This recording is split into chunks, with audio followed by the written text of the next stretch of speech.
that's about all, so we might as well get started. Robin Quayle and I last year about this time, and Sherry McCord sitting over here, with three of us brought Bill in last February, had a real good turnout, and we decided to do it again this year. Robin and I have been talking with Bill for over the past several months, and we found out that he's got a lot of brand new material that you people, if you were to the one last year, it's going to be new material. And one of the things he said last year, he said he was going to touch from kindergarten to about the 4th grade last year. And it made some people mad, but yet made them mad enough to a lot of you come back. Now, this year, he told me the other night, he said we're going to hit from about the 7th grade to the 10th grade, so we're into junior high. So maybe in 2 more years, we'll be into high school or college. So this is some of the things. Bill spent about 7 years in naval intelligence, and he'll get into a little bit about what he did in there. And then he spent the last 17 years putting together what he is going to share with us this afternoon. And at this time, I'd like to introduce Bill Cooper. Bill?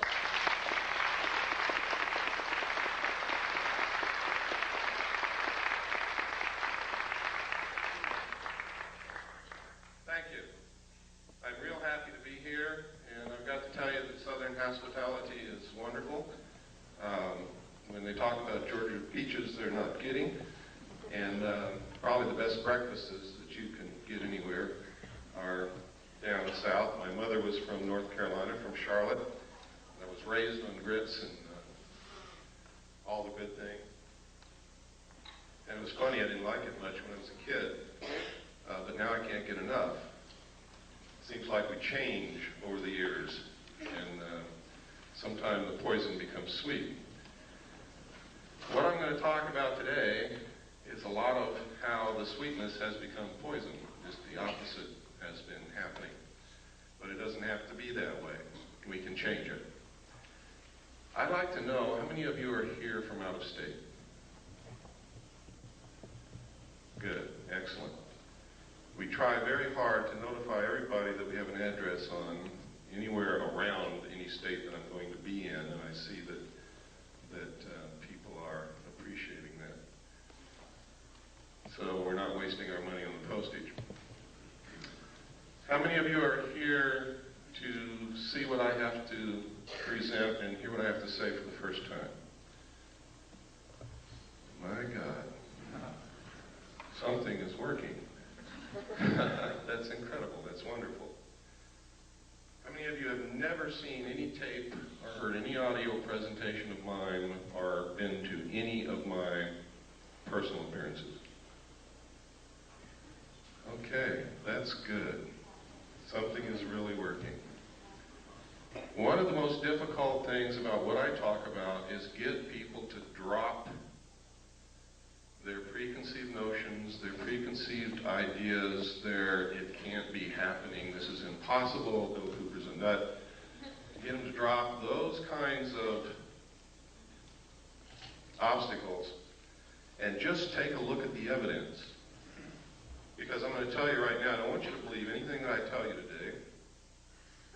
I don't want you to believe anything that I present to you today. But I do want you to see it. And I do want you to listen, and maybe, just maybe, what I'm all about is just maybe you will see or hear something here today that's going to convince you that something is terribly wrong. And it's going to empower you to become active and help us find out exactly what is wrong and fix it. Because I believe that we don't have too much time left to do this. I hope that I'm wrong. I sincerely hope that I'm wrong.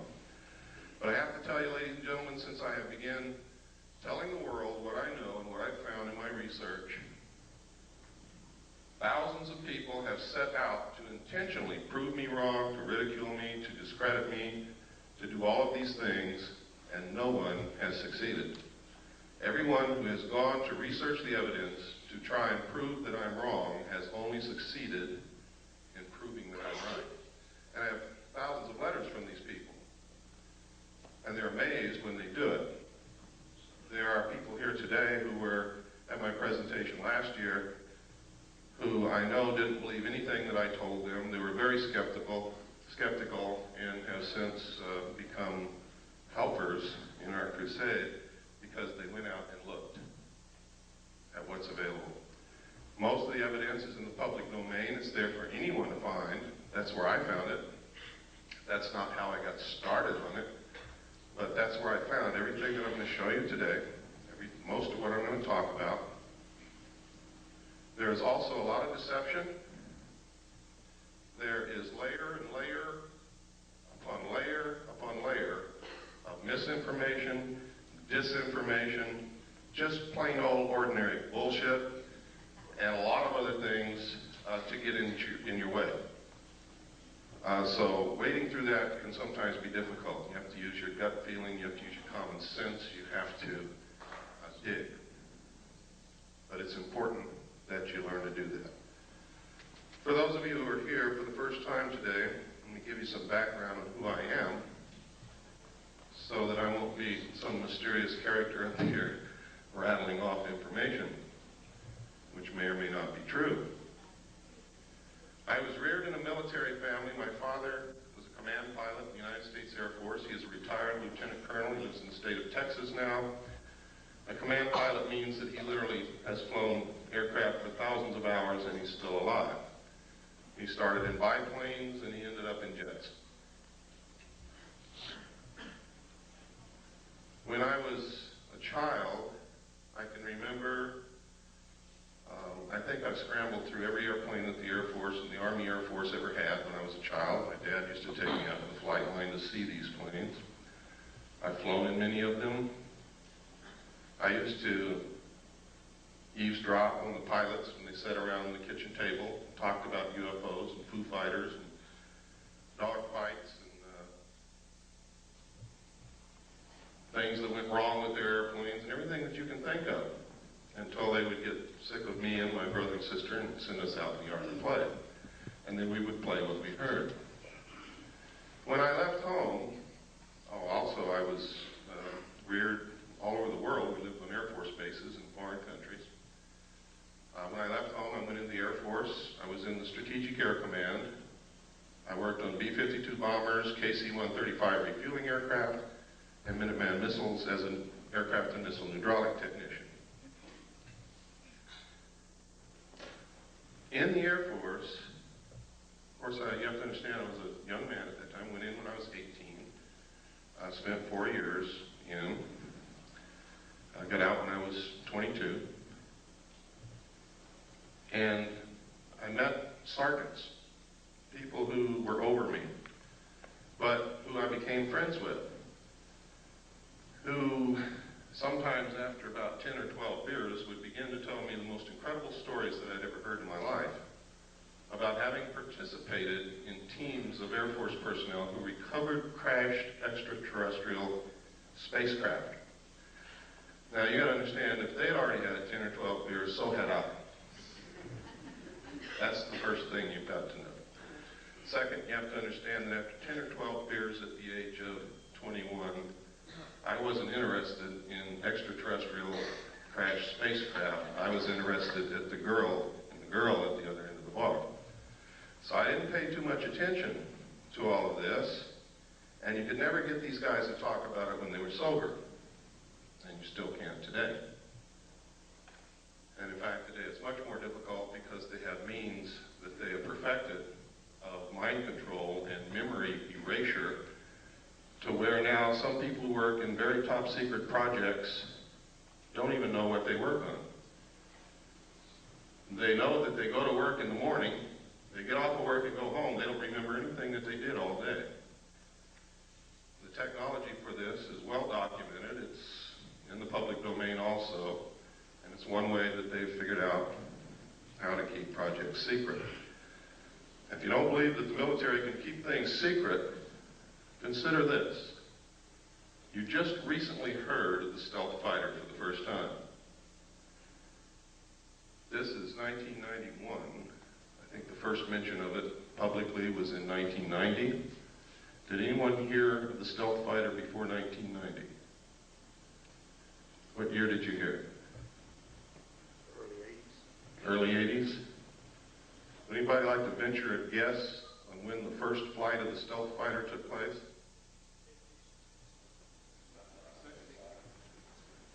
That's close. It was in the early 70s, ladies and gentlemen, first stealth fighter flew. So that's pretty good secret keeping. They can and do keep secrets for many, many, many years, and nobody knows about it. Now, I can tell you this for sure. If they have revealed publicly the existence of the stealth fighter, they have something else that's secret that makes that look like a Tinker Toy. That's the way these things go. When I left the Air Force, I went into the United States Navy. I had originally wanted to go into the Navy. I love the ocean. I love ships. I love the water. I was a wonderful swimmer. I only had one problem. I got terribly seasick when I just looked at a boat. So that's why I really went into the Air Force. But when I left the Air Force, it had not satisfied my sense of adventure. I still love the ocean. I still wanted to go in the Navy, so I did. And I volunteered for submarines. I was stationed aboard the USS Tyru SS-416, stationed at the Pearl Harbor submarine base. It was an old World War II diesel boat. When I reported aboard, it was in the shipyard and had been cut in half. And you can imagine my chagrin, being new to the Navy and standing on the edge of a dry dock looking at a submarine cut cleanly in half, knowing that I'm going to have to go underwater on this thing. I really didn't like the thought of that. Everything was rusty. Everybody was welding everywhere. Looked like a dead grasshopper covered with ants.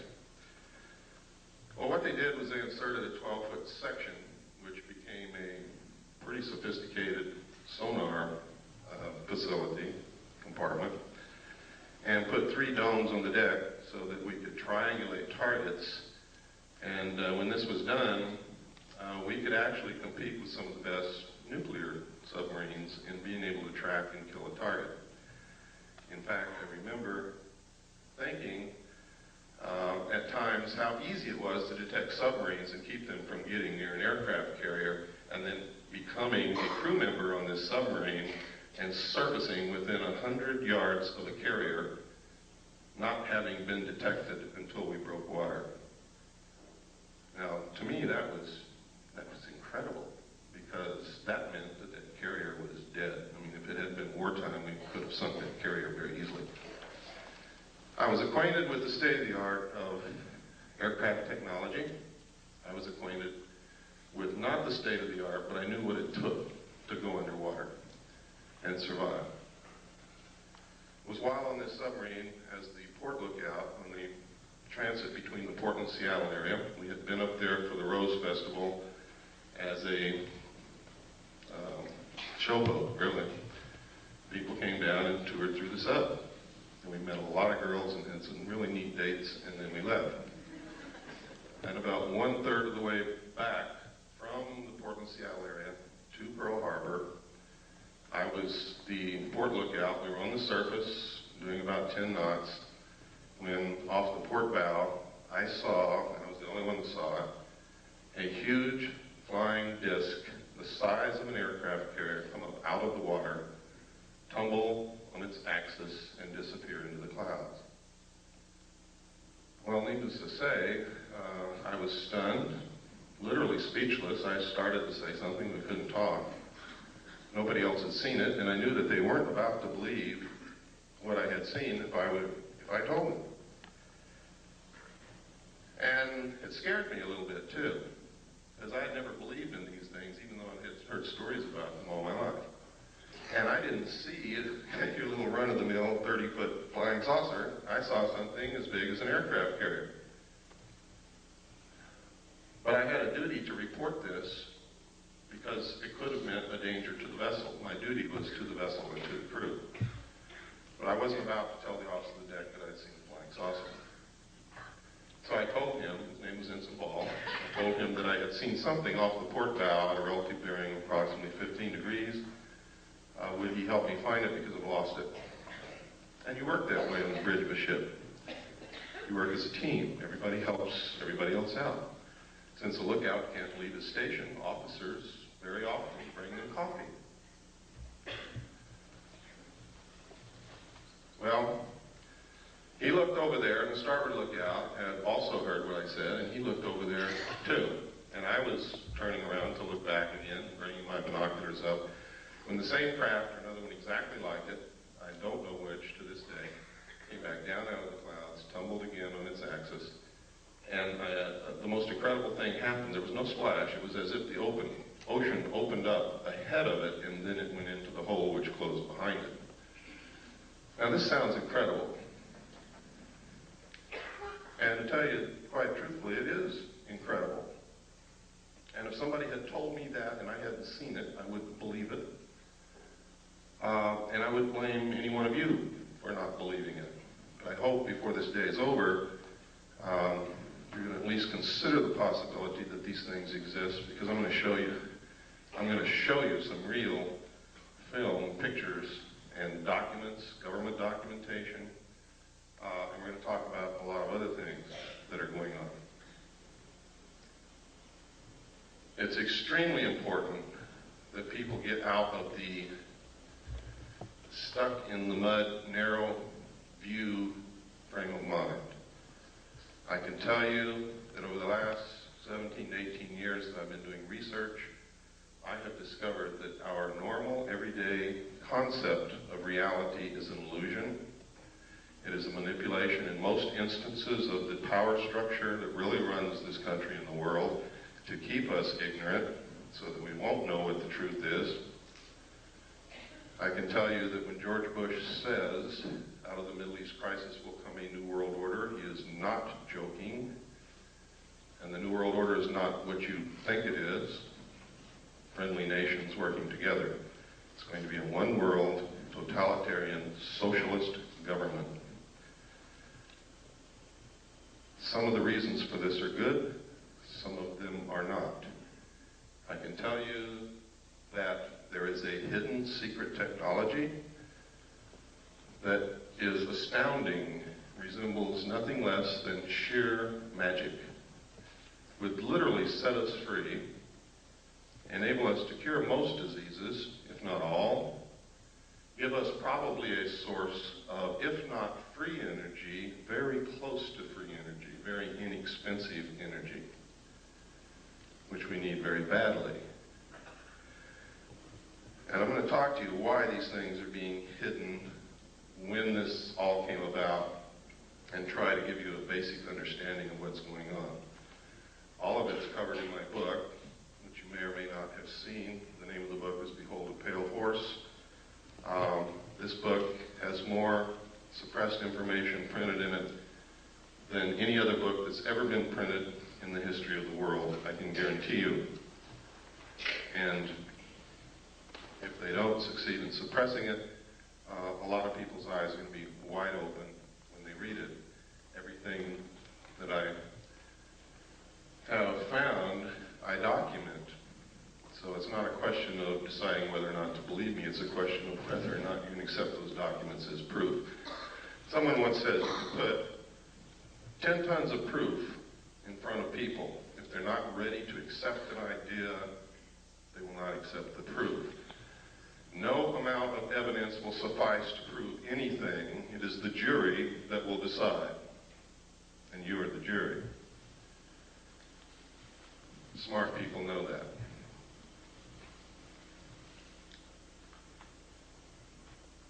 After having gone through this experience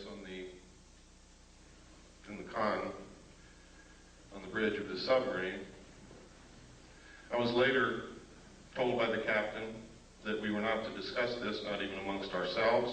I'd never been told that in the military. I'd never heard of anything like that. People who worked on projects together usually discussed them amongst themselves together. Now, when we reached Pearl Harbor, those of us who had been on the bridge, including the captain, were not allowed to go to shore. An officer, a commander from the Office of Naval Intelligence came on board, spoke with each one of us in the captain's stateroom individually, and literally what happened is he did not tell us what to say. But every time we said the wrong thing, we were threatened. We were yelled at. It didn't take me long to figure out, having been raised officer and having spent 4 years in the United States Air Force what this man wanted to hear. So I told him what he wanted to hear. Sir, I didn't see anything. I want to get the hell out of here real quick. Please, let's get this over with. That pleased him.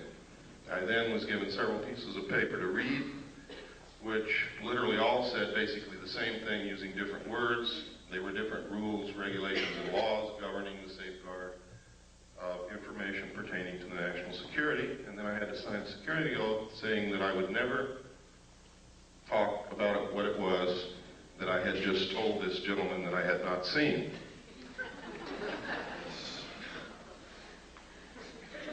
And then I was allowed to go.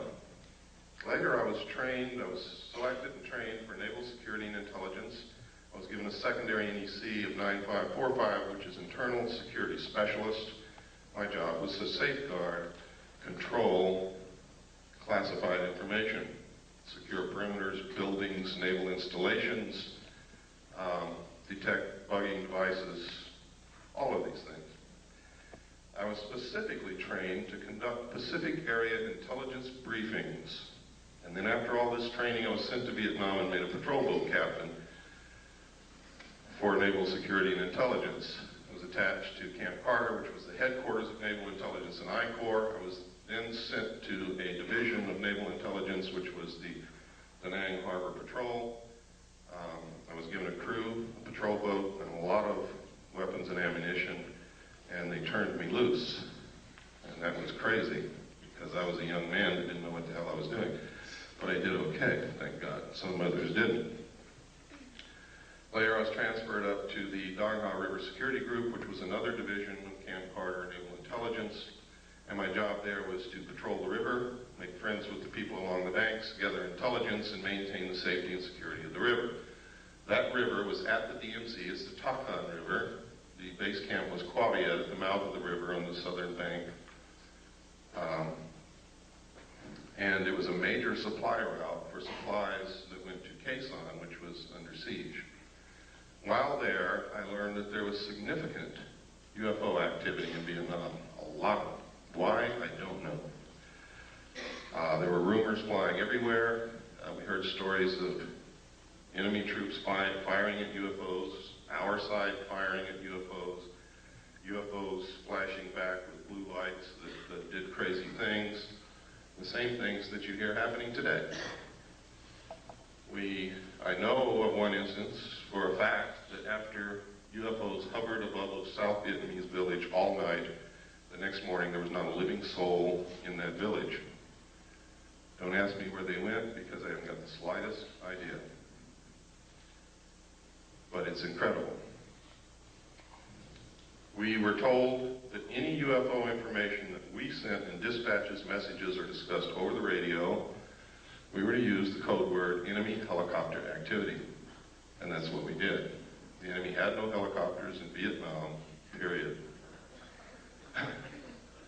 So anything you see in the history of Vietnam that refers to enemy helicopter activity is in fact referring to UFO activity, unidentified flying objects. When I left Vietnam, I was sent to the USS Charles Berry DE-1035 for a short period with NIS Naval Investigative Service to conduct an investigation on board that vessel. 3 months later, I left, was transferred to the staff of the Commander-in-Chief of the United States Pacific Fleet, who at that time was Admiral Bernard Clary, and was specifically attached to his intelligence briefing team. I also stood watches. In the Navy, you have a primary job. Some people don't know this, so let me explain it. In the Navy, you have a primary job, which you do. You also have to stand additional duty, which is called watches in the Navy. My watch station was Petty Officer of the Watch in the Command Center, which meant I was the senior enlisted man in the Command Center, in charge of the Command Center and the information. I was also the designated speak-at operator, which meant top secret, crypto, communications that came in under a specialized, compartmentalized category. I was the only one on watch who was allowed to handle that information and direct it to the specific place where it was to go. Now, normally these things are handled by radio men and communications technicians in a communications center. But in a command center where they have to have information instantly, everything that goes to the communications center also comes to the command center, so that there is not a delay in important information, urgent information getting to the right people who have to make command decisions. It was there that I saw documentation that I have to tell you right now could have been shown to me or given to me, or I could have been put in that position in order to see these documents so that I would specifically talk about them later. I'll tell you why in just a few moments that might have occurred. I don't believe that's the case. I believe that the information that I saw was real, was accurate, and is occurring. The documents stated that extraterrestrials were real, that UFOs were piloted by them and had been visiting this Earth for many, many thousands of years, that there was a project called Aquarius that had researched this history and compiled the history from written human records, starting with the ancient tablets left by the Sumerians, the Assyrians, the Mesopotamians, the Egyptians, right up to modern times. These documents were quite thorough and very convincing, believe me. There was documentation that the United States had actually recovered crashed alien craft. The first one occurred near a small town called Roswell, New Mexico in 1947. The crash site actually covered 2 locations. One location was on a ranch belonging to a Mr. Brazel.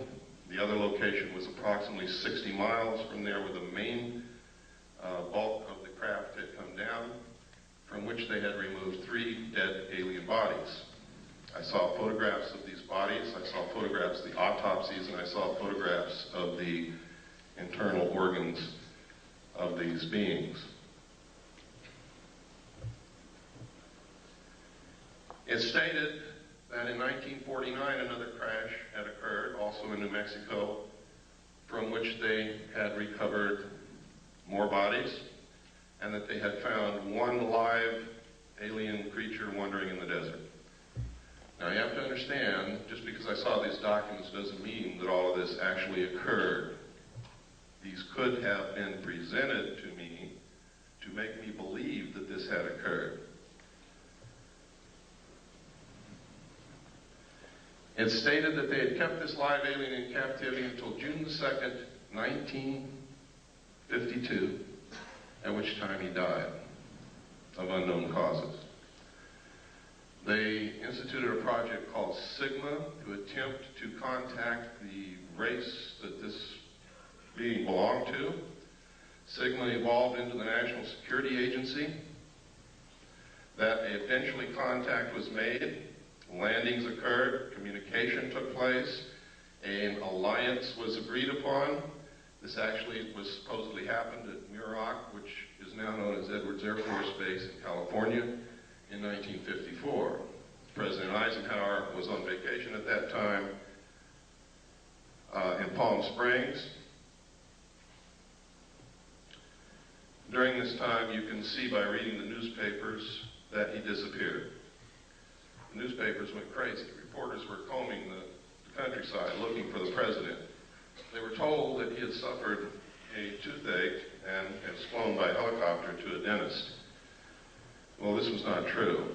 The true place where he was taken was Muroc, Edwards Air Force Base. The base was closed. This is also on record for 3 days. No one could go in, no one could come out. There are witness accounts that say 3 unidentified flying objects flew over Edwards Air Force Base and landed. We have a letter, which I'm going to show you later, from a Mr. Gerald Blight, who states that he was there when President Eisenhower was there. He saw the ships, he saw these creatures.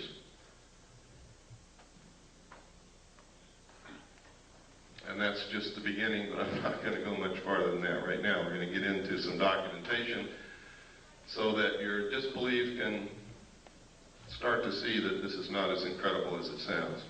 And I know what some of you must be sitting there thinking. It wasn't too long ago I would have been thinking the same thing. Now, over the years, if this is real, it's been suppressed and covered up and hidden for very good reasons in the beginning. Reasons that don't stand up now. Reasons that have resulted in criminal activity, in erosion of the Constitution, in all kinds of things. Now, I said that I believe that this is all true. I don't believe that it's a hoax. The evidence is overwhelming that it's true. And by overwhelming, I mean exactly that. When you get into really investigating this, looking at it, the evidence will overwhelm you. It is incredible that such a cover-up has been able to be maintained for so long. On the other hand, I have found references as far back as the beginning of this century by a secret group of very powerful people to create an artificial alien threat from some other planet to help unite all humanity into a one-world government with them at the head. I have found a speech given by John Dewey in 1917 to Viscount Ishii and the Japanese delegation in New York City, where the first thing that he says in his speech is, "Someone once told me that the best way to unite all humanity and do away with war is if we were attacked from some other planet by alien beings from outer space." I have found reference in a report called the Report from Iron Mountain to the ultimate method of permanent peace on this earth and uniting humanity, doing away with nation states which cause wars, and substituting for war a tremendously wasteful space program that would unite humanity against an alien threat of an intelligent race from another planet. Now, I didn't know all this when I saw these papers back between 1970 and 1973 and the photographs and the records that I saw. This information came out during my research over the last 18 years. So it's something that has to be considered. I have to tell you that the intelligence communities, the powerful people in this world, have the capabilities to do this, to perpetrate such a hoax. They can do it. They have methods and ways to make us believe damn near anything they want to. But I will tell you this. The only question is whether extraterrestrials are real or not. There is no question whatsoever about the craft. The craft are real. They've been seen by millions of people all over the world. Credible people, military people, doctors, lawyers, bag ladies, elevator repairmen, people who work in grocery stores, heads of colleges, politicians, Jimmy Carter, Ronald Reagan, and many others. Now, Jimmy Carter said he saw a UFO before he was elected president. Now, if he's not credible, why did you elect him?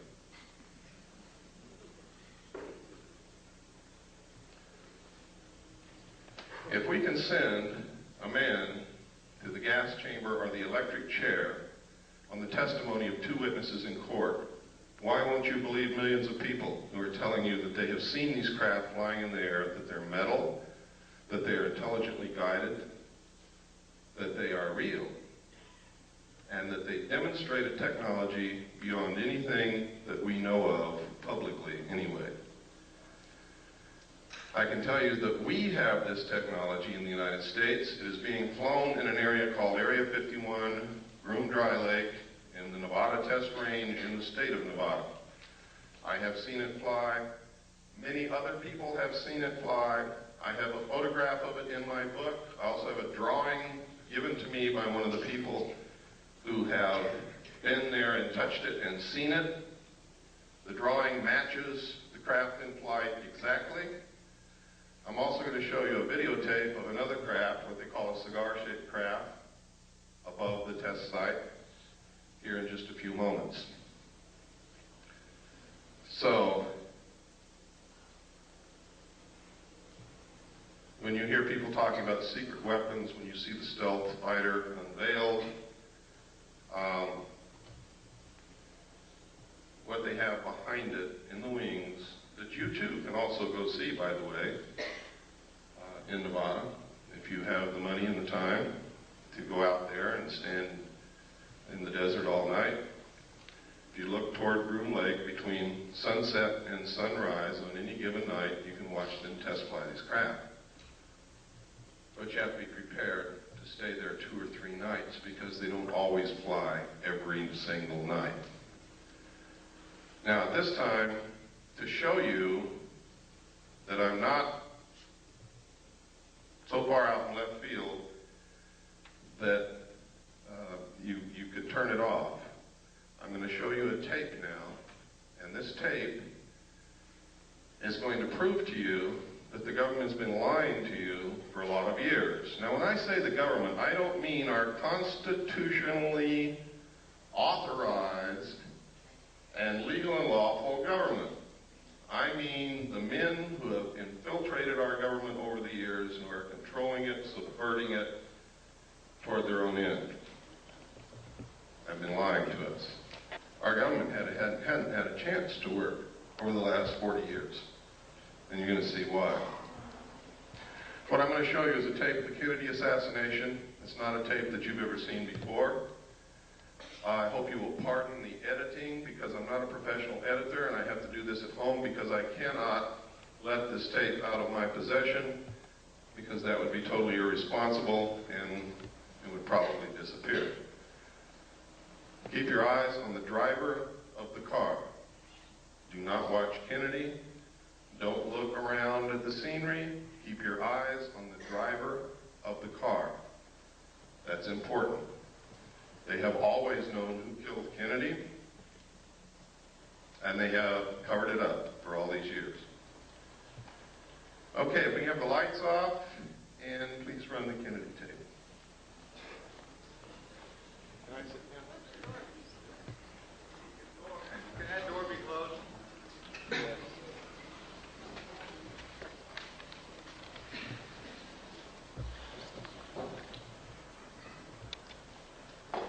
None.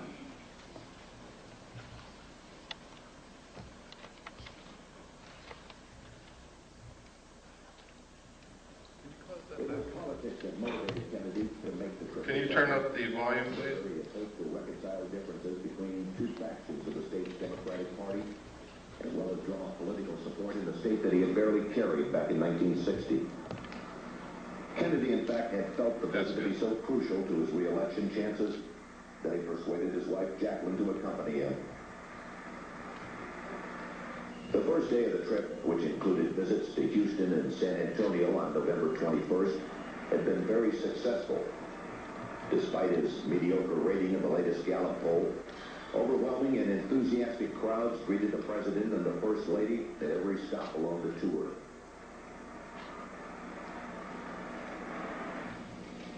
Late in the morning of Friday, November 22nd, the presidential party arrived at Dallas's Love Field, where the president was again met by a large and exuberant crowd.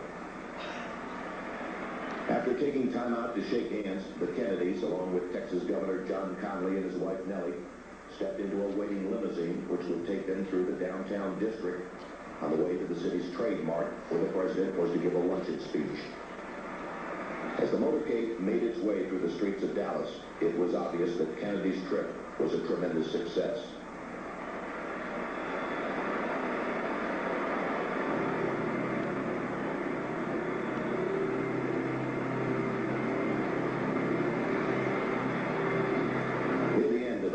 Route, the limousine entered Dealey Plaza, a small open area on the outskirts of the city. After turning right onto Houston Street, the president's car traveled one short block and then turned very sharply left onto Elm Street, where it passed beneath the Texas School Book Depository. It was 12:30 p.m. Central Standard Time. At this point, Abraham Zapruder, a Dallas clothing manufacturer who watched the motorcade from atop a grassy slope to the west of the book depository, turned on his 8mm Bell & Howell movie camera. Focusing his telephoto lens on the president, Zapruder captured the most shocking and sensational piece of film in history.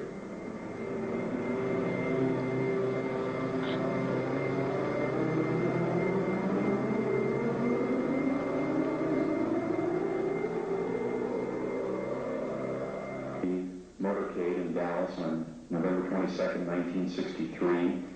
As the presidential car passes behind the freeway sign, President Kennedy is struck in the throat by a bullet that was fired from the grassy knoll.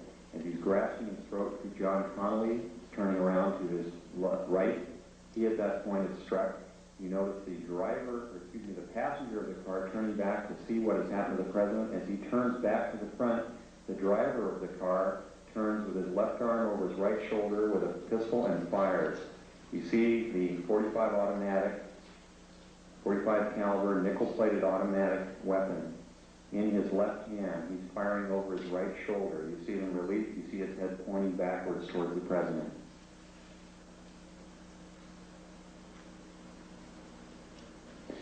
In this enhanced close-up, you see the impact of the bullet upon the president.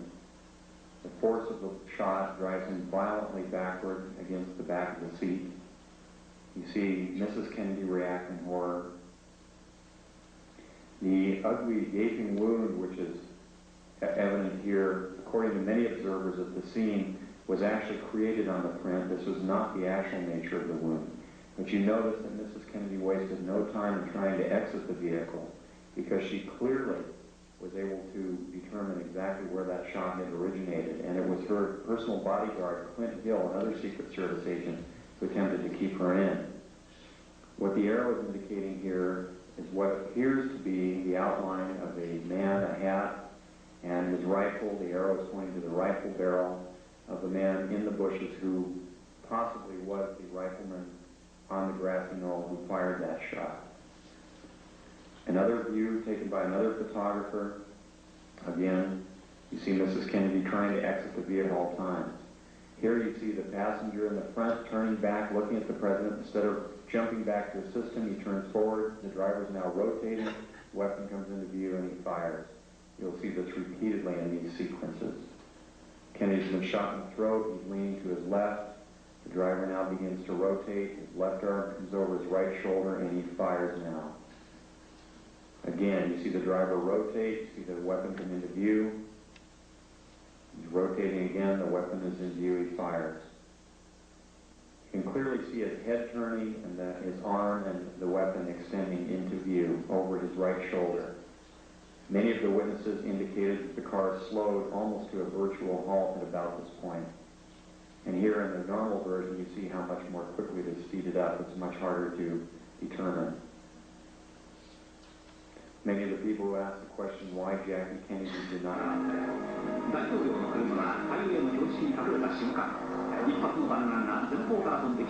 This is the same film that we sent to Japan to have a computer analyzed. The Japanese concurred. They said that I was absolutely right in the outline what they found from the computer analysis. They also gave us a very clear, beautiful color cut that you will see following this.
What the arrow is indicating here is a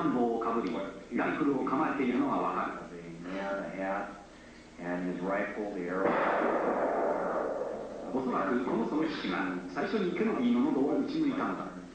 On the grassy knoll who fired that shot.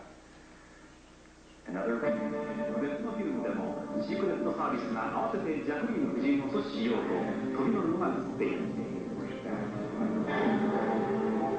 ここで決定的な瞬間をより鮮明なフィルムで見て画面右端の運転手が振り向き片押しにピストルで撃つのが見える。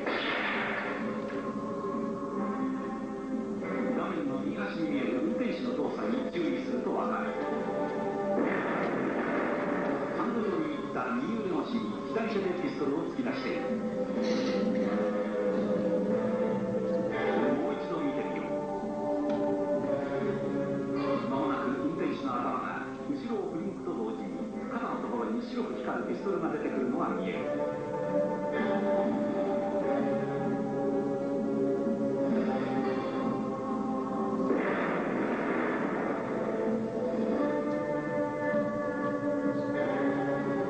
後ろを振り向く。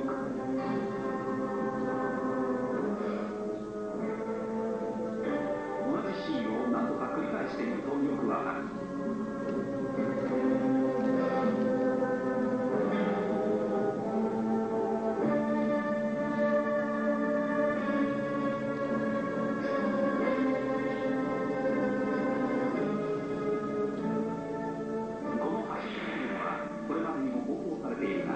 今までにジョン・ディア氏以外は誰一人運転 Memorial Hospital, where doctors worked desperately to save the president's life and to care for Governor Conley, who was also seriously injured in the shooting.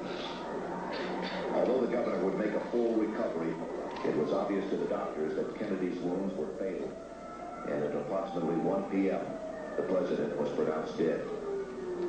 Forth from this time and place to friend and foe alike, that the torch has been passed to a new generation of Americans born in this century, tempered by war, disciplined by a hard and bitter peace, proud of our ancient heritage, and unwilling to witness or permit the slow undoing of those human rights to which this nation has always been committed and to which we are committed today at home and around the world.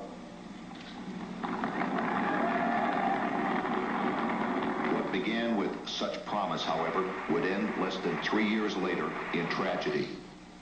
On November 22nd, 1963, President John F. Kennedy was assassinated, shot to death while riding in an open limousine through the city streets of Dallas, Texas. The death of such a young and vigorous leader was an overwhelming event which stunned both the nation and the world. In the years that followed, though, the Kennedy assassination became much more than a national tragedy. When viewed in light of later assassinations, the war in Vietnam,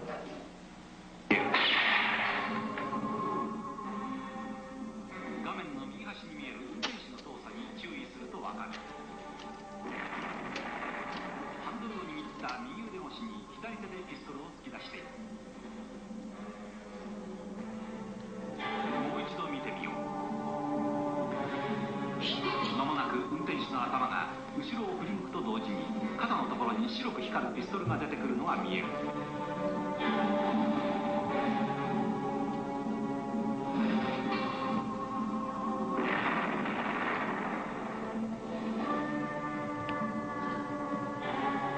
今後ろを振り向く。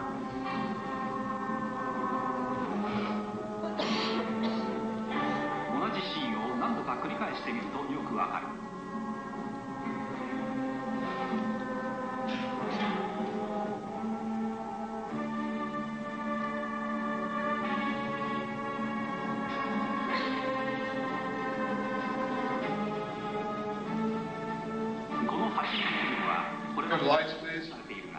今までにジョン・ディア氏以外は誰一人運転手。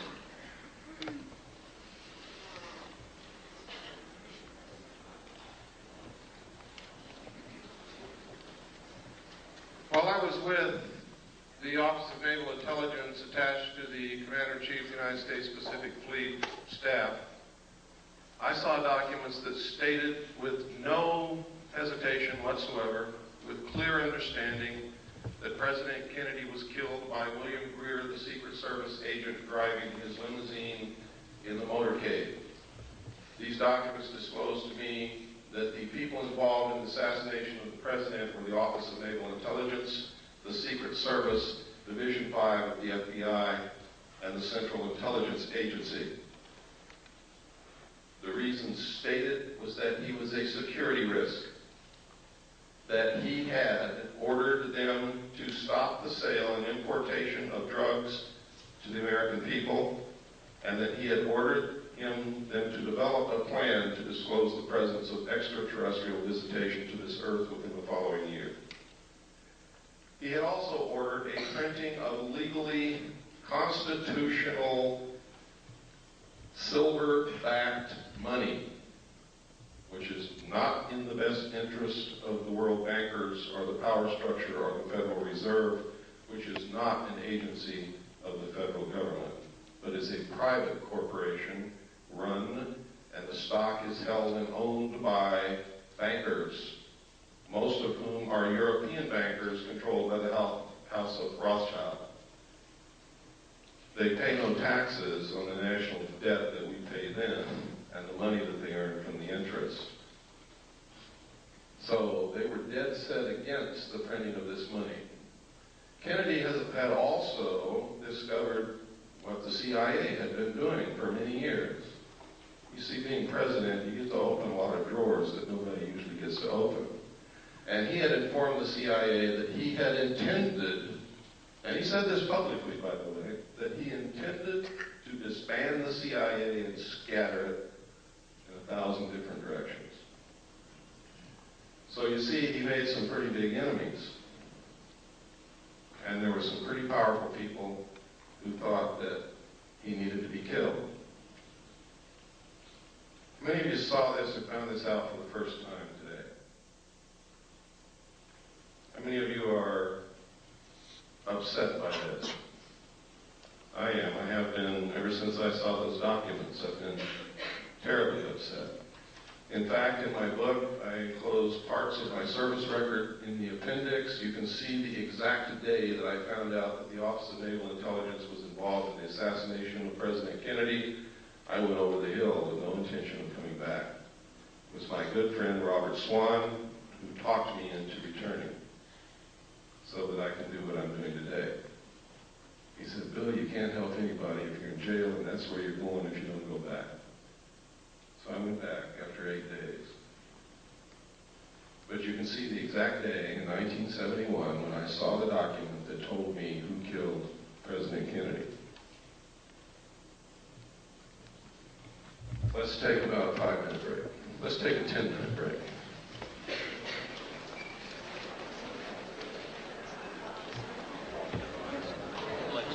Bobby, please, we're going to get started again. I'm going to show a videotape of a UFO. You're not going to want to miss this because it's extremely rare footage of what they call a mothership, a cigar-shaped craft.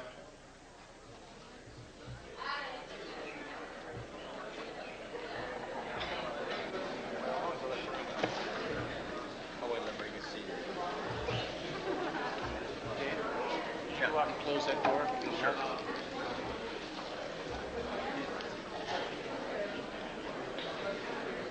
I meant to say this in the beginning, but forgot all about it.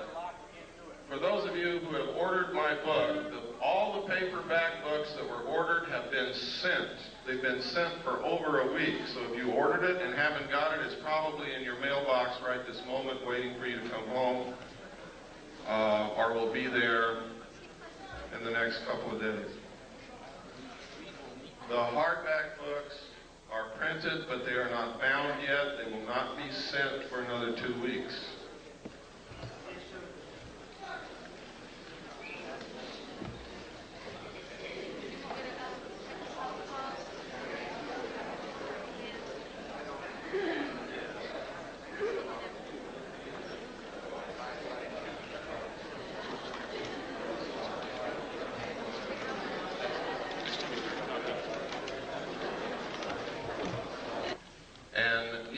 Gotten to the bottom very quickly. And that is that some people are coming forward and telling us that they're being abducted by alien beings and taken aboard their spacecraft. They're literally helpless. They can't move. Their clothes are taken off. They're given medical examinations. Some people are operated upon.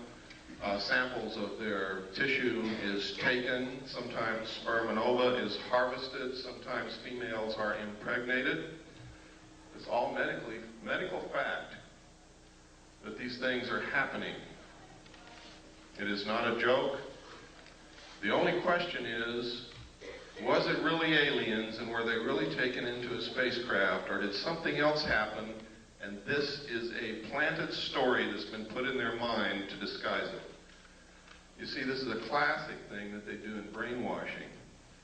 If they want to cover something up, they just put a different memory in your mind. Now that sounds difficult, sounds impossible, but if you go read the books that have been published by people who have participated in mind control experimentation, and the documents that have been released under the Freedom of Information Act, this is not a joke. They can do it, have done it, and will do it again in the future. Now, if this is a hoax, if it's the biggest hoax that's ever been perpetrated in the history of the world in order to create an alien threat from outer space in the consciousness of humanity so that we'll accept the elimination of the sovereignty of nations, the destruction of our Constitution, and will accept a one-world government wherein we may not have the freedoms that we have now in order to face this alien threat together as one humanity. If it's a hoax, that means we're being manipulated on the grandest scale in history, that people are being hurt, that their minds are being screwed with. And if this is happening, we have to find out if it's really happening. We have to be able to gather enough facts to prove it, and we've got to stop it. If, on the other hand, these are really extraterrestrials that are doing these things, we have to find out why. Because these people are being implanted with very small devices, about the size of a small BB, that are literally microchips in the brain.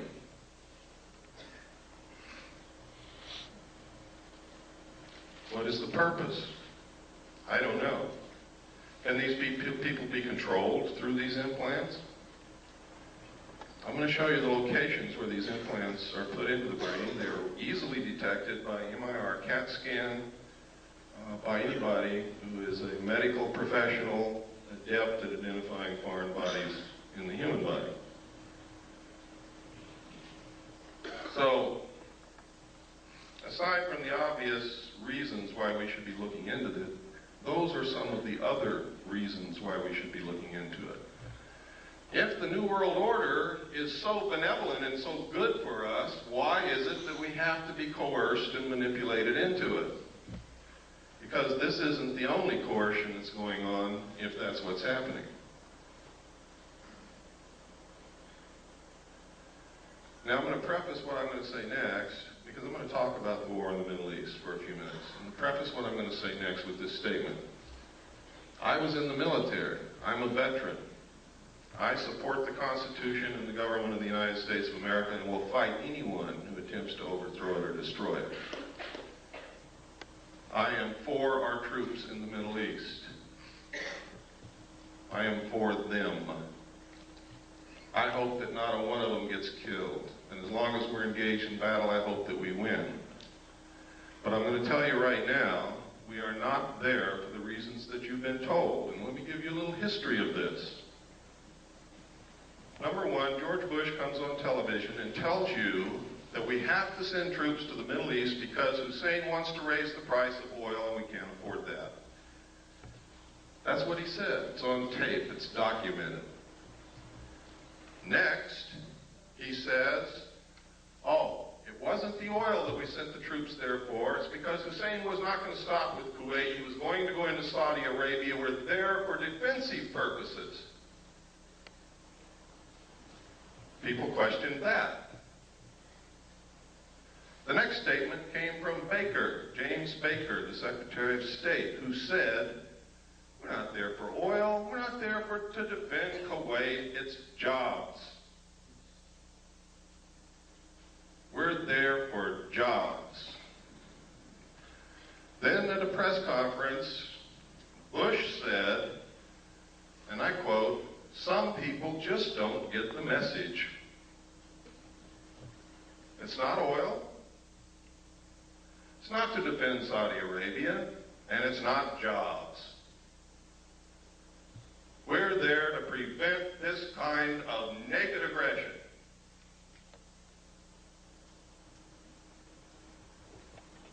Now, I submit to you that if the President of the United States and the Secretary of State don't know why the hell we're there, and they change their mind every minute, that none of the above is true.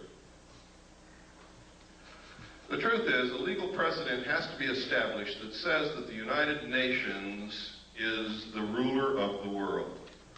It has to be a legal precedent that all nation states submit to the will of the United Nations and give up their sovereignty to the United Nations and submit to the rule of the law of the world, which is the United Nations Charter and the resolutions passed by the United Nations. And the United States military is acting as the police force for the United Nations to establish that legal precedent. And Bush has said on television, no nation can ever again stand against a world united. And if they try it, the same thing will happen to them. Margaret Thatcher was the last world leader who was opposed to the one world government, and she is no longer the Prime Minister of England because of that. I'm going to tell you now that the only obstacle to the New World Order coming together at this moment is the right of the American people to keep and bear arms. That is why there is such an effort to take your guns away from you. You see, the intent of the Second Amendment, the second article and amendment to the Constitution, was not so that we could go hunting. It was not to protect the possessions in your home or to protect you from burglars. The intent of our forefathers in establishing the second article and amendment to the Constitution was that as long as every American owned a weapon, whether they ever fired it or not, our government could never oppress us just with the knowledge that we all had that weapon in our closet. That's the reason. That's why every time you see a bill to take weapons away from the American people defeated in Congress, 4 more are introduced immediately. It's a never-ending battle. That's why they lie about the statistics. The truth is, in a town where everybody owns a weapon and everybody knows it, there is almost no crime.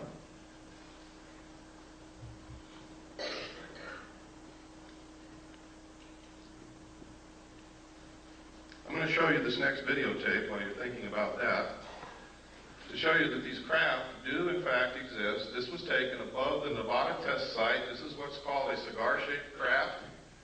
They are very large. They're also called motherships. Every time they're seen, except in this photograph, usually you see other smaller craft exiting and entering these craft, like scout ships or something. I don't know what you would call it. But it's absolutely incredible. This piece of footage you're going to see is so rare.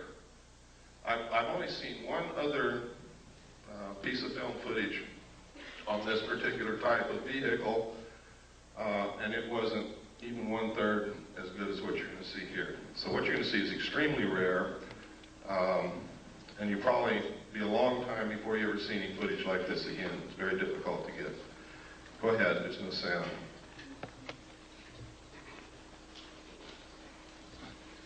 Kill the lights, please. Now you can see the craft just below the tip of the white cloud. And if you watch, it's going to move from right to left and then turn into the clouds and disappear.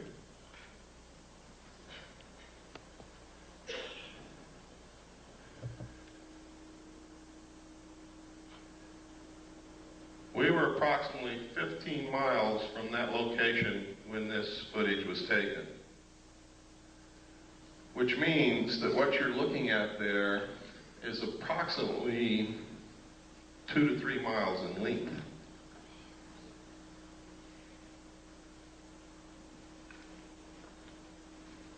That's very impressive, and to me it's very exciting that someone can make something that flies in the air that's 2 to 3 miles in length. That is the actual time that you see there, those are the actual seconds passing.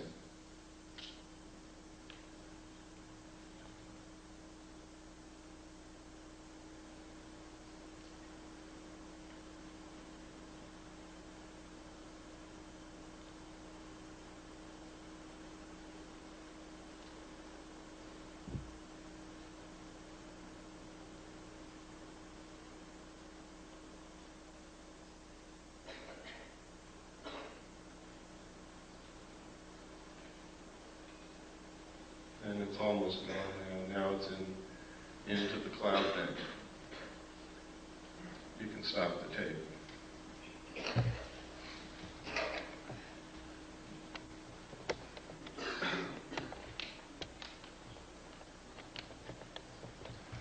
Okay, if you'll turn on the slide projector, we'll get into some of these slides.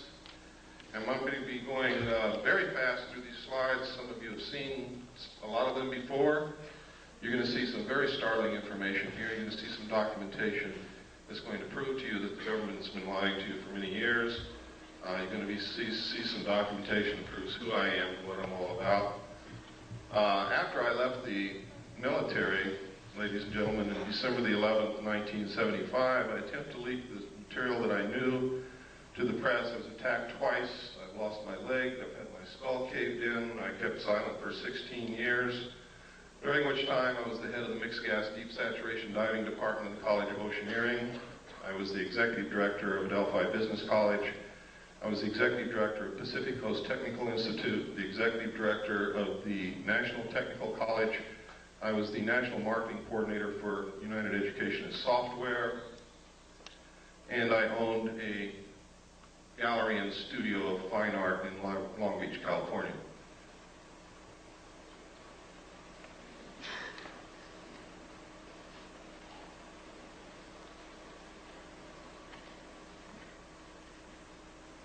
Is it on? It's on.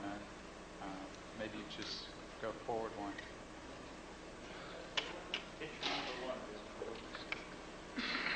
I'm hitting it. Something's wrong.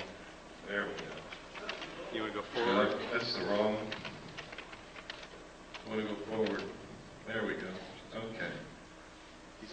This is a letter from Jim Joyner, who's the head of the Mixed Gas Deep Saturation Diving Department of the College of Oceaneering. And basically what he's saying in this letter is I worked for him, I was the head of the department, I was an instructor, and I'm a good guy.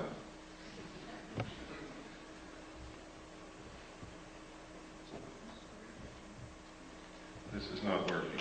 It's not? Go ahead and push. Just say forward and he'll push the button. Okay. This is a piece of research that was done by Bob Exler. In his own research, he verified something that I had not told anybody, and that was that when I was with the Commander-in-Chief of the United States Pacific Fleet, I worked directly under Bobby Ray Inman. He verified all of this, and verifies that I was there, and that I had reported seeing UFO-related documents under that command. And it goes through to outline Bobby Ray Inman's career path, which is incredible. He believes that Bobby Ray Inman is very much connected with the cover-up group, is one of those in the know, knows everything about the alien situation. Born April 4th, 1931, graduated from college at the age of 19 with a BA from the University of Texas in 1950. He entered the United States Navy in 1952, advancing to the rank of Admiral in 1981. 20 years after entering the Navy, he graduated from the National War College in 1972. He was the assistant to the Naval Attaché in Stockholm from 65 to 67, and no records are available for his service assignments from 68 through 71. From 72 to 74, he was assistant to the Chief of Staff of Intelligence Office of the Commander of the Pacific Fleet. Inman was the director of naval intelligence from 1974 to 1976 before moving on to become the vice director of the Defense Intelligence Agency. You can see what he did? I mean, he skipped over some pretty senior people, and he's going right straight to the top. And only people who are considered to be of the inner circle do that. He became the director of the National Security Agency in 1977, holding that post until 1981 when he attained the rank of admiral and became the deputy director of the Central Intelligence Agency. He retired from government service in 1982 and became the CEO for MCC. Remember what I was telling you about implants? Microelectronics and Computer Technology Corporation. MCC is a private sector joint venture supported by and share funded by the government and corporate shareholders. The venture was motivated by the Japanese fifth generation artificial intelligence computer project. Yes, next. This is a letter from Bob. Remember I told you Bob Swan was the one who talked me into going back after I went AWOL. Later, I got married on June the 2nd, 1972. On June the 1st, 1972, I sat down with Bob and a bottle of scotch and I told him everything I knew and gave him a set of documents to prove it. Bob acknowledges that conversation in this letter. He acknowledges what I told him about alien installations on the moon, about the Kennedy assassination, about the fact that I gave him documents that were highly classified, and he says that he doesn't know what happened to them, he doesn't have them anymore, and it's exactly what he should say. Next.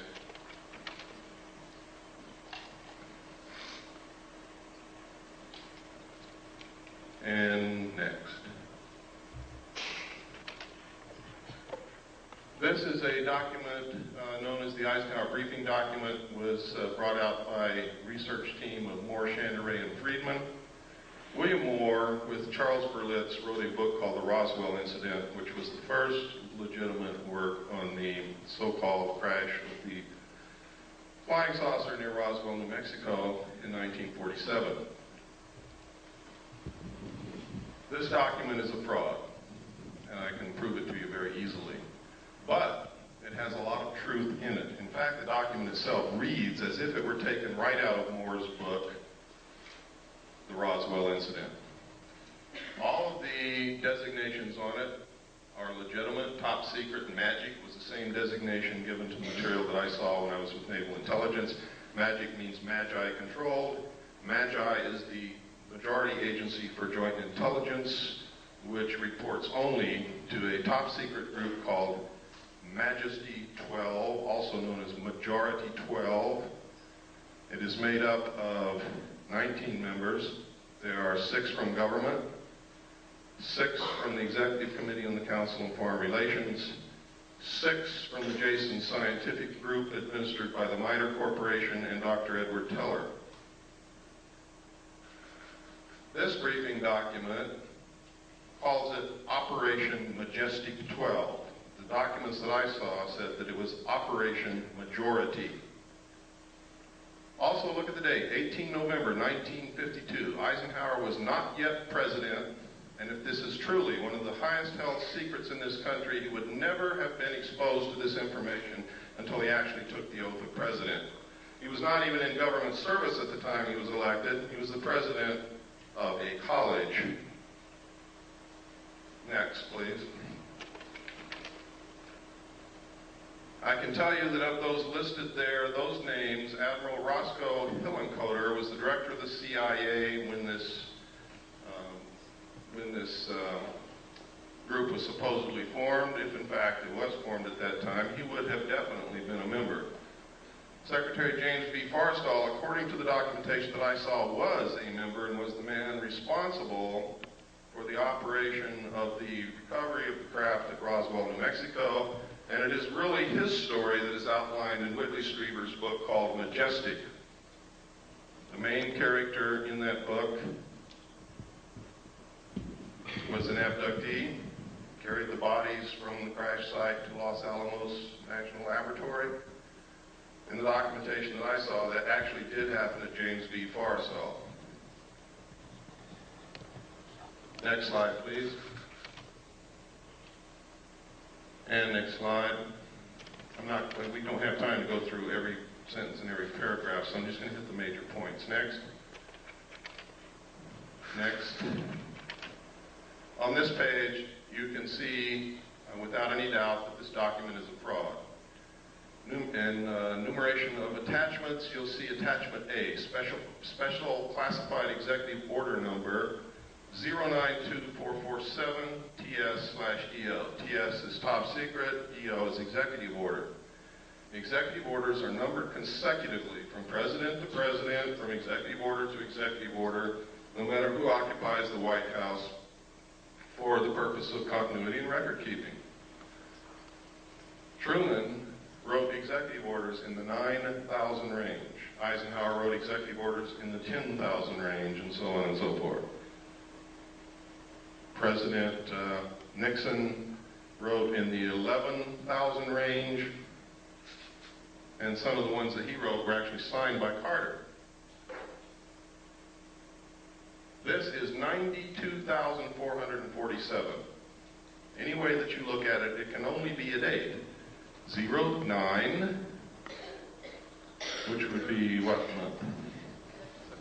September the 24th, 1947. Executive orders are not listed by date, they are listed by number. Next slide, please. This is a memorandum for the Secretary of Defense. This also is a fraud. Next slide, please. This is legitimate. This came directly from the National Archives. It is legitimate. One thing that makes it important is it does mention NSC, National Security Council / MJ12 Special Studies Project. In the documentation that I saw, Majesty 12, also known as Majority 12 for security reasons, where it got the name Majority 12 is that they had to have a majority of 12 votes to carry on any motion or any operation or anything that they wanted to do. If they didn't have 12 votes, they couldn't do it. It was abbreviated MJ12. I also saw documents that there was a special studies group made up of scientists and prominent people belonging to a secret society called the Jason Society, which actually makes up the core of the Council on Foreign Relations. And under them is a Jason scientific group administered by the MITRE Corporation to study all the facts, lies, evidence, disinformation of the alien question and arrive at what the truth was. It was a 3-year study. Dr. Zbigniew Brzezinski headed the study group for the first 18 months. The second 18 months was headed by Dr. Henry Kissinger. During that time, Dr. Henry Kissinger, this is historical record, wouldn't even speak to anyone.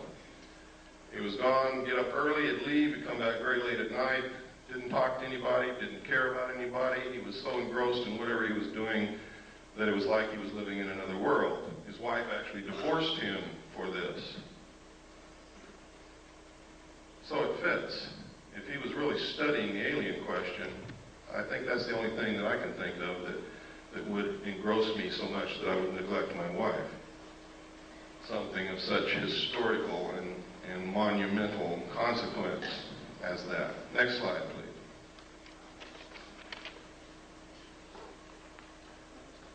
This, nobody knows if this is real or not, but this is one of the documentation that Moore, Shannery, and Friedman came out with. Next slide. This is a letter from Jesse Marcel Jr. In the Roswell crash in 1947, Major Jesse Roswell was an intelligence officer attached to Roswell Army Air Force Base, and he was the one who was sent out to check out this wreckage that Mr. Brazel reported on his ranch. When he got there, he determined that this wasn't anything he'd ever seen before, didn't know what it was, gathered it all up, put it in his car, took it home, showed it to his wife and child that night, and the following morning took it into the base. That night, when he showed it to his child, Jesse Marcel Jr., interpreted that this was pieces of a flying saucer. Now, I don't know if his father told him it was a flying saucer or not, but I believe that the suggestion was probably planted in the kid's mind because the only thing that the father had was bits and pieces of stuff that looked like tinfoil from cigarette packs and balsa I-beams, although they weren't balsa, it was some kind of metal, but they were very light. Next slide.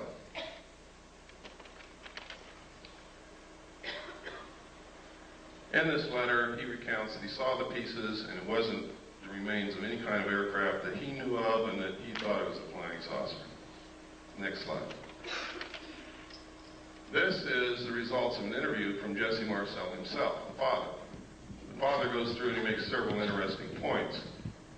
He said that he was familiar with all air activities, and it was not a weather balloon, nor an aircraft, nor a missile. It was something else, and we didn't know what it was. There were just fragments strewn all over the area, about 3/4 of a mile long and several hundred feet wide. We proceeded to pick up the parts of whatever it was and load it in the vehicles. It was one thing obvious to me, that whatever it probably exploded above the ground and was strewn over the ground, traveling in a easterly direction, probably northeast to southwest. We filled the vehicles and then proceeded to come back home to Walker Air Force Base, which is now called, or was then called, Roswell Army Air Force Base, where I was stationed, and that's how it was. Now notice that Jesse Marcel, the father, doesn't say that that was a flying saucer. He just says he didn't know what it was. And that's significant, and it's never been pointed out before. Everybody cites this letter as proof that he picked up pieces of a flying saucer, and that's a lie. He doesn't say that anywhere in this interview. Next page, please.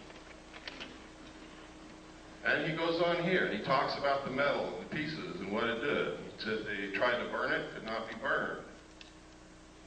Would not burn. The same with the parchment we had. The metal was so thin, just like the tinfoil in a pack of cigarette paper. I didn't pay too much attention to that at first until one of the boys came to me and said, you know that metal that was in there? I tried to bend that stuff and it won't bend. I even tried it with a sledgehammer. You can't make a dent on it. And he talks about some other things that they did. But nowhere in here is significant. Does he ever say that it was a flying saucer or an extraterrestrial craft? He just says he doesn't know what it was. Next slide, please. And even here, he doesn't say or venture any guess as to what it was. Next slide. This is a letter. This is called the Smith Memo. Smith was a radio engineer for the government of Canada. He came down to Washington to see if he could get the United States government to participate in electromagnetic experiments and experiments involving radio waves and other things of that nature. While he was there, he read a book written by Frank Scully called Behind the Flying Saucers, and he wanted to know if it was real. Scully in his book had said that the government had recovered crashed flying saucers and was hiding this from the public. He went to his embassy, the Canadian embassy in Washington, asked them to find out the truth. The Canadian embassy contacted Dr. Robert Sarbacher, who was a senior scientist working for the Pentagon at that time. And if you'll give me the next slide, this is what Dr. Sarbacher told the Canadian embassy, and they relayed it to Wilbur Smith. A, the matter is the most highly classified subject in the United States government, rating higher than even the H-bomb. B, flying saucers exist. C, their modus operandi is unknown, but concentrated effort is being made by a small group headed by Dr. Vannevar Bush. D, the entire matter is considered by the United States authorities to be of tremendous significance. Again, no mention of extraterrestrial or alien beings. And as you're going to see later, yes, flying saucers did exist. Next slide, please. This is the rest of the Smith memo. It's important that you see the signature and the official stamps and the classifications that were on this thing. It is now declassified. Next slide. At the same time that the government was denying that they were interested in flying saucers or that flying saucers were real or that they were investigating or anything, this poster was on the bulletin boards of Air Force bases everywhere. I remember seeing this for many years on bulletin boards where my father worked. And it says, the first thing up there, UFOs, serious business, and outlines the fact that every base must have an officer designated to specifically investigate UFOs and report the evidence. And down here, it tells him what he has to have. And one of the things is a Geiger counter, a magnifying glass. I don't know what he's going to do with that. And have a source for containers in which to store samples. Camera, binoculars, and other things. Next slide, please. This is a news release. At the same time that poster was on the bulletin boards of Air Force bases, the Air Force was issuing news releases saying that we're not investigating flying saucers, there are no such thing, what you're seeing is weather balloons, and we don't even want to know about it. Next slide. And next, that's the last of it. One of the things they did, though, that last one, I should have held it there, but that's okay. They said that, it's possible it could be a foreign country experimenting with some weird aircraft flying over our airspace, but of course, they couldn't possibly be doing that. Next. At the same time, this poster was also on military bases, and one was the winner of Poster of the Month. Next slide.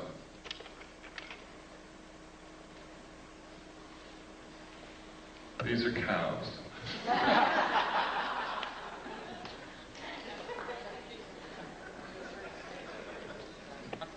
But I wanted to show you what they look like in case some of you haven't been out of the city in a while.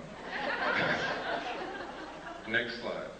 In some cities that I go to, there's really a reason for doing that. I wanted to show you this.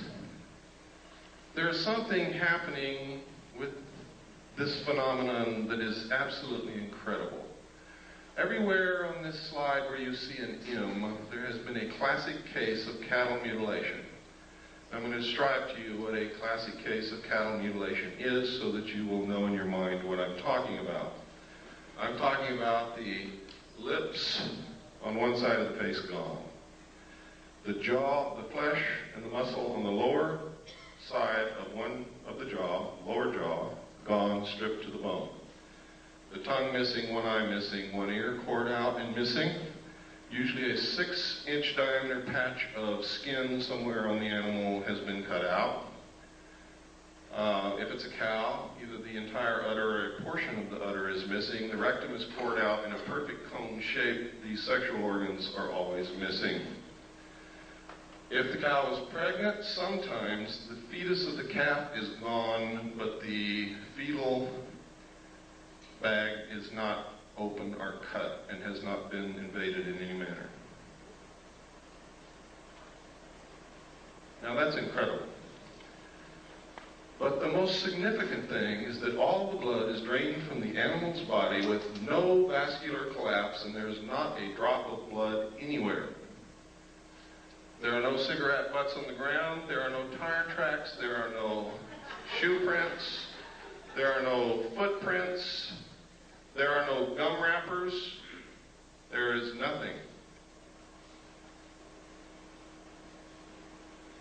The government says that coyotes did that.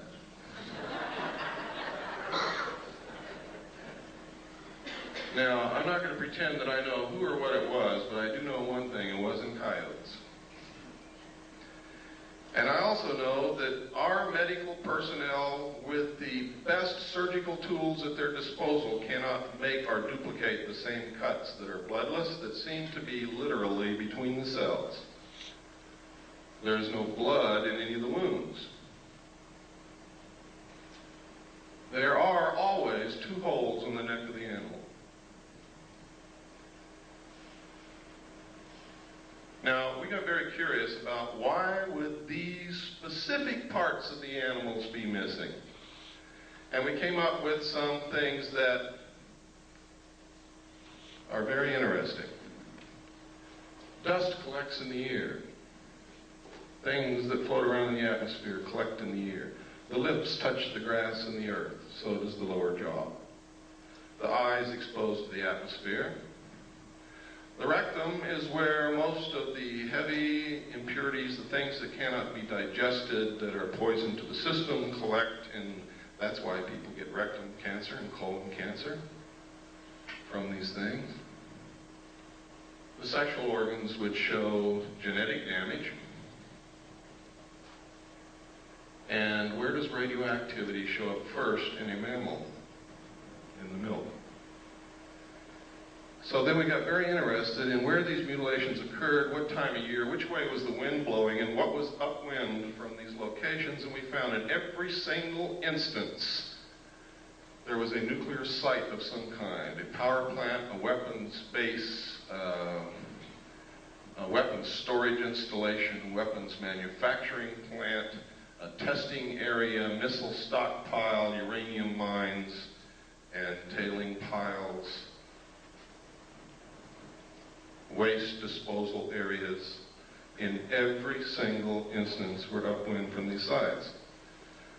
From that, I deduce that whoever is doing it is trying to find out how much radiation has leaked into the atmosphere, the food chain, and the groundwater, and what is it doing to the living mammals in its path. The fact that they leave these carcasses laying out there is an act of terrorism. Literally. I mean, if you want to check for something in these animals, that's fine. But there's no reason why you couldn't take it somewhere else, chop it up, dispose of it, or eat it, or whatever. Why is it being left on the ground? That's an act of terrorism. It's done intentionally to scare people. Why? Maybe to create an alien threat from outer space. Maybe because aliens don't eat beef.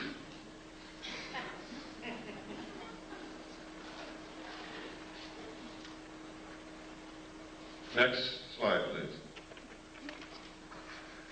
Sometimes these are seen in the sky over the areas where these things occur. Next. Sometimes it's these things with something going up and down from them. Next. Sometimes these things are found, they're being found all over England. One of the incredible things about the crop circles in England is they are literally a message of some kind. There's a book called The Father of Lies. In the back of that book, it gives an example of the cipher that the secret societies used in ancient times to communicate with their members so that people who were not initiates would not learn the secrets of the society. The symbols of their cipher match exactly the crop circles found in the ground in England. Now, this was by accident that I ran across this. There's a woman in California who lives in Victorville, who is a wonderful woman, discovered this. She had been looking at pictures of crop circles. She had the book, Father of Lies, and she was reading the book, and it struck her all at once. These are the same. And so she let us know, and we have verified it. They are exactly the same. Secret societies have a lot to do with what's going on, believe me. Next slide. Sometimes these things are seen. Next slide. Always they find this. Next.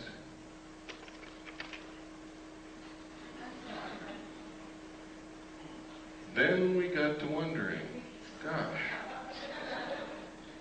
all through history there's records of people and animals being found with the blood sucked out of them. Is this the source of the vampire legends? Back through history, we have found that there are accounts of animals and humans who have been mutilated in this classic manner. Next slide, please. This is some of the information a man by the name of Bill English has released. It is some of the exact information that I saw while I was in naval intelligence. He was working as he was working in England at a national security agency, listening post really, and he saw the same documents there. Next slide. This is UFO observers' instruction sheet from the Air Technical Intelligence Command, which tells you how to report UFOs at a time when the United States Air Force said they were not reporting UFOs, didn't care about UFOs, they didn't exist. Next. Next. These are all official Air Force forms. Next. Next. Next. Now this is part of Air Force Regulation number 200-2 Alpha, Unidentified Flying Objects, Intelligence. Now, this is significant. The Air Force is not supposed to lie to us, but they were telling us, no, UFOs do not exist. We're not interested in UFOs. There is no evidence of UFOs. And anybody who says they say a UFO is crazy. We don't care about UFOs. Yet they have written a U.S. Air Force regulation called 200-2. And this says on the cover sheet, direct communication is authorized between ATIC and other Air Force activities in matters pertaining to UFO investigation. Specifically, the ATIC may call upon the commander of the 1127th Field Activity Group, Fort Belvoir, Virginia, to conduct further field investigations if review of the initial report indicates such a requirement. In this event, the headquarters, 1127th U.S. Air Force Field Activity Group, will prepare the final report by order of the Secretary of the Air Force, Thomas D. White, Chief of Staff. Next page. This tells how to report it, what forms to use, identifying information, weather and winds, comments of preparing officer, classification, time and date of sighting, manner of observation. Next. General information. Releasing information. That's funny. Releasing information, it says under here. All information of releases concerning UFOs, regardless of origin or nature, will be released to the public or unofficial persons or organizations by the Office of Information Services Office of the Secretary of the Air Force. This includes replies to correspondence, except congressional inquiries, submitted direct to ATIC and other Air Force activities by private individuals. Exceptions. In response to local inquiries resulting from any UFO reported in the vicinity of an Air Force base, information regarding a sighting may be released to the press or the general public by the commander of the Air Force base concerned only if it has been positively identified as a familiar or known object.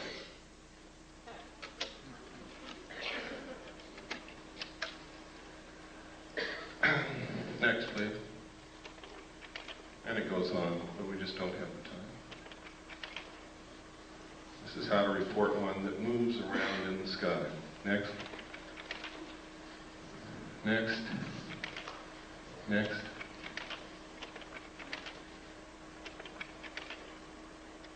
People always ask me, why don't they just fly around the White House? Well, there's a UFO. This photograph was taken in the early 50s, and that's certainly the White House.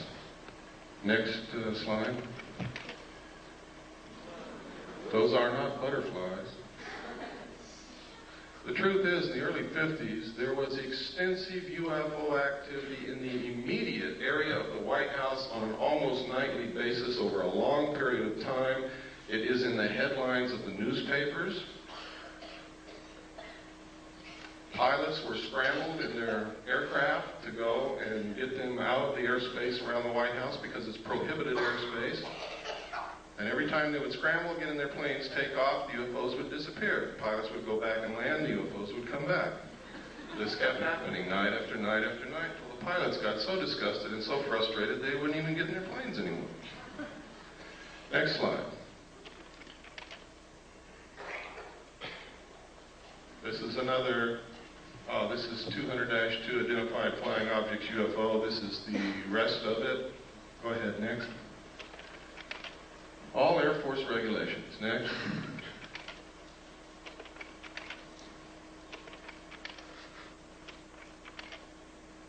Okay, I told you earlier about implants.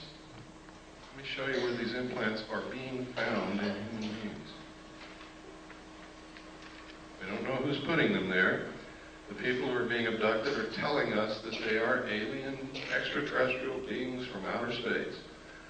They all tell the same story. They all describe the craft exactly the same. They all describe the beings in the craft the same. They all have describes the same things that have not been made public knowledge, and they don't know each other. And these are people from all around the world. One of the best abductee researchers that I know is here in this room with us, Robin Coyle. One of the implants is inserted up through the nose and is lodged next to the optic nerve in this region. Another implant is inserted beneath the skull cap next to the medulla oblongata in this region. Another implant is found subcutaneously behind usually the right ear and can be seen and felt. I always like to watch everybody feel behind their right ear when I say that. Implants have been found in the wrist, in the calf, and in the lower arm. Next slide. Now, this is very strange because just before these began happening and after we began finding these implants, we began noticing newspaper articles like this. Computer chip implants can help find lost pets, and it goes to outline how this happens. And it tells us that the sheriff's department or the police department in the cities are given electronic equipment to communicate with a satellite that the government has put up. And if you put an implant in your pets, this satellite can find your pet wherever it is when it's lost, and your local law enforcement people, by tuning into this satellite with their electronic equipment, can tell you where your pet is and go get it.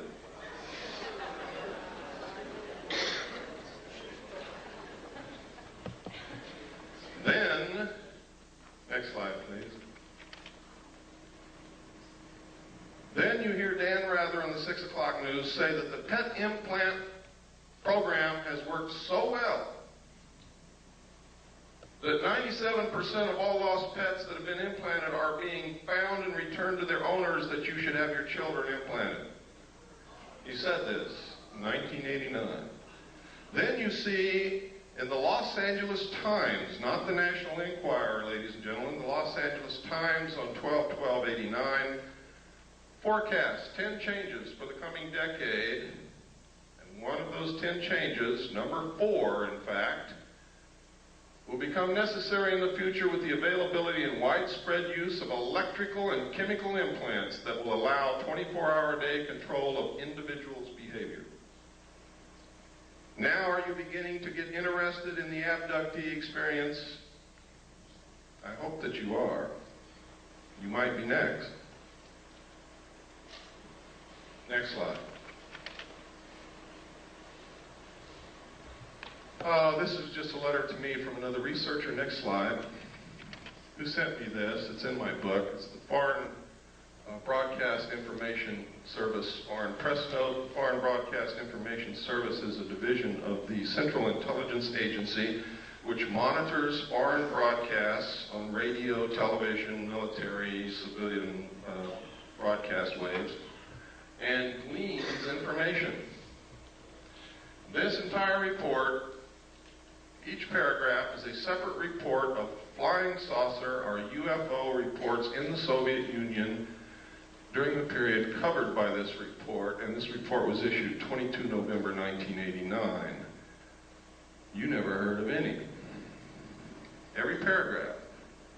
One of these paragraphs refers to a crashed craft on a hill from which they recovered pieces of technology that we're not capable of manufacturing.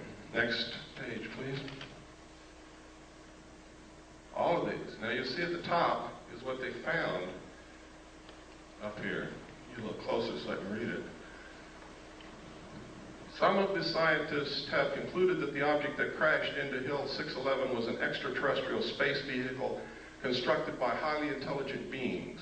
Doctor of Chemical Sciences V. Vysotsky, it's a good thing I'm not Russian, I couldn't talk, stated that without doubt this is evidence of a high technology and it is not anything of a natural or terrestrial origin.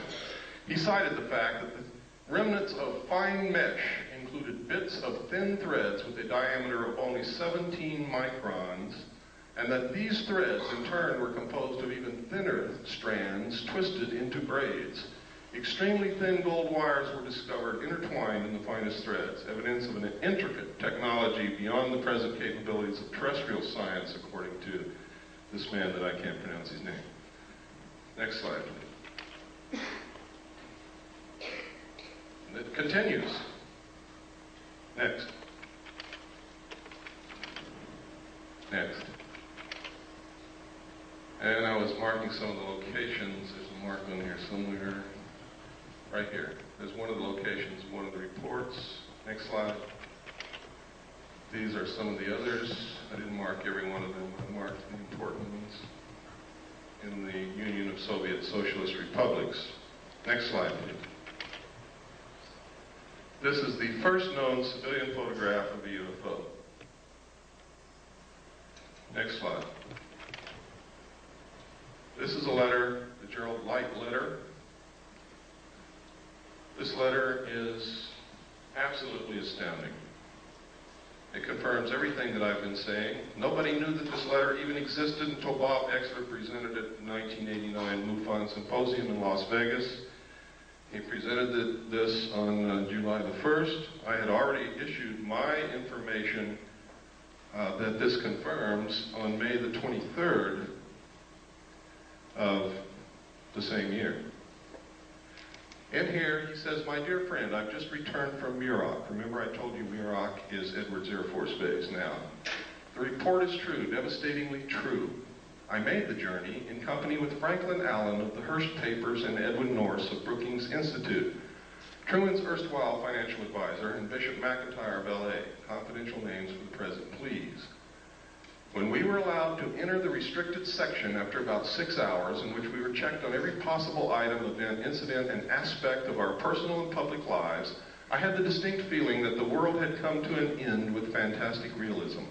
For I have never seen so many human beings in a state of complete collapse and confusion as they realized that their own world had indeed ended with such finality as to beggar description."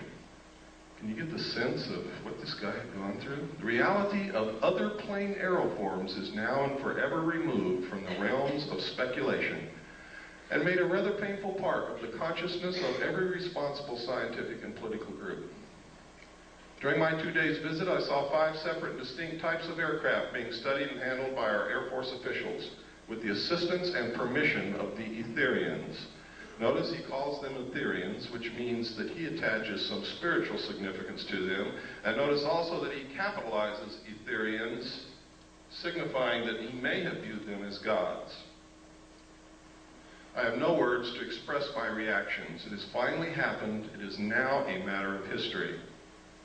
President Eisenhower, as you may already know, was spirited over to Muroc one night during his visit to Palm Springs recently. And it is my conviction that he will ignore the terrible conflict between the various authorities and go directly to the public via radio and television if the impasse continues much longer. Well, we know that he didn't do that. And it goes on. We don't have time to read it all. It's in my book in the appendix. Those of you who get the book, you can read it at your leisure. Next. This is the second page. Next. This is Bishop McIntyre. Next.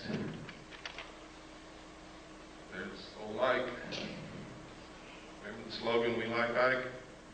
Ike started this crap. Next. There he is again. Remember what Ike said to us when he left office? Does anybody remember that? He tried to warn the American people against a group, a powerful group within the defense industrial complex, which might seize unwarranted power and destroy this country. And nobody listened to him. Next. I think he would have said a lot more, but he didn't want to die. Was this one of the little guys he met? Or is this for our entertainment? Next. Is this one of the little guys? Now, this is a very well-known photo that's been leaked out to the public. It's been thoroughly debunked by everybody in the world, but it's never been proven false. Never been proven to be a fraud. Nobody knows where it came from. Now, I hope you all know what debunked means. Let me show you what debunked means. What's your name, ma'am? No, it's not. What's your name? No, it's not. What's your name? No, it's not. That's what debunked means. Next slide. One of the things that I saw and I talked about earlier was that there was an elite group of scientists called the Jason Group, administered by a corporation which at that time was not the MITRE Corporation, but is the MITRE Corporation now. I talked about that all over the country. People said, "You're crazy." Well, I found reference to them in the Pentagon papers that were leaked by Daniel Ellsberg. And in the Pentagon papers, it said that the Jason Group had invented and come up with the electronic barrier that was placed across the DMZ of Vietnam to detect and prevent the North Vietnamese regulars from coming across the border. I was there on the DMZ. It didn't work. So they're not as smart as they think they are. But they do exist. Some people submitted Freedom of Information Act requests and actually got the truth out of the Pentagon. The first official acknowledgement that they exist. We submitted one and got it, but what I'm going to show you is not what I got, because people always doubt what I get, so I'm going to show you what somebody else got. Richard Whitmire of the Gannett News Service published this in the Olympian in Washington, and this is what he found. Next slide. He found that these guys are incredible. They have the highest security clearances in the nation. There are several Nobel Prize winners in the group. They hold the protocol rank of Rear Admiral, which is 2 stars whenever they visit any military installation, ship, airplane, Air Force base, or government facility. They are paid $500 a day consulting fee, and they are literally some of the best brains in this country. Next slide. Next. And these are some of the lists. These are some of them.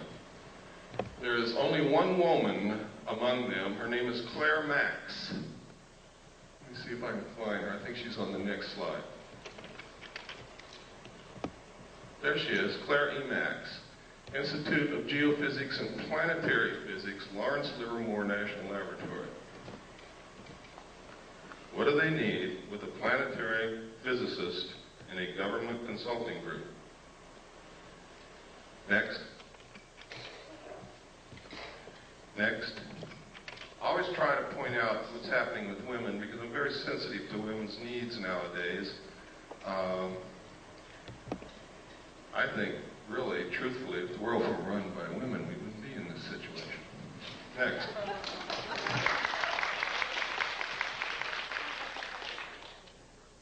This is Bob Exler's idea of what the cover-up structure looks like. He believes wholeheartedly that to have a cover-up of this kind, involving this kind of technology, you would have to have full support from what we call corporate America. Now, this would be very easy in this country because who is corporate America? It's literally the Council on Foreign Relations. And I'm going to show you later that not only is this possible, it's probably absolutely right on. Next.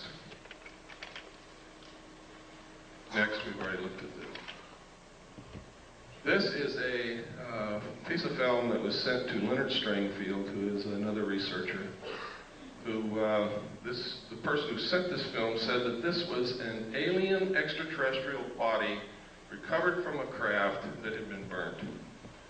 I've looked at this at every angle that I possibly can think of, and I can't tell what in the world it is, except that you can sort of get a sense that it's probably biological something. Next. This was also sent to Leonard Stringfield, and the same thing was purported to be said.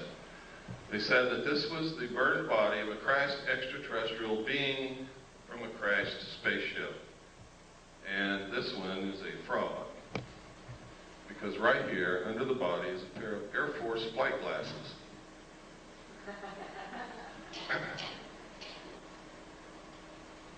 I've seen enough of those in my life to know exactly what they are. Next. This is an official U.S. The newsreels captured it. We went down to watch Roy Rogers on Saturday morning, and they showed us this thing hopping around the flight line in front of a bunch of reporters in bleachers, and it never went anywhere. It just sort of hopped around, and the pilot had this incredible, terrified look on his face. Next slide. This is a photograph taken at a junkyard at a, I believe it was White Sands test range. Nobody knows what it is. Looks like a mad welder went wild. Next. This is a photograph. It's supposed to be able to learn how well parachutes of different designs work with this thing. Is that true? I don't know. Next. This is another one. We couldn't figure out what this is used for. We compared the shape and the size of this to the known nose cowlings of large aircraft, and we haven't been able to find anything that it fits. But there's a lot of experimental aircraft that you never get to see, so that doesn't mean anything really. Next. These are photographs of 3 UFOs, or actually 4. One's almost out of the photograph up there, over a power plant. They seem to really like power plants. They're seen a lot, especially around nuclear power plants. If my theory about the cattle mutilations is correct, that might explain it. Next slide.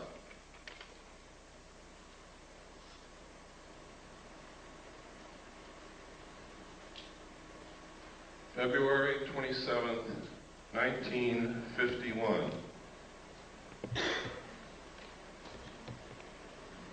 Isn't Lassie beautiful?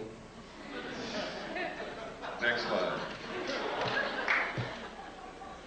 This advertisement was in this magazine.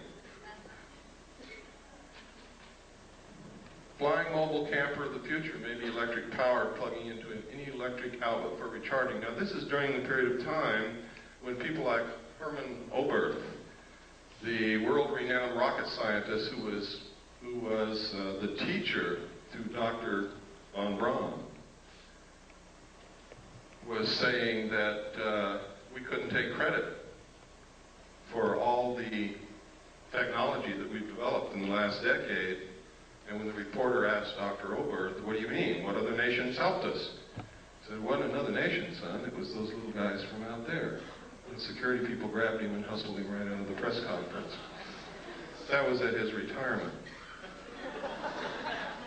It was also the same period of time when William P. Lear, John Lear's father, said on a television talk show, when asked what he could see for the future, he said, you will be able to get into a phone booth in Los Angeles and step out in New York City.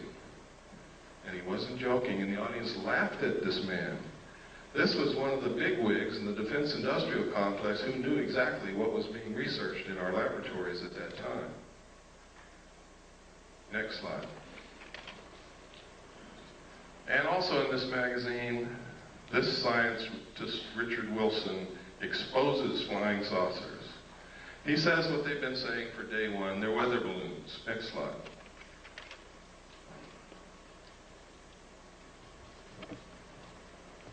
Albert Einstein. If, in fact, extraterrestrials were real and we had recovered that technology, I'm sure that Albert Einstein would have known about it, would have been in on it in one way or another. Next slide. And he may have known about things like this, the proceedings of the Lunar and Planetary Exploration Colloquium. May 13th, 1958. Look at that date because it's very significant when you look at what's in this book. And I'm going to show you a few pages. I've got this book at home. I guard it carefully because it's the only copy that's ever been able to be located, and I've got it. Introduction to the initiating group, scientific aspects of the lunar surface. How did they find that out? The physical characteristics of the lunar surface. The geological aspects of the interior of the moon. Evolution and nature of the lunar atmosphere. Didn't someone tell us that there was no lunar atmosphere? Isn't that correct? Or was I not paying attention that day? Next slide. In this paragraph, they say the introduction to the initiating group is that this is a lunar-based planning group. And then it's going to be attended by the RAND Corporation, by people from UCLA, by North American Aviation. Next slide, please. You can see that this colloquium took place between May 13th, 1958 and April 25th, 1959. Next slide. Next. Here's another contents of a separate section of the same document. The chemistry of the moon, chemical resources on the moon, power for a lunar colony, where to land on the moon, observations on Mars and Venus. It doesn't say observations of Mars and Venus. Gamma ray spectroscopy of the moon's surface, program of lunar and planetary experiments, and the crater Linnae, which is very important, ladies and gentlemen, because the crater Linnae has completely disappeared from the surface of the moon. You cannot find it. It's as if bulldozers have covered it up. Next slide. But in 1958, in this document, there may have been someone on the moon at that time. Next slide. Are orbiting the moon who took these photos of the crater Linnae. What's so interesting in the crater Linnae? Why did they have that in their colloquium? Well, there's a couple of things. One is this right here. Look at the crater. See the crater? See where the shadow is? And see where the sun is? There's another crater. See where the shadow is and where the sun is? That means this is not a crater, this is something sticking straight up from the surface or coming out of the surface of the moon. The caption in the photograph said that this is gas escaping from the interior of the moon. But there's even something even more interesting, and that is in this crater there is a dome. And in this crater there's also a dome. These are both the same photograph taken with different filters. Next slide. Now, supposedly we had nothing up there in 1958 and 59 orbiting the moon, and there was nothing on Earth that could take a photograph like that from the Earth. This is the Tonopah area of Nevada. Tonopah test range is out in this area. Next. Down here you see Nellis Air Force Base. See again up here, Tonopah test range. Down in here is Mercury. Over here is Groom Lake. Next slide. This is the Tonopah test range with some revelations on it. Stealth fighter flight path, turn off to TTR, rocket on stand, radar road, large radar facilities, unmarked runway used by stealth fighters is here. We could go on and on, but we don't have the time. Next. This area is also the test range. Nellis Air. Over here it says Force Base. Gold Flat. You see over here is Tonopah. Right up here it says Saucer Mesa. See that? Saucer Mesa. I don't know if that means anything, but I think that's a hell of a coincidence in an area where they're testing flying saucers, that you've got a name on a map called Saucer Mesa. Next. This is a letter from a man who worked in, and this is in my book, so I'm just going to brush over it lightly, who worked in Area 51 and saw the saucer fly. Next. That's just a lens cap for my camera. We cover up names to protect the identity of people so that they don't get hurt. But in here, he talks about seeing crates labeled Project Red Light. Project Red Light is the name of the project that I saw that flew crashed alien discs in the technology that we had for flying saucers. He also talks about the fact that when a certain siren would go off, they were supposed to run into a building and they couldn't look out the windows. Or if they were caught outside, they all wore a little pouch on their belt that contained a black hood. They were to take the black hood out of the pouch, put it over their head, and lie down on their stomach on the ground and not move. Next. And he goes through, he talks about, he says he saw the pilots, they were human, and they were just slightly larger than he was. Next. And next.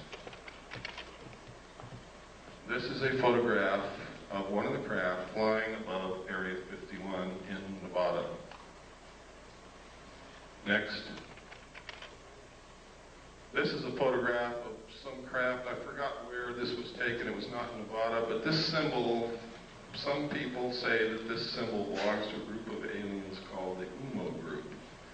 Now, I did a lot of research to find out if there's anything in this earth named UMO. I found an UMO corporation in London, England, that was a KGB front company. Just like the CIA has front companies. One of them is Gray Advertising in New York City. Belongs to the Central Intelligence Agency. They are the ones who paid the expense checks for UFO Cover-Up Live. Next. This is a saucer developed and flown by the French. It is real. It flies. It's not a joke. Next. It's another view of the same saucer. You can see the hatch down here. This is significant. That is a watertight, airtight hatch. What kind of technology is that based on? Boy, you got me. It says here, it says 3 135 horsepower engines would supply the power. Doesn't say that it did, and it doesn't say what kind of engines. Next.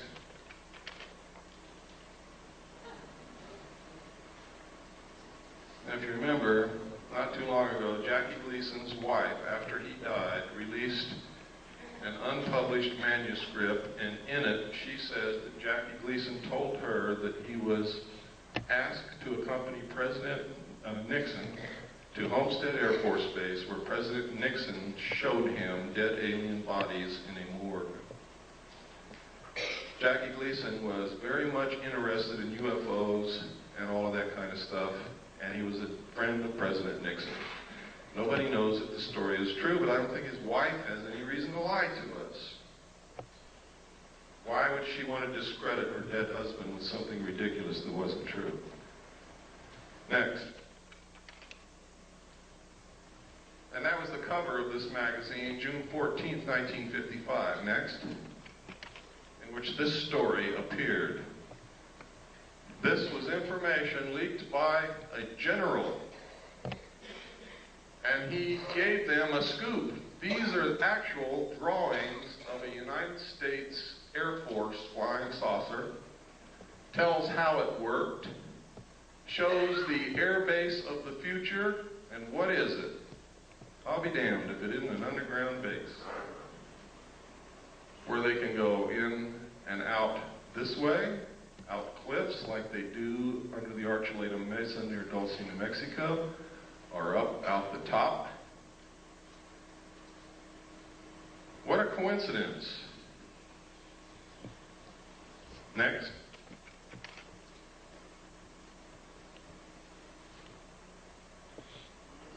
Next. As it evolved into this. Here we are again at the Nevada test range. Next slide. Now,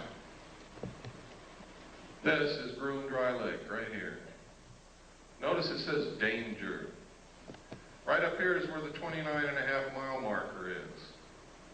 Right up here somewhere is the little alien. Down here is Las Vegas. This highway goes up out of Las Vegas through Alamo to Ash Springs. Then you take this highway down here to the 29.5-mile marker. And you look directly at Groom Lake on any given night from dusk till dawn, and you will see them fly. You can take photographs of them. You can videotape them. Thousands of people have done it. They have called into radio shows and said what they saw. When Billy Goodman was on KVEG in Las Vegas, every night, dozens of people would call in and report what they saw out there. Next slide. That's Groom Lake again, showing the tunnels that go to Los Alamos and up to Tonopah. Next. These are the facilities at Groom Lake. The United States Air Force and the government say that there is nothing there. It is a barren desert wasteland with a dry lake bed. There is nothing there. This is where they developed the U-2. Next. It's another view of the same thing. Next. Here's another view. Same. Another view. Another view. Another view. I guess by now you all know there's something there. The runway is over 30,000 feet long. That's 6 miles. It's really closer to 7 miles from the people that I've talked to. This is a satellite, an SR-71 photograph. Next, this is, no, the other one was a satellite photograph. This is an SR-71 photograph, I'm sorry. Next slide. And this is what we've been able to identify as being there. The runway was built in 4 phases. They have a TACAN, which is a tactical navigation tower, navigational aids, access road, refueling ramp, tank farm. Tank farm is fuel tanks. Pipeline, road, housing, MiG haven. They have one of every kind of MiG that was ever built here. Power lines, water supply. This is a National Security Agency, CIA satellite intercepting dish antenna. Next. This is one of the underground tunnels. We found a publication, we'll look for something called Project RAND, which turned out to be a deep underground symposium hosted by the RAND Corporation and attended by some of the biggest defense contractors in the country. And in it were these photographs. Next. The date of this symposium in this publication was 1959. Next. Next. Look at that drill bit, ladies and gentlemen. In this, they said they had the technology to drill a tunnel 45 feet in diameter at the rate of 5 feet per hour. No one knew this technology existed at that time. We thought the Hughes drill bit that drilled for oil was the greatest thing since butter. Next. Look at that. Next. Now you know why Howard Hughes knew almost everything. These were developed by the Hughes Tool Company. Next. Next. Next. What kind of engine turned these things? In the symposium report, it says, just as airplanes, ships, and automobiles have given man mastery of the surface of the earth, tunnel boring machines and shaft sinkers will give him access to the subterranean world. What in the hell are they talking about? And construction of underground facilities. I also saw in the documents that there were underground bases all over this country, specifically in the Four Corners area of Utah, Colorado, Arizona, and New Mexico. Next. Next slide tray. You got to go back to the beginning. Okay, next slide tray. Everybody stand up and take a stretch so you don't get kinks in your muscles. And we're just going to keep going right on through, and then we'll take a break in about 30 minutes.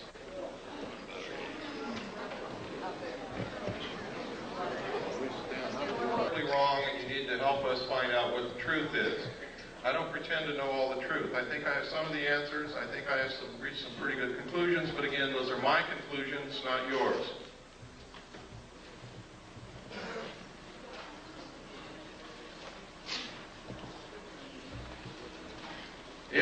in your research or your activities you can prove something that I have said or done or shown you here wrong, I want to know about that so that I can verify your research and your conclusions and change it.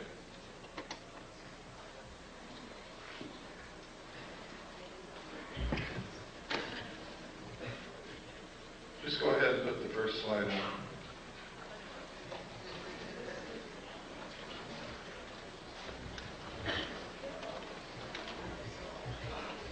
that the first one?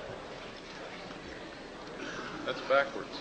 That's backwards? I think so. Is it first? Okay, go back to 0. Oh, go back to 1. Is that 1? Okay, go to 1. That's the last one. Okay. Should be number 2. Okay, when we began to research this underground stuff and these tunnels, we found newspaper articles that stated, this is the Los Angeles Times, Wednesday, June 28, 1989, the secret of Moscow's underworld.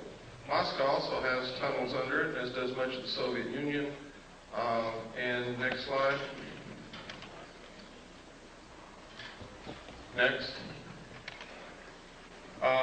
This is the Dulce, New Mexico area. Let me get my little wizard zip gun here.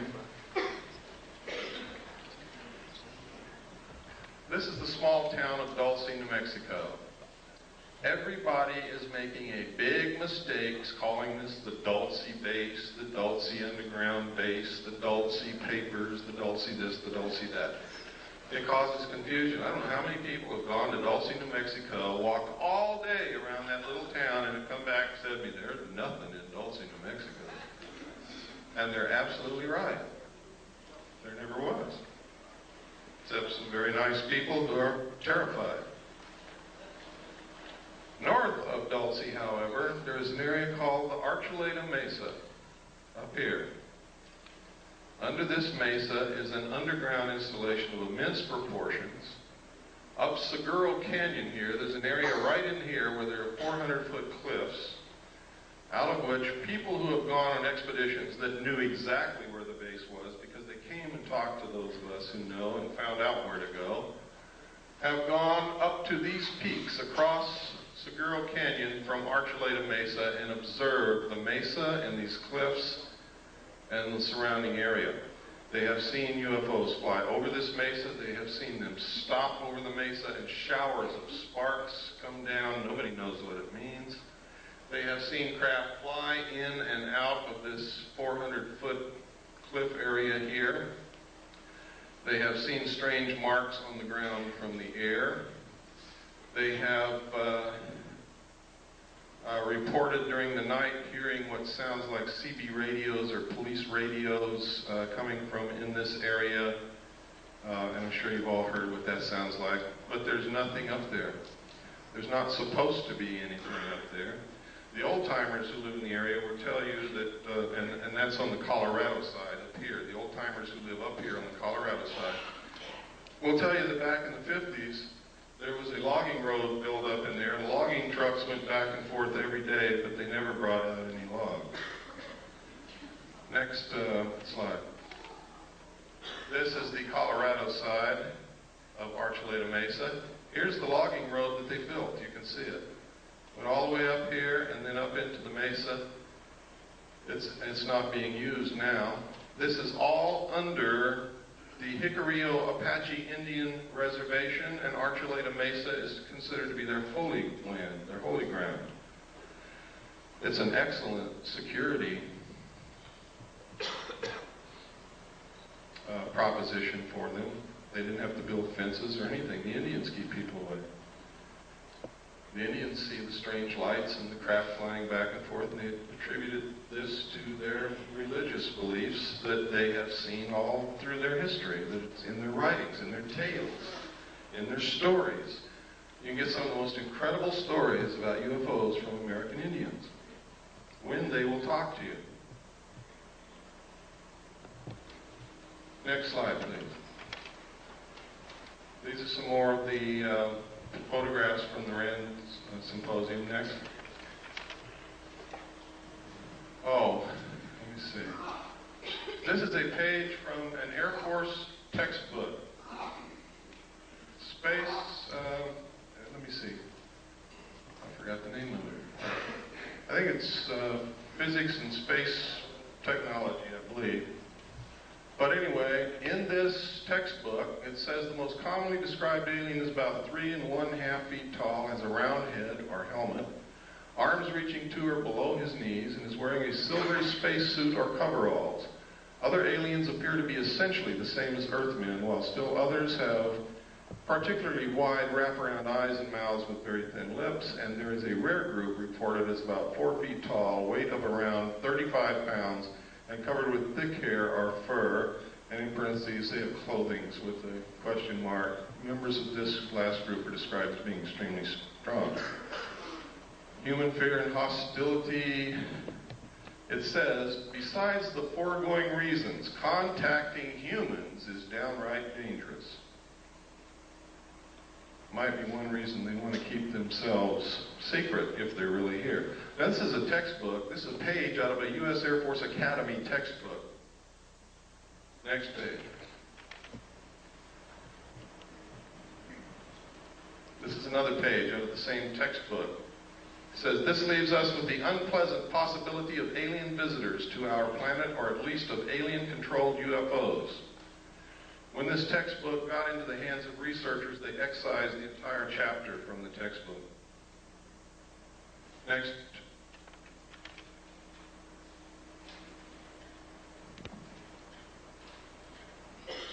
See if the name is on here. No. Okay, next. This is Janet 146D. You want to know why people don't report these things? Want to know why more airline pilots don't speak up? Why more captains of ships don't speak up? It's because of Janet 146, Joint United States-Canadian Communications Instructions for Reporting, and notice it says vital intelligence sightings.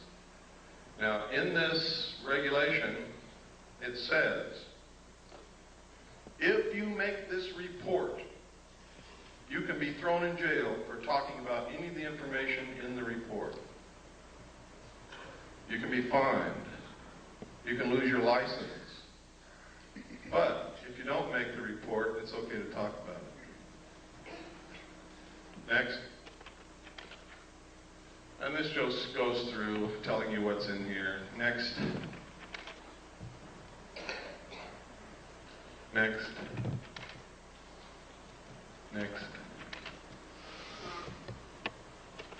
Wait a minute, go back to the last. Oh, here we go, stay on that. Unidentified flying objects.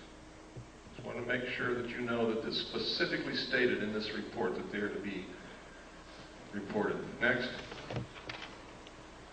Okay, let's go through this. Go ahead. And go ahead. We just don't have time to cover every paragraph and all of the pertinent information. Go ahead. Keep going. Keep going. You can see how extensive this is. Keep going.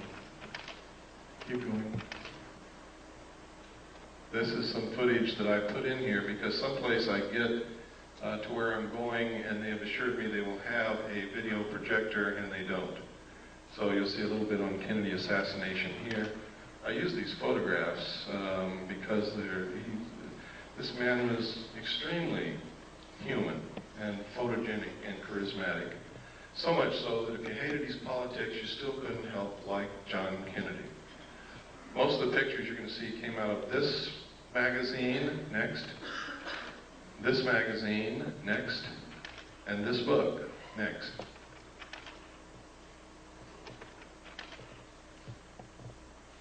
Go ahead. Can you imagine pictures like this of Richard Nixon? Lyndon Johnson, George Bush, Gerald Ford, oops. Next. Next. Look at that. I'm not going to ask you this because some people are probably not going to be able to raise their hand. But I just wonder how many men in here have kissed your father lately. Next. This is a photograph of Kennedy after he'd been shot in the throat. Jacqueline is looking at him in horror. He's clutching his throat. Next. This is William Greer beginning to turn around. You can see his hand here, his arm. You can see the end of the gun barrel right there. Next. Now you can see him. Here's his hand, his arm. The gun is right behind this flash of reflection here. You can see him looking directly back at the president. Next slide. Next. Now, you can see the top of Kellerman's head right here. People argue that that's a reflection off the top of Kellerman's head. It is not. You can also see Kellerman's hand is on the wheel. Kellerman, that's his arm and hand, is actually driving the car at that point. Kellerman is the Secret Service agent who was the passenger in the front seat. Pardon? No. No. John Connolly was sitting directly behind Agent Kellerman. And his wife was sitting directly behind Greer. That's John Connolly's wife, and that's John Connolly. Next. This is Kennedy's grave. Next. Everybody wonders why Jacqueline Kennedy never said anything. That's the reason right there. Where were her children? They were being guarded by the Secret Service, who just shot her husband. It was the Secret Service. Who the hell was she going to tell? And what was she going to tell them? To this day, her children are under the guard of the Secret Service, and so is she. Next. It was not Lee Harvey Oswald, ladies and gentlemen, because that's him right there, standing in the doorway of the Dallas Book Depository as the motorcade drove by.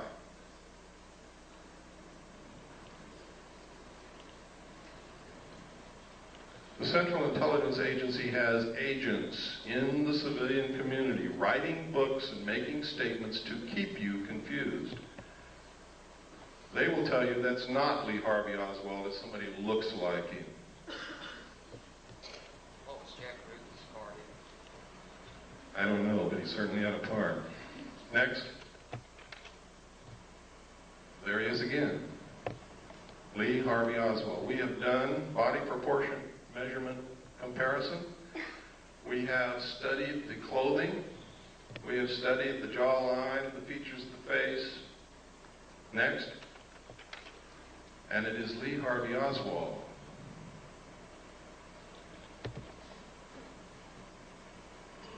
Next. And that's us if we don't do something quick. Next. Now, everybody wants to know, why do we have to have a one-world government? Why is it that they won't let us have these things that we know will cure disease? Why are they so hard on homeopathic medicine? Why this, why that, why this, why that? It's simple, folks. Once you really get into it, there is no doubt about it, there is a serious population problem. At the end of World War II, well, actually during the war, they did a study to try to determine the effect of the returning soldiers from the war upon the economy. What the people who made the study projected was that there was going to be a whole bunch of babies born. They did a study again in 1957, which stated that the exponential increase of the population would ensure that the population would double between 1957 and 1990, and it did. They said that if something wasn't done, the increase in the use of insecticides, toxic chemical waste, effluent sewage, the pollution of the air, the use of fossil fuels, the use of timber, the increased need for raw materials was going to put us in a crisis, because they said that if something wasn't done to stop the growth of the population would double again 28 years from 1990. And it will. And then we will need twice as many trees, twice as many homes, twice as many cars, twice as much oil, twice as much food, twice as much everything. We will be putting twice as much sewage into the earth, twice as much pollution into the atmosphere, twice as much toxic waste material.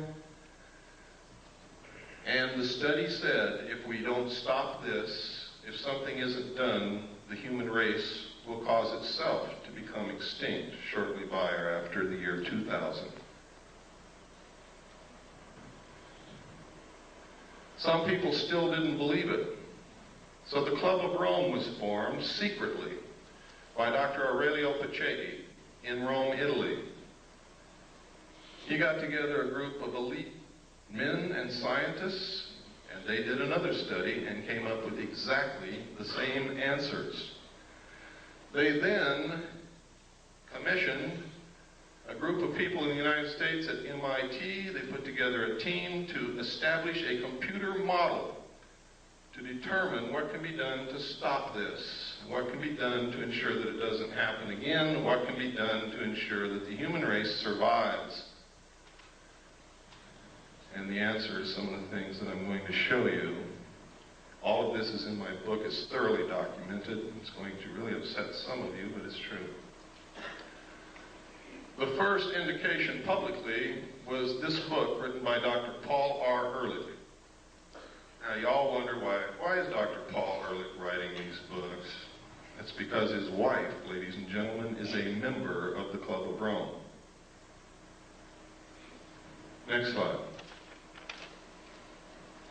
This was copyrighted first in 1968. It was the first indication of the results of the secret studies. This was published by Paul Ehrlich. Next. It says here, probably accurate to say that if all the food produced in the world today were in some sense equally distributed, that everyone would have an adequate diet.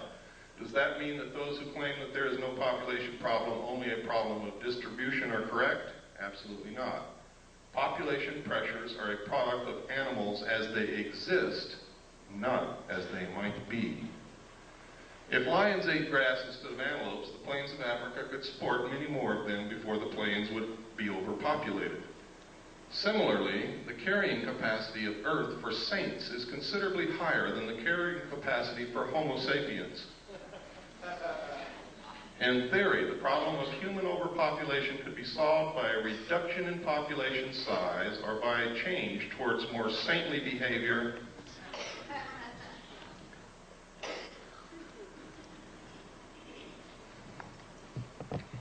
The current situation of global overpopulation is so serious, and the built-in potential for further population increase is so great, that the only sensible strategy for humanity today is to end population growth and start a population decline as rapidly as is humanly possible, simultaneously striving to achieve a more equitable distribution of the food and other goods of this planet.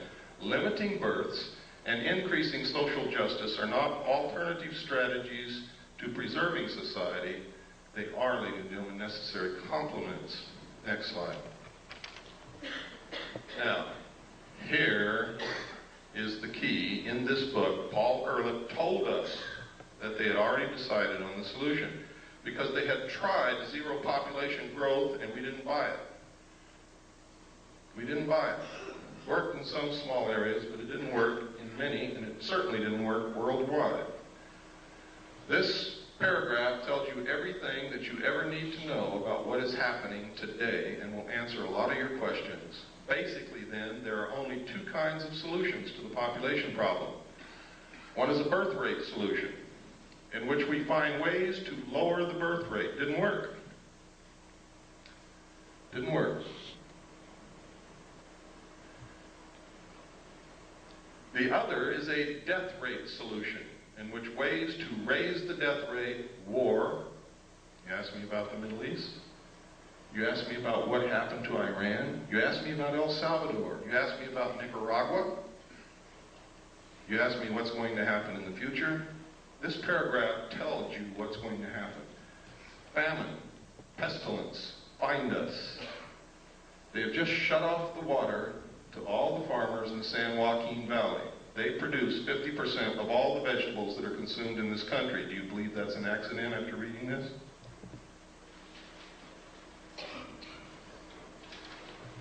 Large corporations and banks have been forcing the small farmer out of existence and buying up land which sits fallow. Do you think that's an accident? We have sold all of our grain to the Soviet Union. Do you think that's an accident?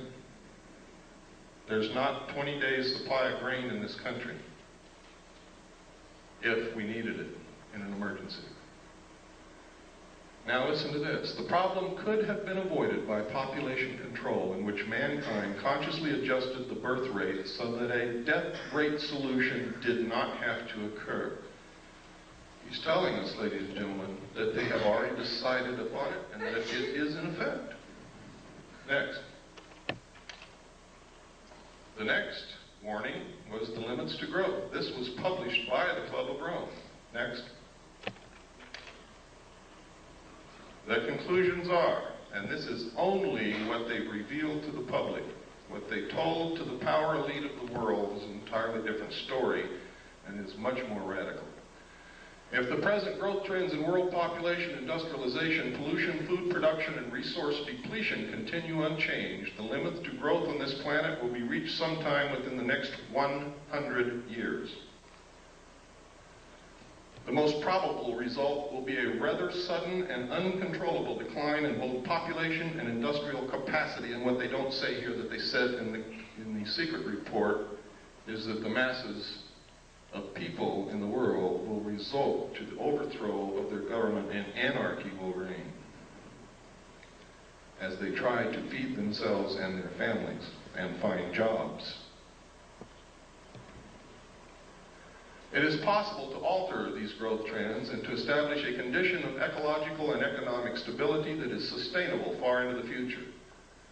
The state of global equilibrium could be designed so that the basic material needs of each person on Earth are satisfied and each person has an equal opportunity to realize his individual human potential. Who would suffer the most under such a plan? Not the rich, ladies and gentlemen. They are in control. It's going to be us.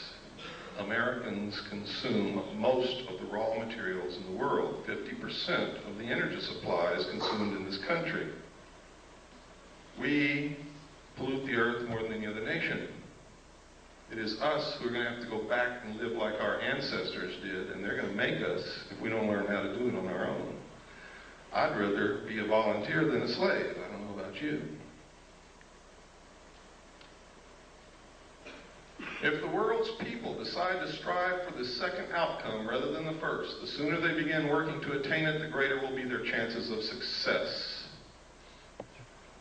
And down in the last paragraph, something really important. These conclusions are so far-reaching and raise so many questions for further study that we are quite frankly overwhelmed by the enormity of the job that must be done. We hope that this book will serve to interest other people in many fields of study and in many countries of the world to raise the space and time horizons of their concerns and to join us in an understanding and preparing for a period, and listen to this because they're not kidding, it's coming very soon, for a period of great transition, the transition from global to global equilibrium.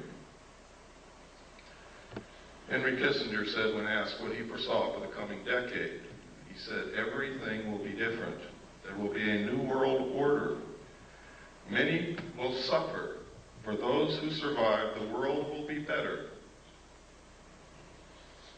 And the last thing he said, we will have the world we have always wanted.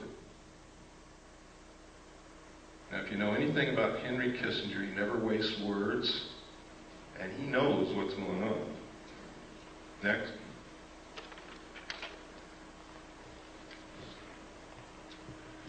This is the regionalized and adaptive model of the global world system from the computer model at MIT, designed for the Strategy for Survival project of the Club of Rome. Patriots in this country have been running around calling the Club of Rome a subversive organization. They've been trying to ensure our survival. They're a study group, a think tank. That's all they are. They don't make the decisions. Next.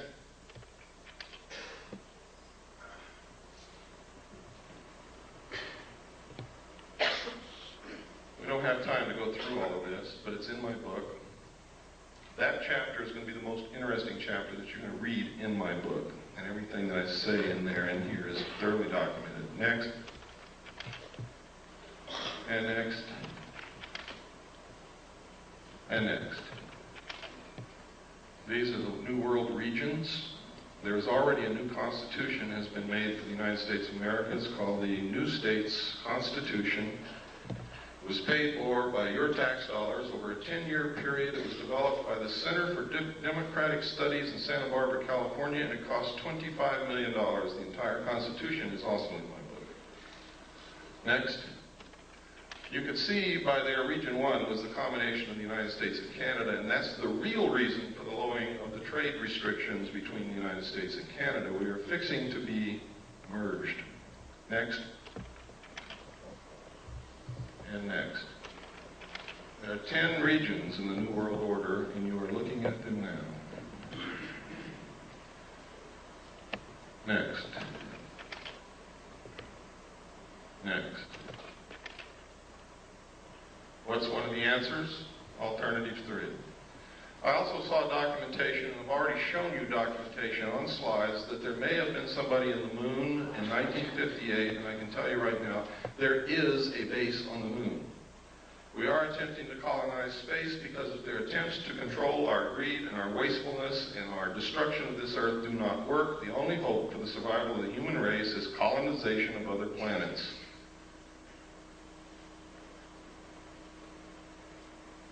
Next. This is verification. I can't tell you who wrote this letter, but it is a letter that was delivered into our hands from, well, I can't tell you that, but this confirms that as far back as 1962, working for the Jet Propulsion Labs in Pasadena, she was working on photography taken of the moon and Mars from objects that went there. I can tell you that the first landing on Mars of a probe occurred on May the 22nd, 1962, sent back photographs and verified the existence of an atmosphere that could support life.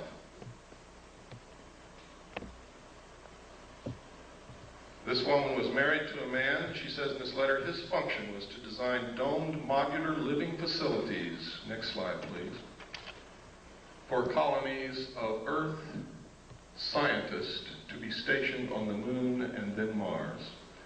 It was called Project Adam and Eve. We didn't get this letter, ladies and gentlemen, until August of 1989. I had already revealed the presence of a colony on the moon and Mars on July the 2nd, 1989. Okay, next. Next. Next. Report from Iron Mountain on the possibility and desirability of peace. Next. This is really important. Though not yet expressly put forth as the development of a long-range sequence of space research projects with largely unattainable goals, this kind of program offers several advantages lacking in the social welfare model. First, it is unlikely to phase itself out regardless of the predictable surprises science has in store for us. The universe is too big. In the event some individual project unexpectedly succeeds, there would be no dearth of substitute problems. For example, if colonization of the moon proceeds on schedule, it could then become necessary to establish a beachhead on Mars or Jupiter and so on. Next. This is a book called Exploring Space with a Camera, published by the National Aeronautics and Space Administration. Next. In which you see tracks on the surface of the moon.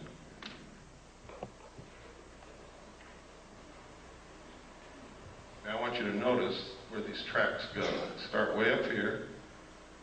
They go down, down into this valley, up over this hill, down in this valley, up over this hill, down in this crater, up over this hill, and down here. And NASA says it's rocks rolling downhill. Next.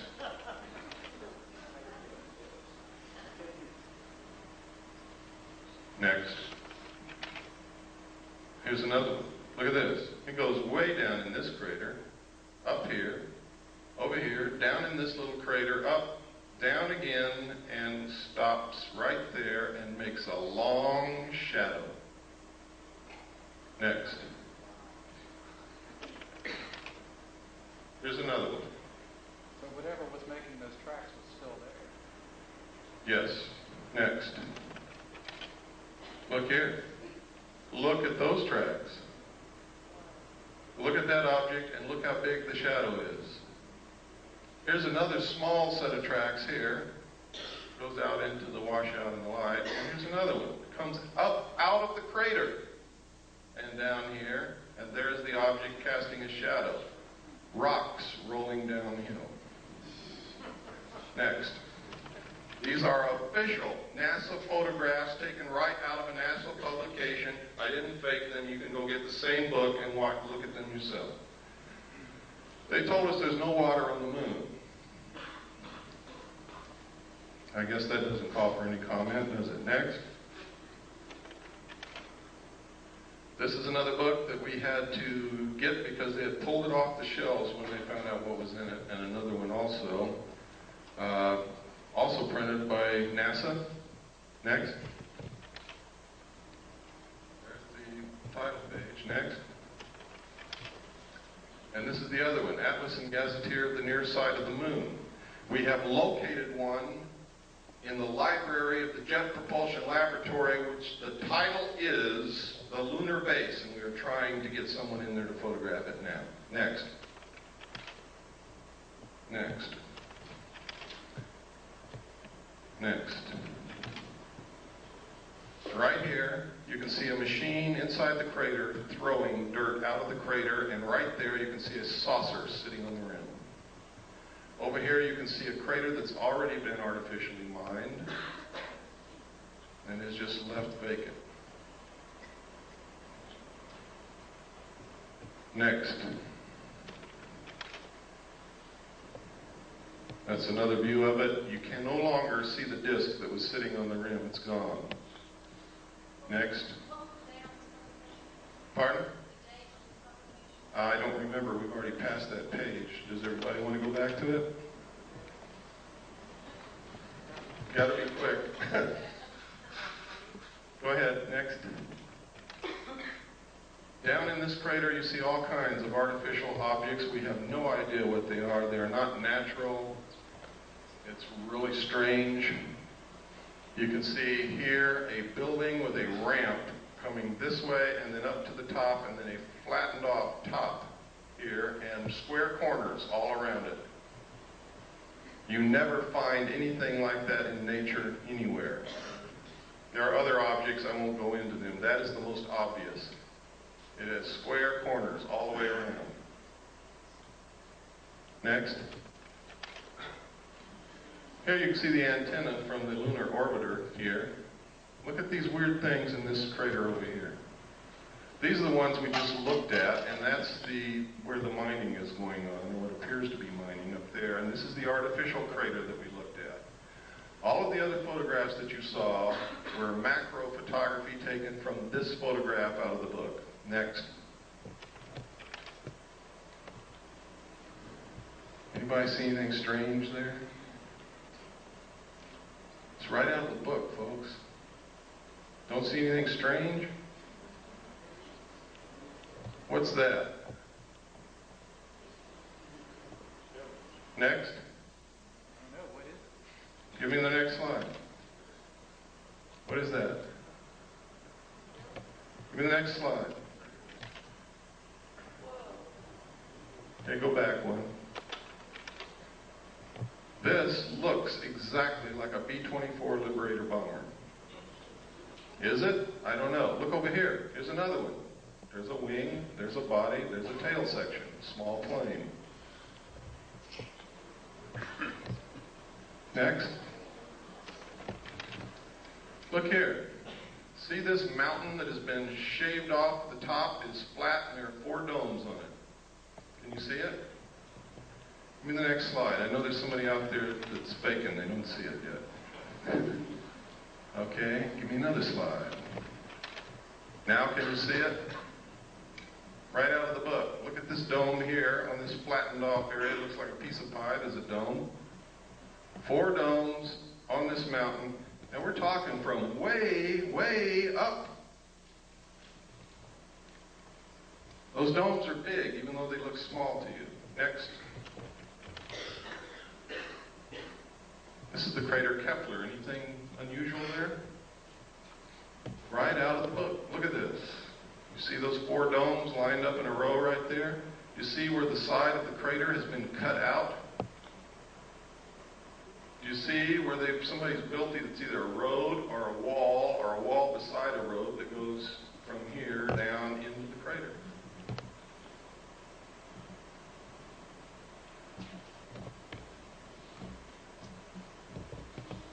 Incredible things in these books. Now, we only had a short time to look. We didn't have any magnifying glass of any kind, and we had to take these pictures. If we had had the time, we probably would have found a lot more. But we had to do what we had to do and get out of there because of the restrictions put upon us. Next. There's a close-up again. You can see the 4 domes right in a row. You can see the crater's been artificially cut out. Next. Look at this. What is this? This is the weirdest thing I've ever seen. We don't know what it is, but it resembles the freeway interchange in Los Angeles, doesn't it? We don't know what it is. We didn't know what it is. But look what's in this crater right here, and you see it all over the moon. If you look real good in these craters, it's a big, giant, T-shaped object that can bend itself to conform to whatever it's sitting on, and you see them in all of these photographs. Next.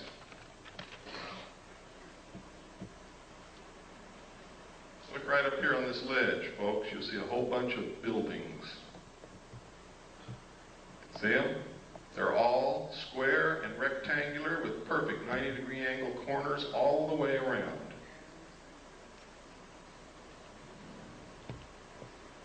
Next.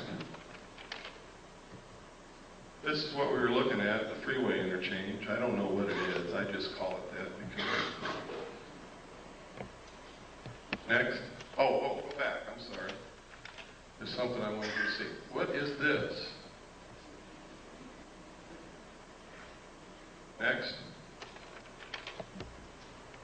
And you can see that a little bit better there. Next. This is one of my favorite photographs. Something crawled over this lip of that crater, gouged out the lip, crawled down, gouging the earth away, made a turn here, came back, crossed its own path, and went back over the lip of that crater. I guess it could have been a rock rolling downhill. Next. There's a close-up of it. There is no doubt about this, ladies and gentlemen.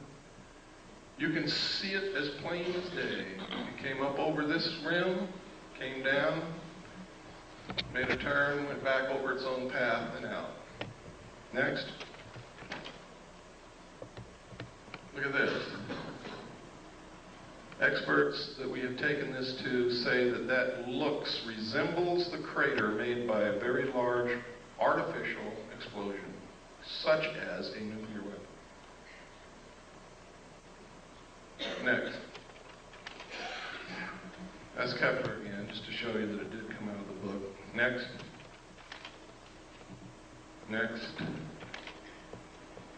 Next.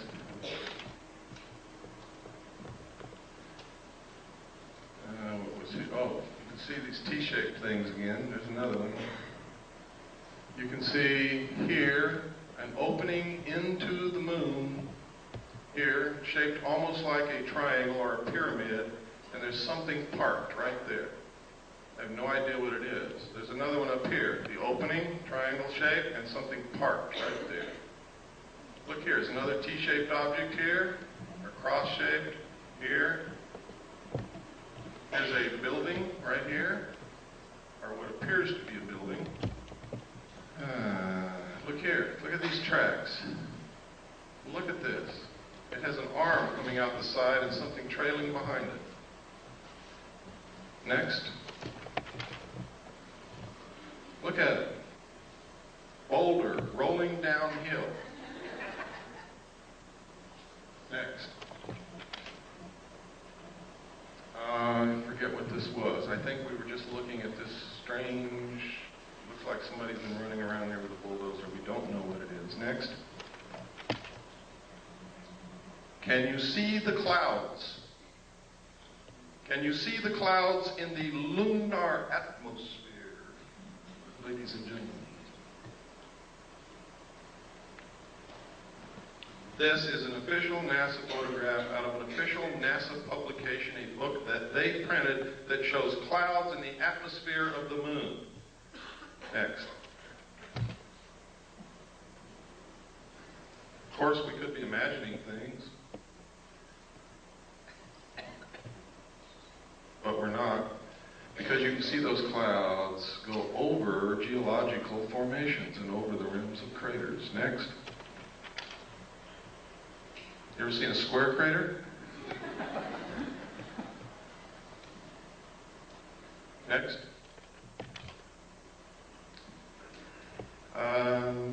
Oh, look here, folks. What is that?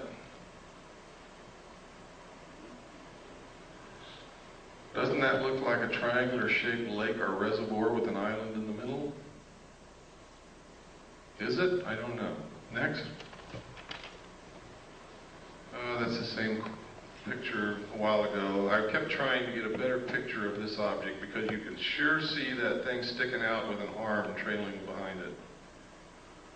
Next. Yeah, we saw it. This is, and this is incredible that they would allow this to be published. It says here, they resemble many steep terrestrial slopes, including those of some man-made craters produced by explosives. Next. Here are again 2 triangular-shaped openings into the moon. They are not the same location as the other ones, and they have a platform at the lip. But there's nothing sitting on these as there was on the other ones. Next. Anybody see anything unusual here? What we're looking at is across the entire crater Copernicus. What I'm looking at is a page of the book in which, in a very small portion of that photograph, I have taken this with macro photography, and in this you can see a base in that crater across on the far side of the crater, and you can see towers, you can see buildings, you can see tanks, you can see another tank or a tower over here, and you can see it even better. Next slide. Check it out. Next slide.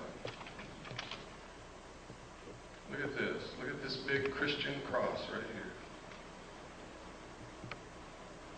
here. Look at these buildings here. Look over here. It looks like what's a building up under this ledge. These are all perfectly square corners. They do not occur in nature. Any expert will tell you that. Next. This right here is a pyramid, exactly to the same scale of the Pyramid of Cheops. This is a Christian cross. Now, this is so far away that this cross has to be hundreds of feet high. A rock. Next.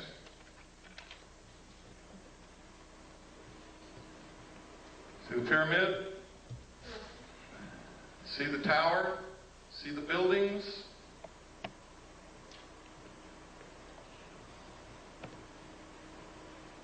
Next. Again, there's the cross. It is huge. You can see tanks right along here. They look like oil tanks. Here's another tower over here. See it? Next. Again, you can see the pyramid, you can see this tower, you can see the cross, you can see looks like a city here. These are buildings. All have perfect 90-degree angles, all over the place. Again, here's the tanks, look like oil tanks. Next. What was this? Sometimes when I don't look at these all the time, I lose what the heck I was even looking at to begin with. Oh, right here. Look at this. This is some kind of an artificial installation that has been built. Look, here's a perfect square. Here's perfect right angles. Here are two arches. Here is an arch that goes over something that goes underneath it. What is it? I don't know. But I can assure you that it is artificial. It is not natural. Next. Look at how this has been flattened out here.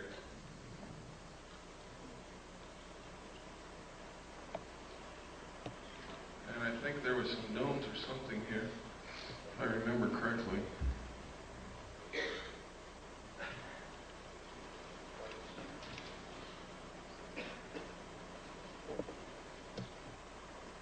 I can't see it now. Next. And next. Now this is the photograph that I took of the base across the crater. See the tower? We're looking all the way across the crater Copernicus, and you can still see that tower sticking up. That's how big it is.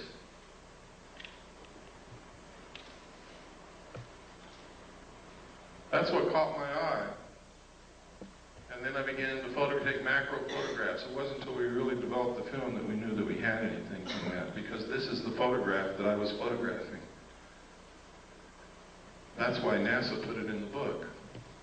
They overlooked it. Next.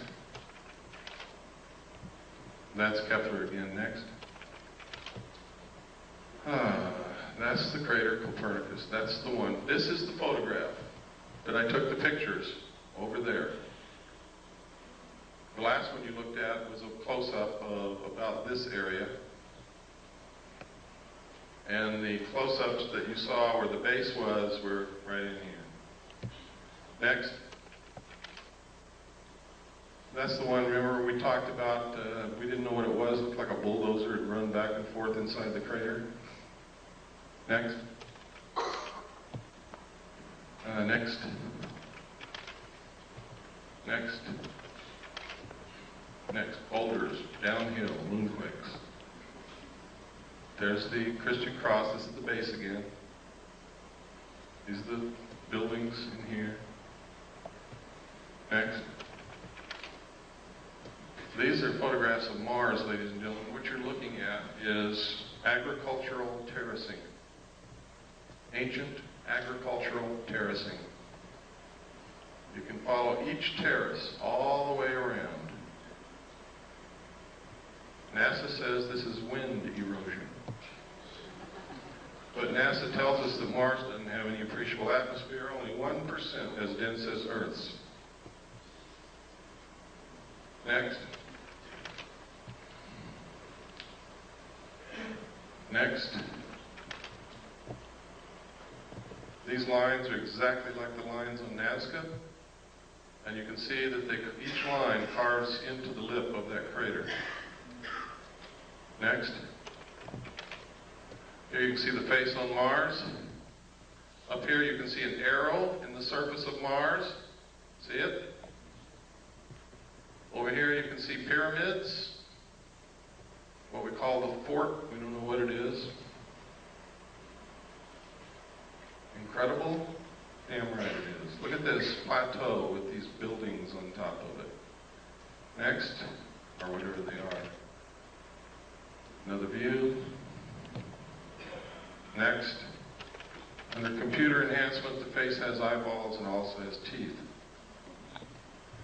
Up here, I was reading this book, which is the Encyclopedia of Space or something put out by NASA, and this covers Mars. And on here I notice this Mars airplane Robotic surface exploration, Mars airplane, what are they talking about? They told me Mars only has an atmosphere 1/100th as dense as the Earth, yet they're preparing to build a Mars airplane? Well, maybe my concept of a plane is wrong. Let's pursue it a little further. Next. There's an official NASA photograph of the Mars airplane that they intend to build. If what they tell us about the atmosphere of Mars is true, this airplane will not fly in the atmosphere of Mars. It's absolutely impossible. Look at the nose of that airplane, ladies and gentlemen. You will see a propeller spinning.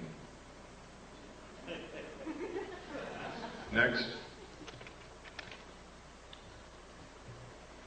Now, this confirms the alternative 3 scenario. Franklin D. Martin, NASA's Associate Administrator for Exploration, has the host of reasons for sending humans to Mars, but after he gives all those reasons, he says, science is one of the reasons you do these things, but it's not the driver. The driver is the survival of the human race. Next. These are some more of those lines like Nazca on Mars. Here you see the arrow.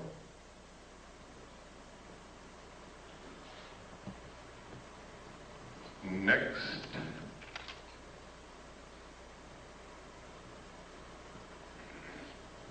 Next. Oh. Okay, let's go back one and change slide trays. We're almost through the slides and we can get into some serious stuff.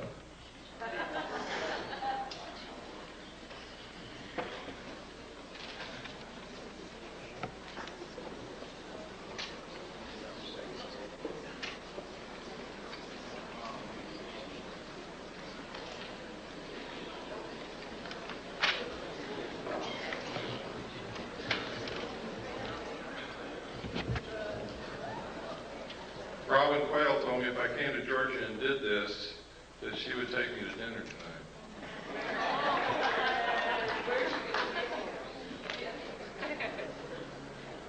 But I think she left already. This is the face on Mars again.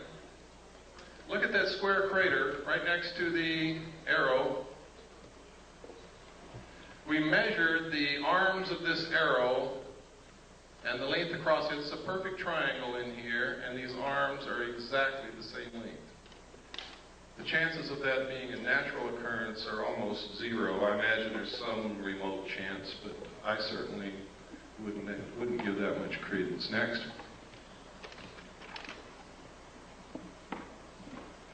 And look at this down here.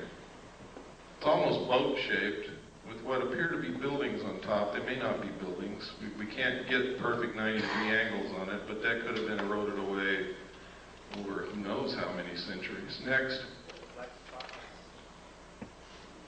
The black dots. Those are places where the spacecraft was sending back the information and it didn't make it to Earth. They're not freckles, they're not painted dots on Mars, they're just where the bits of information didn't make it from the spacecraft to the Earth. Yeah, the face is approximately 1 mile across. Next. I really don't know, ma'am. I try not to guess at things, especially if it doesn't even remotely look like what we might guess it might be. You have to understand, when we're trying to interpret something totally alien to this Earth, we have to understand the concept of what the word alien means. What we might perceive as a landing strip might be a carnival to them. Who knows? Look at this. This is the Martian probe that we landed in 1976, I believe. And it took this picture of something flowing from up here down to here. Could be sand. Sand does flow under the right circumstances, or it could be water. If that's flowing water, then that's significant. If it's sand, it means nothing. Next. Government scientists call newly discovered heavenly object a stray asteroid. Sounds kind of interesting, doesn't it? Until you read the subhead. Astronomers worldwide in disagreement with official explanation call phenomenon an intelligently guided object. London Evening Standard. I think that's 7/10/60, page 3. Next. Now, if you won't believe all this other stuff, how many people in here believe that Gordon Cooper, the astronaut, is a credible individual? Can I see a show of hands? He's an astronaut. He's also a colonel in the United States Air Force. Now he's retired. He wrote this letter to the United Nations, and in the first paragraph he says, "I wanted to convey to you my views on our extraterrestrial visitors, popularly referred to as UFOs, and suggest what might be done to properly deal with them."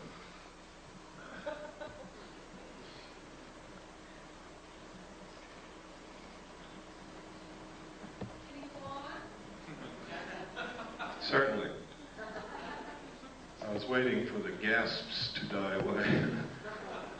I believe that these extraterrestrial vehicles and their crews are visiting this planet from other planets, which obviously are a little more technically advanced than we are here on Earth. I feel that we need to have a top-level coordinated program to scientifically collect and analyze data from all over the Earth concerning any type of encounter and determine how best to interface with these visitors in a friendly fashion. What's another reason for a one-world government? I'll tell you why. If people can't get on a bus with black people without causing incidents, if they can't accept a Chinese person who moves into their neighborhood because they're a chink, how in the hell are we going to interface with a completely alien race from another planet?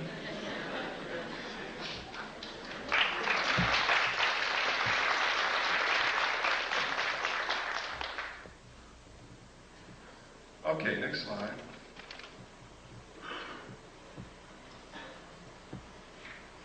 This is in my book too. A lot of this stuff is in my book, with a lot of stuff that you're not seeing here. In fact, there's a lot of stuff in my book that nobody has ever seen before in their life, outside the secret government. This is an accident report that occurred at Ellsworth Air Force Base, South Dakota, 7 miles southwest of Niland, South Dakota. They got an alarm situation that at a missile site called L9, there had been a security breach. They sent a SAT team out that consisted of Airman First Class Jenkins and Airman First Class Reiki. There was SAT alert team, or security alert team called SAT. Next slide. When they got out there, they saw these crazy little guys running around in silver suits with helmets on their head and something hovering real bright above the missile silo. Reiki went up the hill, challenged them, told them to stop. They didn't stop. He raised his M16, and they blasted him with some kind of a light, melted his M16. They never even found a piece of it, and gave him second and third degree burns all over his hands and arms. He called back to Jenkins, who came from the vehicle. Jenkins saw 2 of them, fired at both of them, hit one in the helmet, one in the chest. They both fell to the ground. A few seconds later, got up and ran off and went up into this craft, which zoomed away into the sky. Further investigation showed that the nuclear components of the warhead was missing from the missile. Next. And next. UFO photographed over Disneyland, that's it down there. In the space of flicking the shutter of the camera, this thing moved back and forth about 12 times and then caught it here. That's how fast it was moving. And the reason I included this, because while people who go to Disneyland may be interested in fantasy, they're usually families, they're usually middle-class people, they're usually respectable, they're usually credible, and thousands of them saw this. Next. There it is.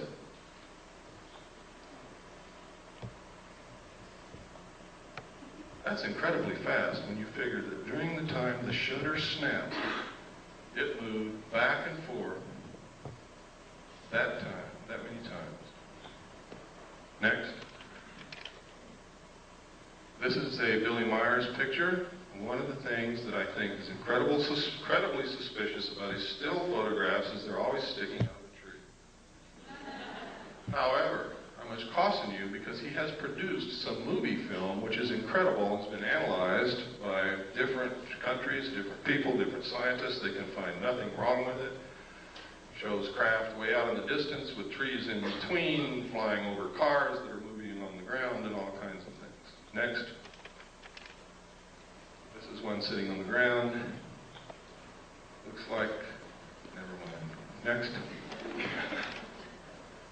This is a drawing that an abductee made of the craft that they were supposedly abducted and taken up into. Next.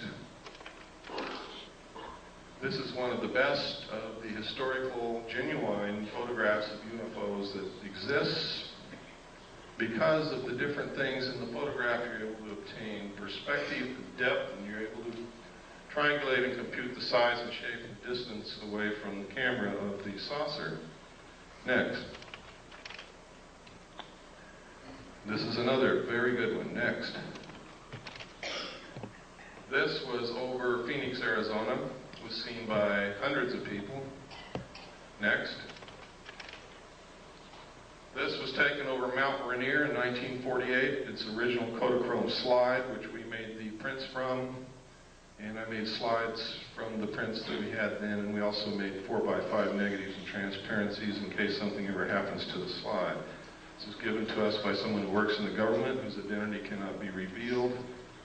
This is perfectly symmetrical. It is not a meteor. It is moving exactly parallel to the ground.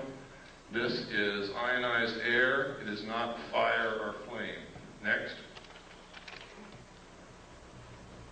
This is commonly what's known as a lenticular cloud formation.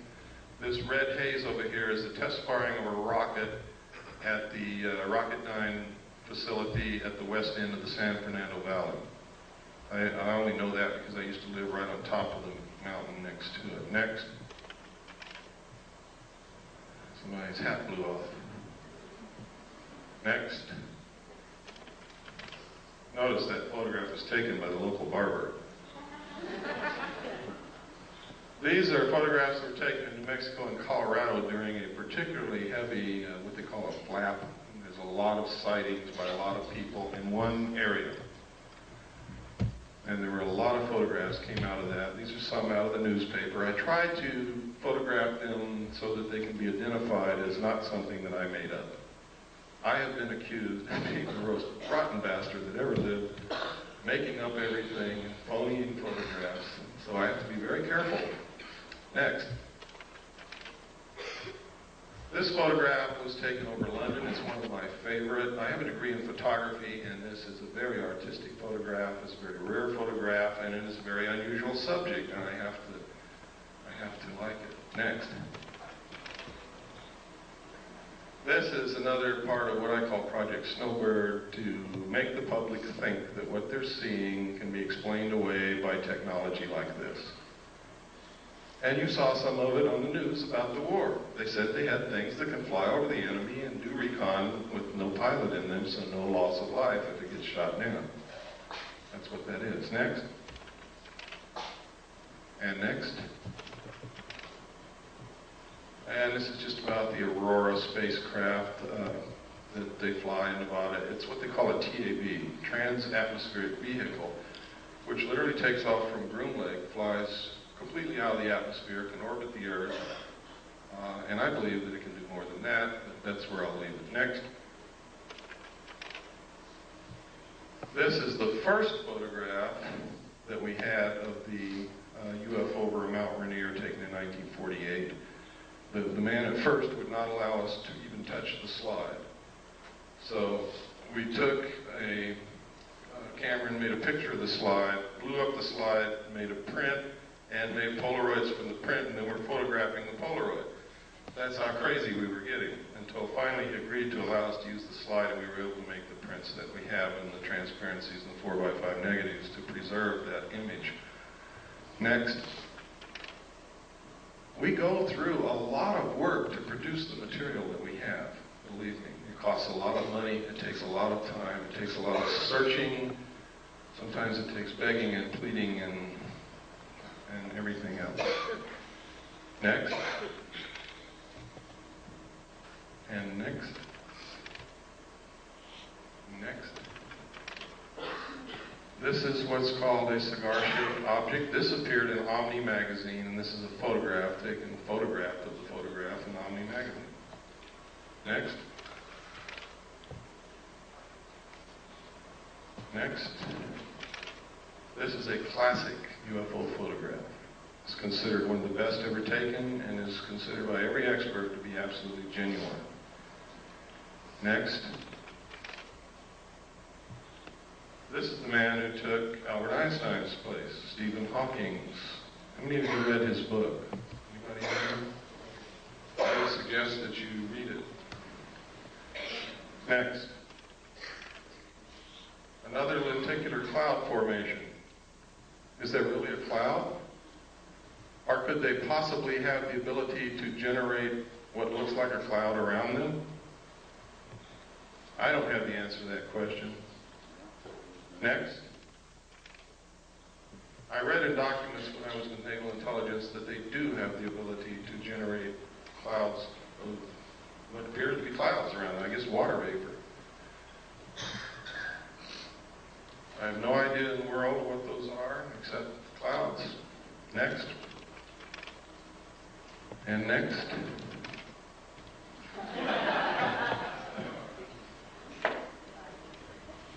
Is this what they're trying to make us believe is happening? So that we'll accept a one-world government, give up our freedoms, submit to totalitarian control? Is that the easiest way to control us so that we won't destroy the earth? Is that what this is all about? That, by the way, is from The Creature from the Black Lagoon, which was a classic horror film for the buffs. Next. And next. They do exist, folks. For those of you who thought they didn't, never saw any, they exist. This was taken from an airplane window. So you know that nobody threw a hubcap into the air. It's above the clouds. Next. This was taken by a tourist in Hawaii. He didn't even know that it was in the sky. He was taking a picture of these beautiful women, and it wasn't until he got the pictures back and he was showing his vacation photographs to a friend, or at least this is the story, that his friend said, "What's that?" And he said, "What?" I never saw that. And this is a close-up. Next slide.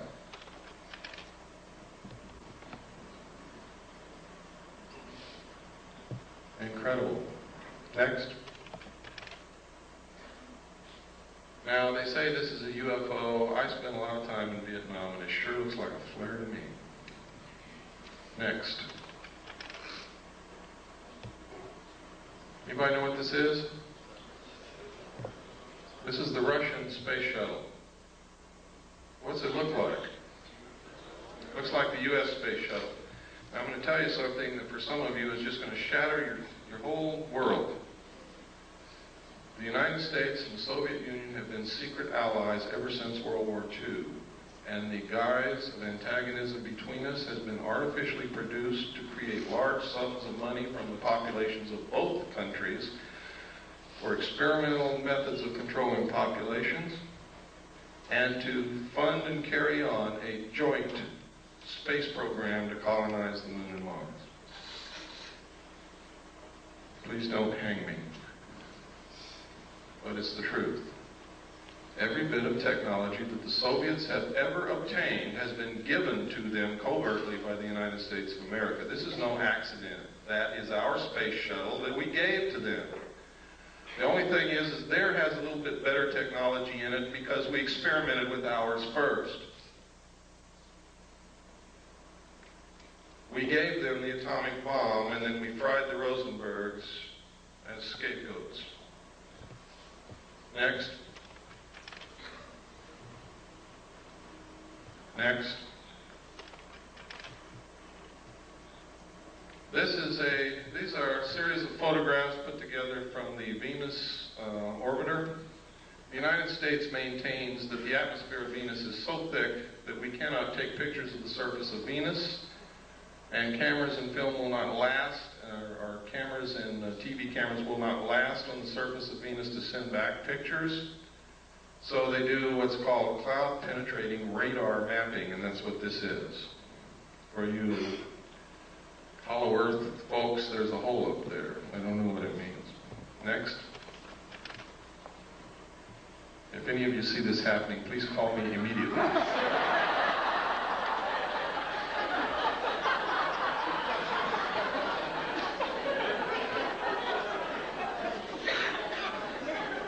Next.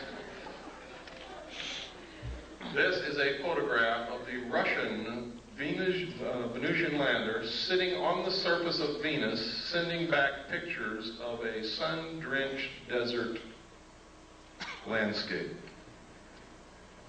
Somebody's lying. Immediately after the Russians released this photograph, officials and government people from Washington called a high-level meeting with the Russian space program people, and you never saw it again. Next. These are comparisons of the two, the Russian photographs and the photographs that we get. Now, I want to give you some food for thought. Recently, they had a flyby of Uranus. Remember that? And most of us were glued in the middle of the night to our TV set, hoping to see something strange that we'd never seen before and get a little bit of illumination from what was happening out in space. The target of the probe was the planet. Does anybody remember that? The target was the planet. The main interest for the flyby was the planet. What did we see? Anybody know? Did anybody stay up like I did and watch? We saw the moons of Uranus. We saw one long-range shot of the planet, and we never saw it again. But we saw the most incredible close-ups of the moons of Uranus that you could possibly hope for. Why? Why wouldn't they show us the planet? And it happened elsewhere also. Next. This is a book after its kind. In the documentation I saw, that symbol there was said to be the trilateral signal, or the trilateral symbol used by the aliens as their symbol. It literally means, in ancient writing, I found it finally. The first place I ever saw it, outside of the official documents, was on this book. The second place was in a Bible that contained a page of old ancient Christian symbols. And another one, I found a book in the library, I forget the book, but it was about symbology and symbols. And this is an ancient symbol that means mother and father with the children. See, these are two old symbols. You take this apart and you have a mother symbol and a father symbol, or a man and a woman symbol. Put them together, it's mother and father. It can also mean the process of reproduction. With a circle on one side, it means one child. With a circle on the other, it means two. This literally means mother and father with the children. The thesis for this book is a scientifically dependable yet popular analysis of the theory of evolution. In it, he asserts that there must have been some outside interbreeding or influence or genetic insertion into the human race to produce modern man. Next slide. This book was first written in 1927. Next. This is an article that just says how they can move technology, secret technology, from government laboratories into the world. Next. And next. Oh no, go back one. Go back one, please. Right here. This is a perfect illustration, folks. Look at this photograph, and you'll see that in the shadows there is no detail whatsoever. In space, without an atmosphere, there can be no detail in shadows, because the only thing that will produce light in shadows is diffusion of light through an atmosphere. Now, next photograph. which proves that this photograph was not taken on the moon. Or if it was taken on the moon, there is an atmosphere. Next.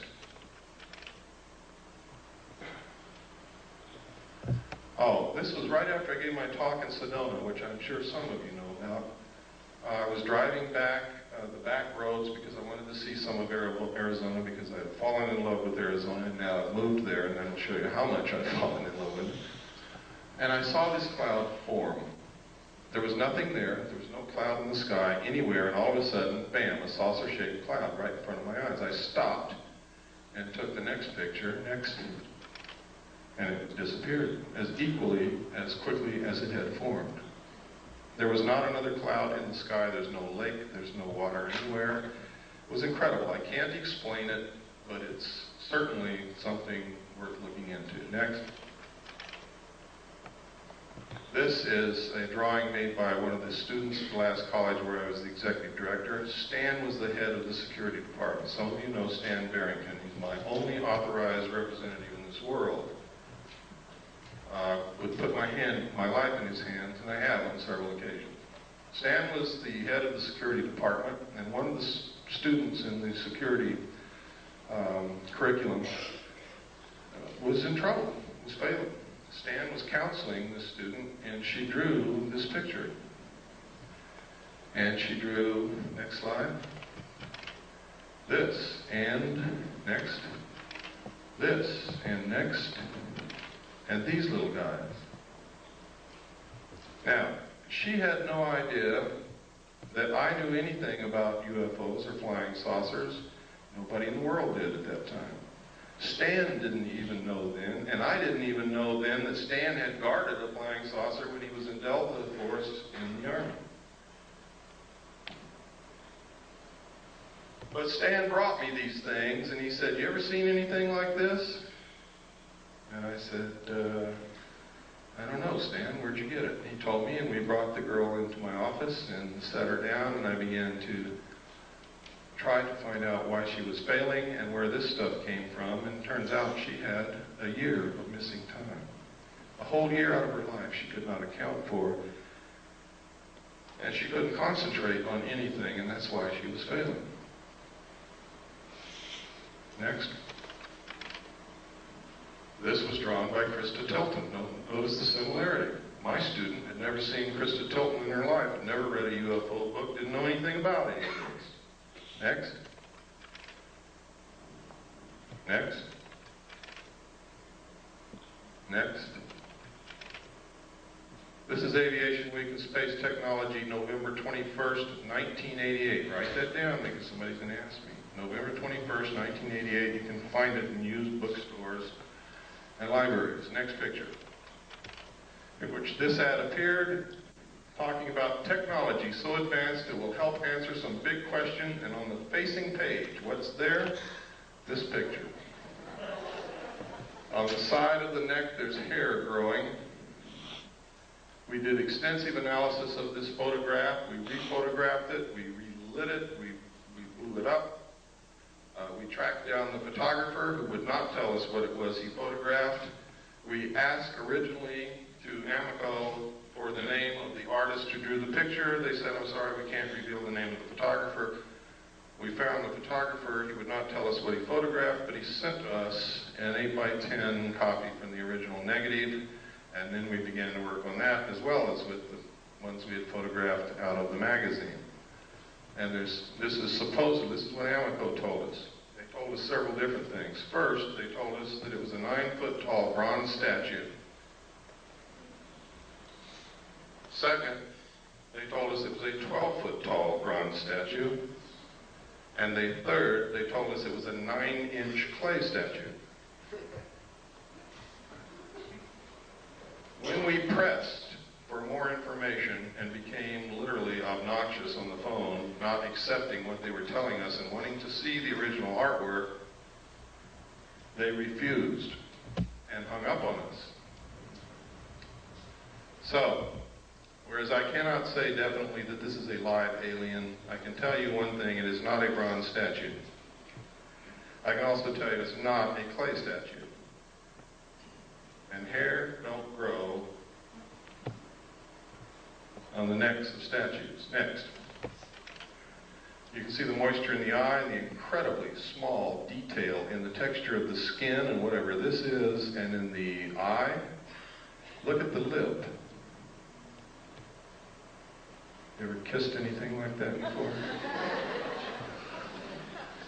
I know a guy that did in the back seat of a Chevy. Next.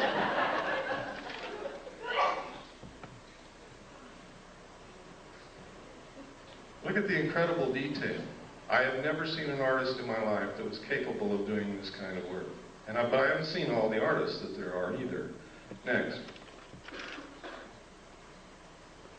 Look at the lines on the neck. Look at the detail on the arm. Next. Look at the hair on the neck. Can you see it? It's kind of hard to see, but it's there. That little fuzzy hair. Look at the lips. Look at the throat, the detail, the wrinkles. Next. Look at the moisture in the nostrils and tell me that's a bronze statue. Look at the moisture in the eyes. Look at the incredible detail in the folds of the eyes. Look at this bag under the eye. Next. I think they're trying to tell us something. Next. Next. These are letters from England that was a big hoax. Next. It reports that a alien craft crashed in the Kalahari Desert of South Africa is perpetrated by one guy named James Van Grunen. It's a total hoax. Don't believe it. If you want proof, write to me. If you think you can waste your time pursuing this, I'll give you the proof. Next. Next. Next. Next. Next. Next. Next. Next. Just keep on going right on through.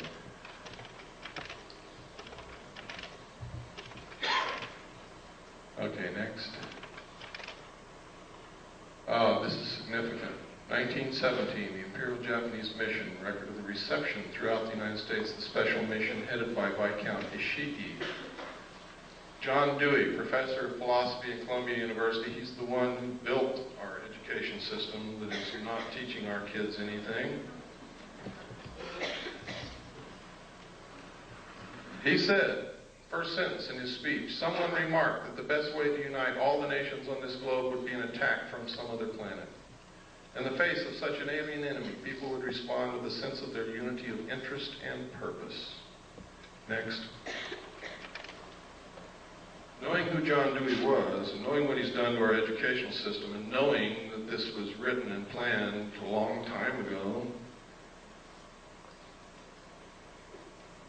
this is probably going on. Next.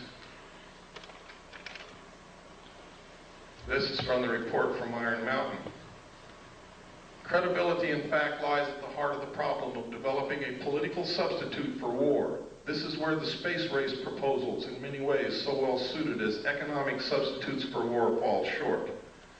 The most ambitious and unrealistic space project cannot of itself generate a believable external menace. It has been hotly argued that such a menace would offer the last best hope of peace, etc., by uniting mankind against the danger of destruction by creatures from other planets or from outer space. Experiments have been proposed to test the credibility of an out-of-our-world invasion threat. It is possible that a few of the more difficult to explain flying saucer incidents of recent years were in fact early experiments of this kind. Next.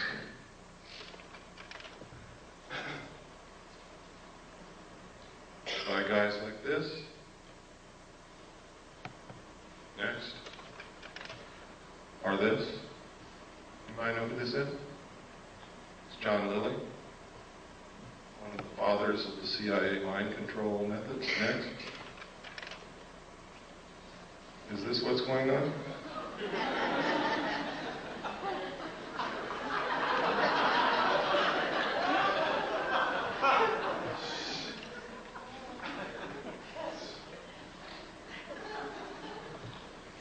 Next. Silent Weapons for Quiet Wars is the first chapter in my book. Once you read that, you will have a complete understanding of what's happening in one very important area. And you will get an understanding of what the elite think of us, the common man, the mass of ordinary, everyday people, which is what most of us really are. We're all special in our own way, but we are a part of the masses of people.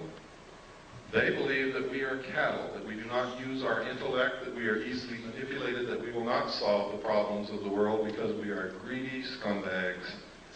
And because of that, we are nothing but stakes on the table for those who will use their intellect. And until we change that, they're going to treat us like cattle. And I've got to tell you right now, on a daily basis, we prove them right. Next.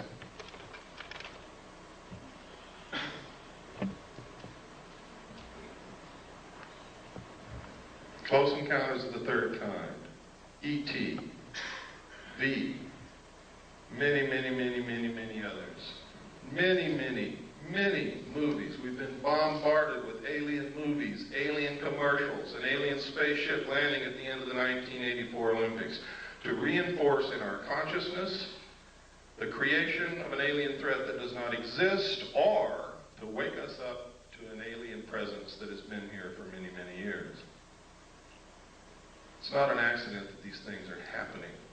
It's not an accident that you're seeing on your TV. Was it ITT or ATT? AT&T, one world, one card. These aren't accidents. Right out here in the lobby of this church, you see a picture of the world on the bulletin board.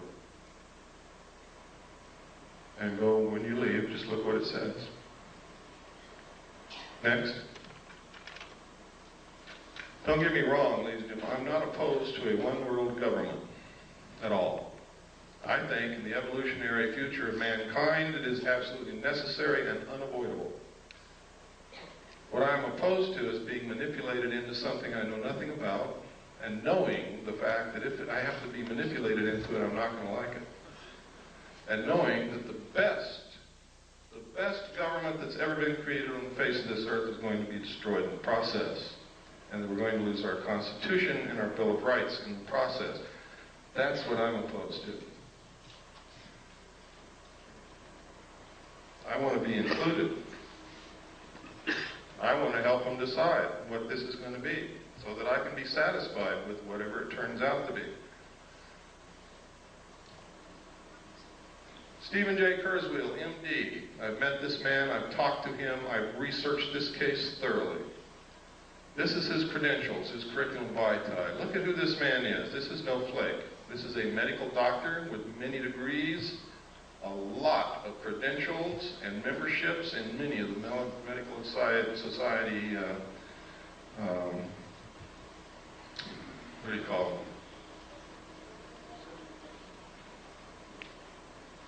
Associations, I guess.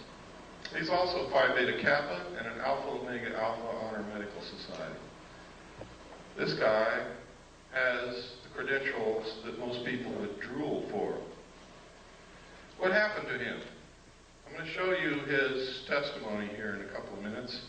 What happened to him, he was approached by someone named Joan Thompson at a not at a UFO meeting, to attend a UFO meeting. He said he really wasn't interested, but went because she was a pretty woman, and he wanted to meet her. He went with her. It was like a date. He said what he learned there astounded him. He never heard of any of that stuff. But he also met somebody named Bud Hopkins.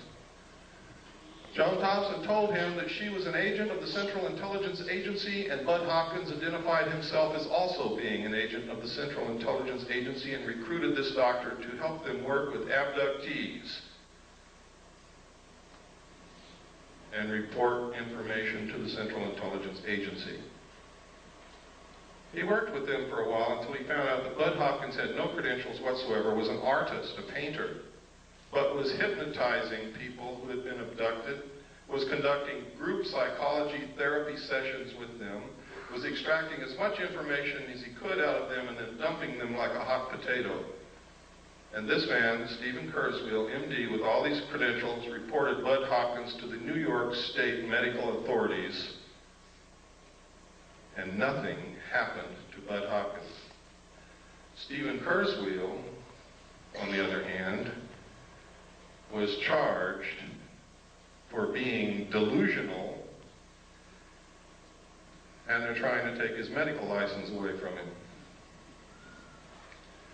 because he told them that Bud Hopkins was engaged in this research of alien abductions that the government was covering up, and he was judged to be delusional. We have all the documentation, the medical reports, everything. Next. It's all in my book.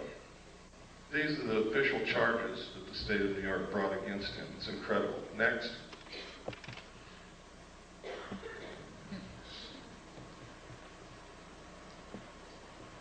Schizoid personality disorder. Grandiose and paranoid type. Next. This is his testimony, sworn under penalty of perjury, signed and notarized. It's in my book. It proves the assertion that I've been saying all along, that most of the people that you ever see on the stage of a UFO symposium are working for the government. When they have a show on TV like UFO Cover-Up Live, which William Moore participates in, who is an admitted government agent, with all the others, and then they give a phone number at the end for you to call in to tell if you've ever had an abduction experience, and you go to your phone and call the CIA and tell them that you have had one.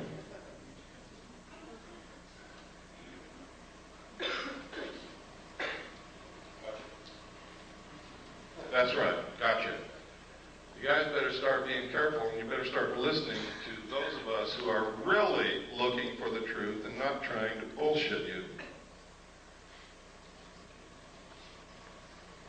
We are being manipulated on a grand scale by people who know what the hell they're doing. And if we don't wake up, we're going to be wherever they want us to be, and only we're going to discover that that's not where we want to be. Next. This. Oh. In my original paper, The Secret Government, which I published May the 23rd, 1989, I said that there had been a military coup in the United States. I documented in my book. 3 other people have confirmed that they saw the same message that I did, and that message was before Nixon resigned. Nixon was not going to resign. He didn't think that they could impeach him. And I don't know whether he could or not. Nobody will ever know because no trial occurred. But the Joint Chiefs of Staff sent a message to all military commanders of all the military forces, and the message said, upon receipt of this message, you will no longer accept any orders from the White House. Acknowledge receipt. That's unconstitutional. That is a military coup. Nixon was forced to resign because they yanked the military out from under him. They cut off his communications to his commands because those communication centers are under control of the military. In my book, it's documented. You no longer have to take my word for it. Nobody believed me when I published that at first. But now 3 other people have come forward and stated that they saw exactly the same message that I saw. And that's in my book. Their names, everything. Their statements, sworn statements. This is the sworn statement of David Race. It is notarized on the original. You can see the notary seal, which didn't photograph very well. Next. He also named 4 other witnesses that saw it with him. Richard Doty. This is extremely interesting. Richard Doty. Richard Doty was the agent in shadow called Falcon on UFO Cover-Up Live. I also found reference to a project called Project Mogul, which you have to remember that it was in July 1947 that the Roswell crash supposedly took place. You have to remember this William Moore, confessed government agent who researched and wrote the Roswell incident. It's Richard Doty Falcon who's been working with Moore for years to supply him information. Richard Doty is the counterintelligence agent for the Air Force Office of Special Investigation at Kirtland Air Force Base. These are the notes of an interview that Barry Greenwood did with Richard Doty. It's funny that Project Mogul, a project that released balloons on July the 3rd from Holloman Air Force Base, which floated in the direction of Roswell Air Force Base, on July the 3rd, 1947, and these balloons were coated with thin aluminum sheathing. Now go back and remember the description that Jesse Marcel gave of what he found in the field on Brazel's Ranch. And the man in charge of that Project Mogul was Richard Doty's father. That's significant.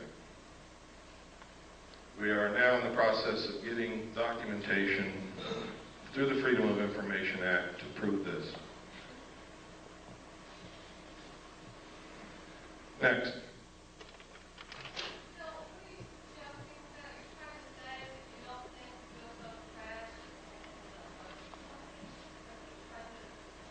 I'm saying that we can no longer accept that a UFO crashed on the basis of the evidence that we now have. We've got to find out there's something else to this. We have a Project Mogul that released balloons on July the 3rd near Roswell, New Mexico. It's coated with thin sheeted aluminum. No, it wasn't. No. No. They also released balloons from Project Mogul also in June, on several dates in June of 1947. What I'm saying is that Richard Doty is participating in putting out phony flying saucer information to the world, and his father was in charge of Project Mogul, that we need to look at this more closely. That's what I'm saying.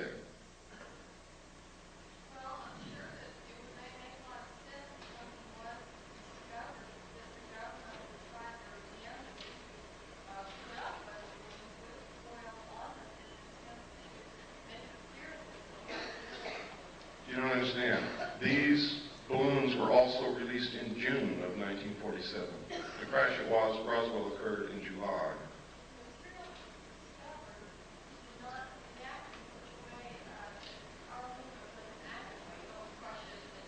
Well, you have to also understand that you're taking the word, you have no evidence, you're taking the word of an intelligence officer who may be participating in creating something for you to believe that doesn't exist.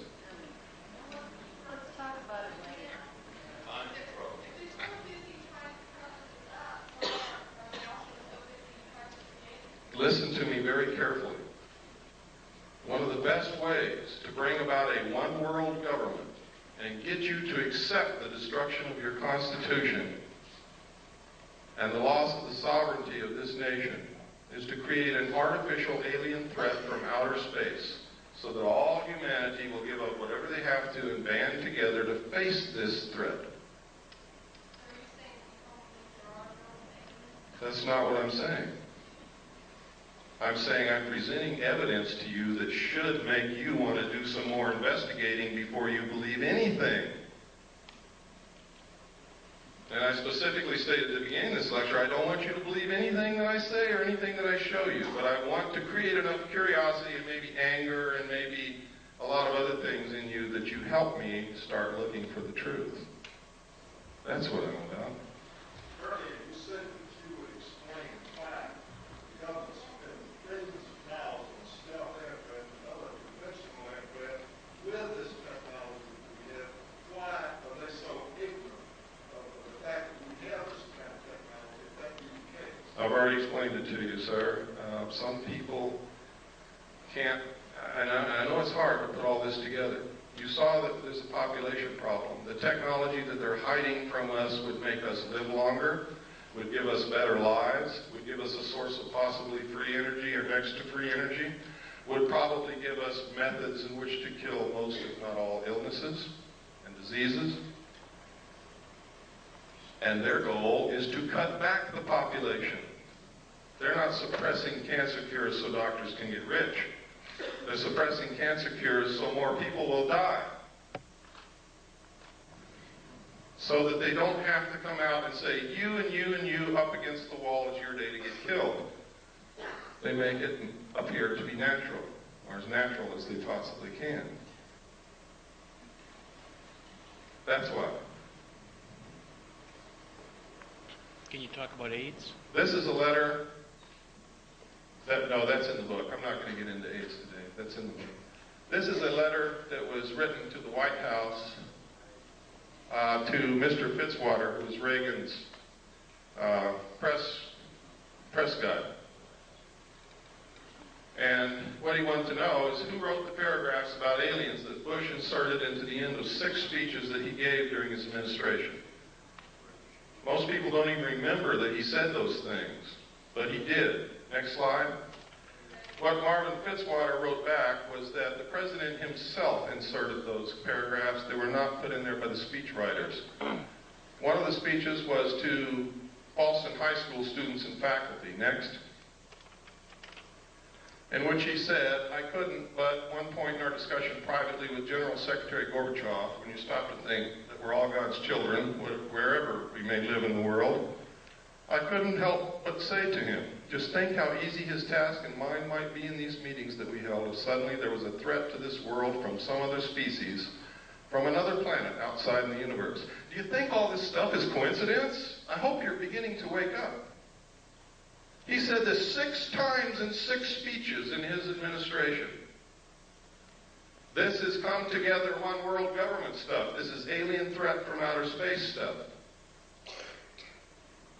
6 times the president said. Next. To the General Assembly of the United Nations. Next. In our obsession with antagonisms of the moment, we often forget how much unites all the members of humanity. Perhaps we need some outside universal threat to make us recognize this common bond. I occasionally think how quickly our difference worldwide would vanish if we were facing an alien threat from outside this world. And yet I ask you, is not an alien force already among us? What could be more alien to the universal aspirations of our peoples than war and the threat of war? What would a one world government do? Abolish war. What is the threat that will bring it about? An alien threat from outer space. Please wake up. Next.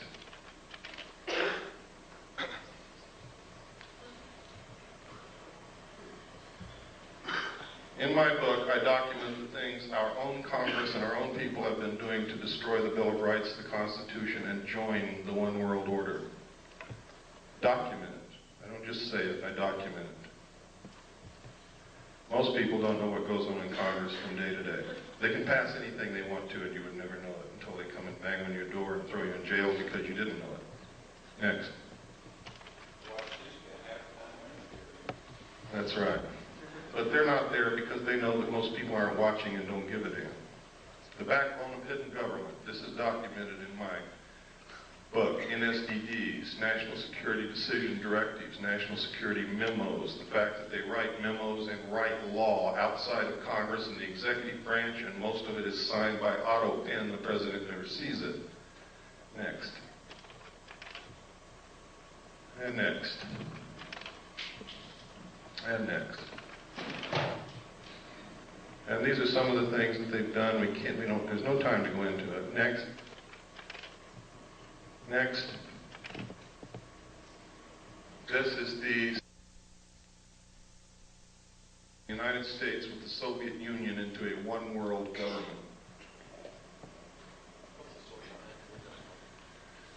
That's from an organization called Free, put out by Johnny Stewart. The address over there, it's in my book.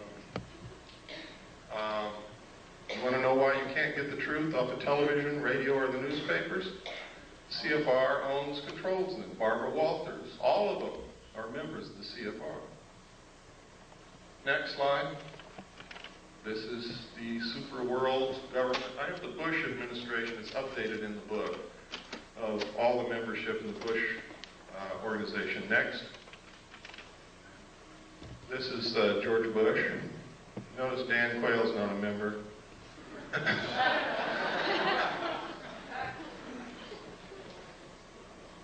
Now this is serious. Their goal is a one world order, one world government, the destruction of the sovereignty of the United States and the merger of the United States and the Soviet Union.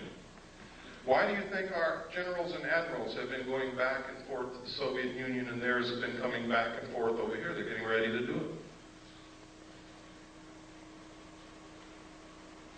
Why do you think the Soviet Union began giving some more freedom to their peoples? The people didn't bring that about. It was given from the top down because it's time to solidify the New World Order when the European states come together. Why do you think that there are so many attacks upon our Bill of Rights right now? Because we all have to be on an equal level. We can't have all these freedoms if the rest of the world doesn't.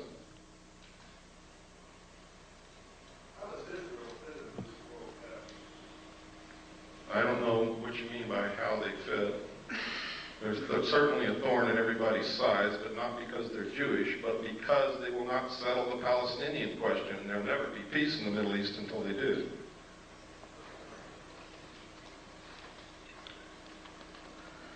This is not a Jewish plot. This is not a communist plot. This is not the Nazis plotting this. This is a secret group of men who've been around for a long time called the Illuminati.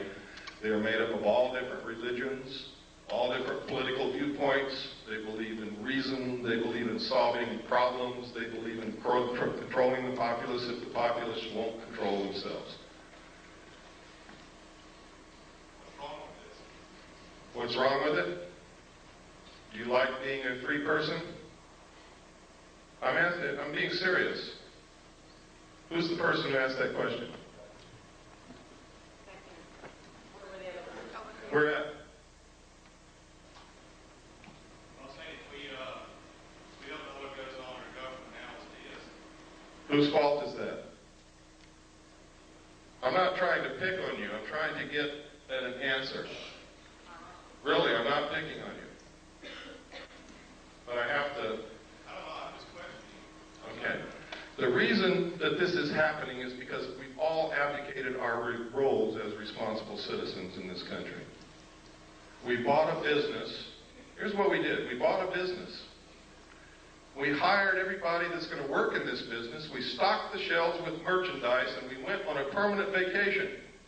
What do you think is going to be left of our business in 20 years when we come back?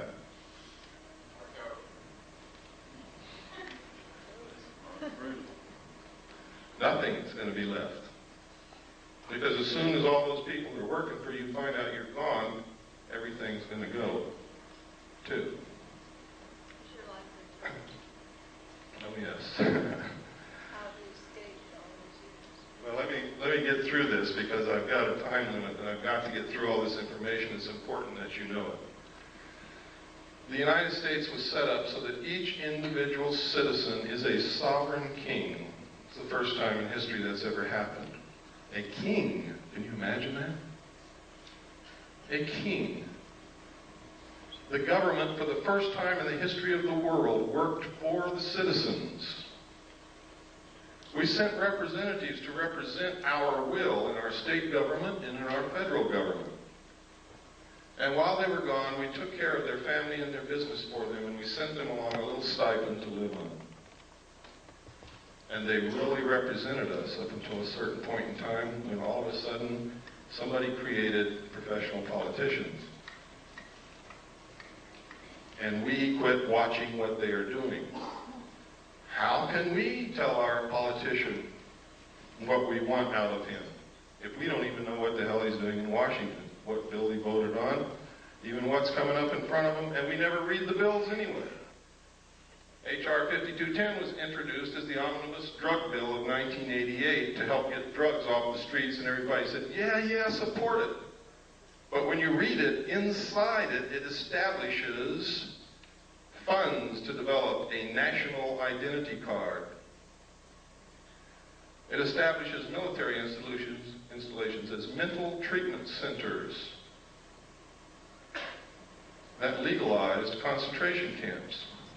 It authorizes prisons to borrow money, to manufacture products, to sell those products on the open market with slave labor, which will destroy small business. I can go on and on and on. H.R. 4079 is in front of Congress, which will allow the President to create a national emergency for a period of 5 years, which will literally allow him to suspend the Constitution of the United States and declare martial law. Thanks to Newt Gingrich. That's right. Could you explain that bill that you had? That's it. That's it. Yes. So what I'm saying is, this is our government, our country, and we're going to lose it if we don't get smart real quick.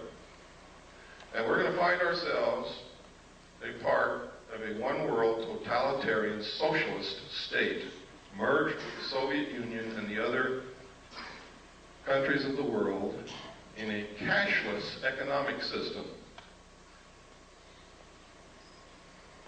Bankers already know it.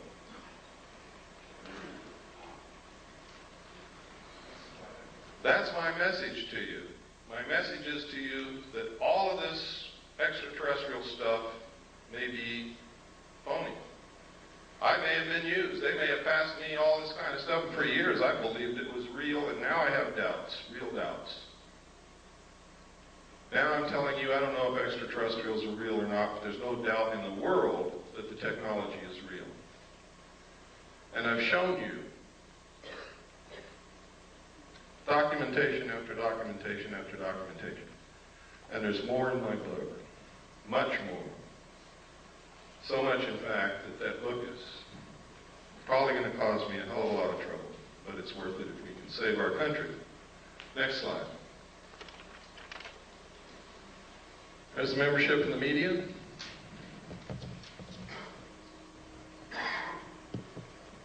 The only one that's relatively free is Cable News Network. Daniel Shore is the only member. And that might be why you see a little bit more on CNN than you see in any other network or station in this country. Next. But you only see it when Daniel Shore is off that day. Military. They have been teaching interdependence, one world order, one world government is the solution to war in the Naval Academy, the Military Academy at West Point, and the War College since the end of World War II. I'm a little confused. I thought the war was one of the things they were trying to promote solve population. No, war has traditionally been used to solve the problems. They want to bring about a one-world government that will eliminate war altogether, but they have to have a replacement for war. The replacement would be a tremendously wasteful space program to repel an enemy from outer space that may or may not exist. What we got to do is find out what the truth is. How would that reduce the population?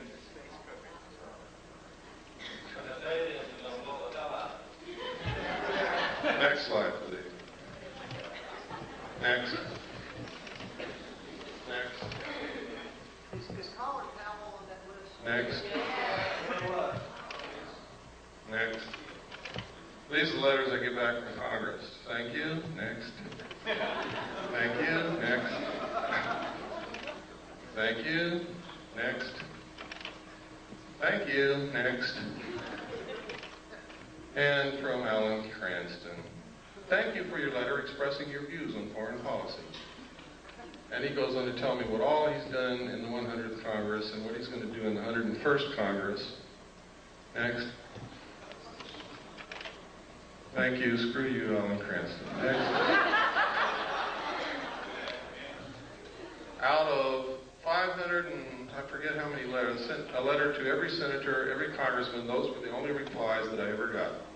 Ever. I sent one to the president. I sent one to the vice president. I sent one to the attorney general and each of the Supreme Court justices. I never received replies from any of them. This is one reason why I never received replies from congressmen. This is a person who is a staff member of a congressman on Capitol Hill. She's actually the office manager. She says she sympathizes with everything that I sent, but the reason that the congressman isn't going to answer my letter, my inquiries, is that she threw it all in the trash can. Next. This is George Bush and the secret team.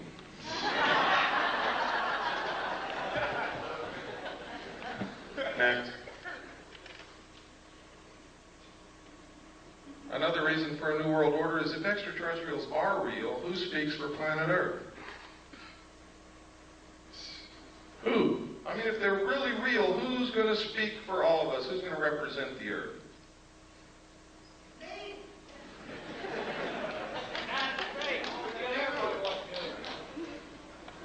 Next.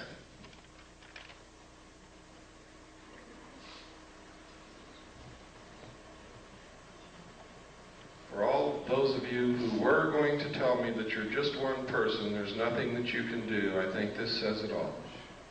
That young man stopped 17 of the most dangerous killing weapons of war that have ever existed right in their tracks, and they didn't move again until he walked away. That's a real hero. He has not been executed yet.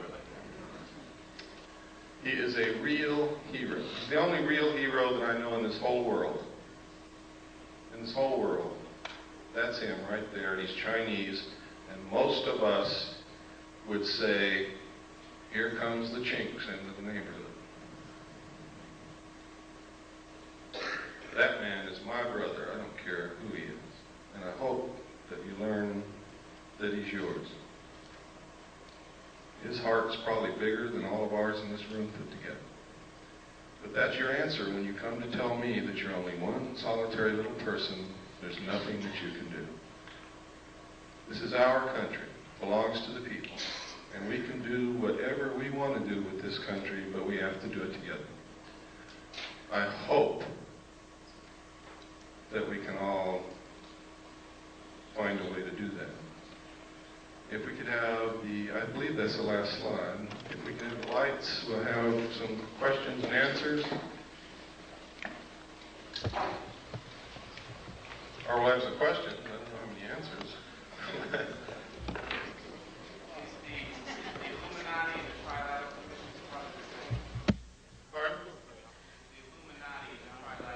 The core of the Trilateral Commission is certainly Illuminati. The core of the Council on Foreign Relations is also, and many other groups. One of the tenets of the Illuminati is that they would not use their real name. They would never appear under their real name, but under different names and different occupations. This is historical fact. Bill? Yes. Are you in personal danger because you are, advocating all of this? It doesn't make any difference, and I don't want to dwell on that. I believe that the future for my family and for my daughter and for my children is more important than my personal safety. I believe that this country is more important than my personal safety. And you have to understand that we wouldn't have this country if George Washington asked if he was going to be in danger, if he signed the Declaration of Independence or signed the Constitution or participated in the war against the king. There are some things worth dying for, and I believe that I've found out what it is. No, I'm not afraid. Yes, I'm in danger, but I don't give a damn. Yes, Nancy. I came to your talk 2 years ago with Leslie, and I'm curious to know what political organizations have organized or what kind of activists. I mean, it seems it's wonderful to sit here and listen to all this stuff, and then everybody goes home and they don't do anything about it. Yeah, we need to talk about that. One of the things that is bad about this country are political organizations. Because you tend to label yourselves and square up against each other instead of against the real enemies.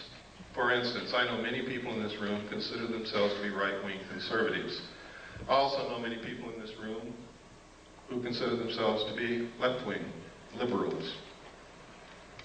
But I also know that in their heart, every one of those people believes in this country, believes in the Constitution of the United States, would never consent willingly to give up any of our rights under the Bill of Rights or under the Constitution. So therefore, this right-wing conservative, left-wing liberal is bullshit.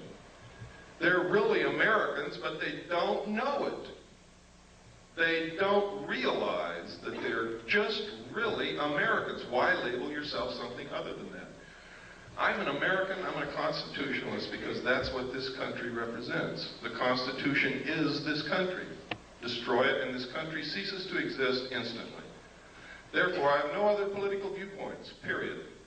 None other whatsoever. If it's allowed in the Constitution, I'm for it. If it's not, I'm against it, period. That's my political viewpoint. I would hope that it would be yours, because any other viewpoint is anti-American, anti-constitutional, anti-United States. I hope that if you think you're a right-wing conservative, that you'll stop doing that. I hope that if you think you're a left-wing liberal, I hope that you will stop doing that. I hope that you will become an American again, because that's what we all started out as, Americans, and all of a sudden we became something else. I'm black, Whitey's out to get me. I don't want them blacks in my neighborhood, they're scumbags. They're Americans, folks. Pardon? I just did. No, I asked you specifically what has been done by the people who are interested in the project. Have the senators, been contacted en masse? Have they... The only thing that you can do is throw the people in Congress out. People, we've been telling you this over and over and over again for years. Somebody's not listening.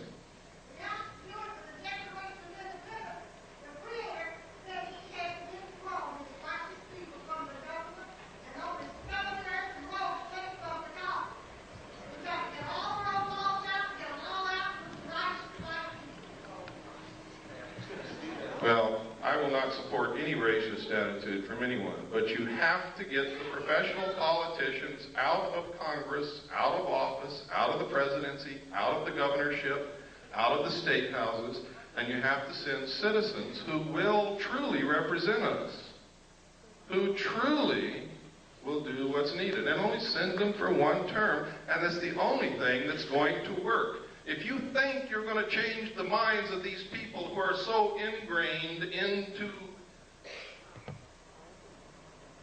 well, it's not politics, it's the destruction of this country. They're bent on it.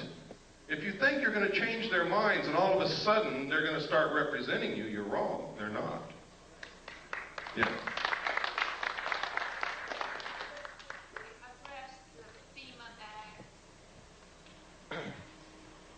I don't think I have time to go into it.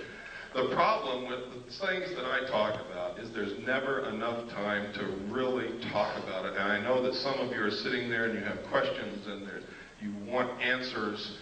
And I can tell you that the answers are out there.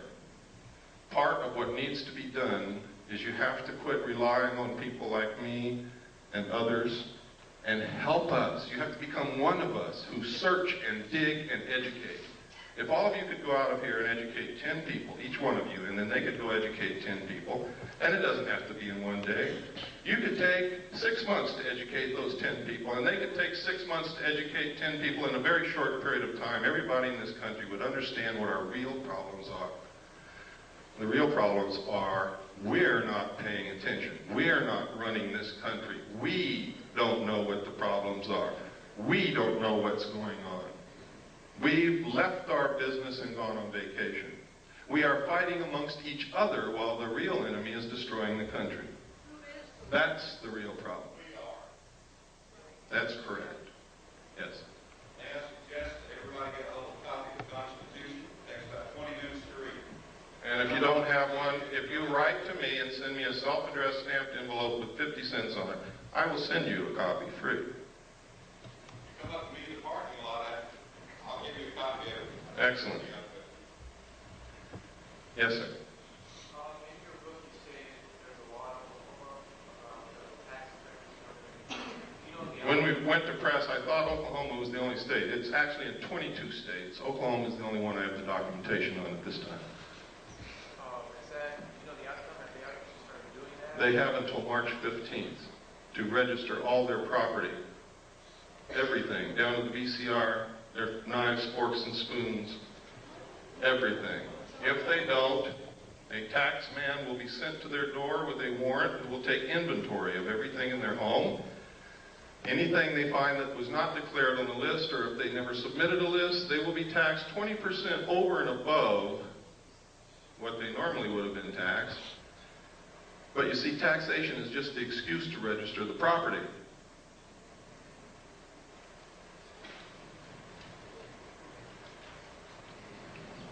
For those of you who want to order a copy of my book, I'm not a salesman. I didn't bring books with me. I never do that.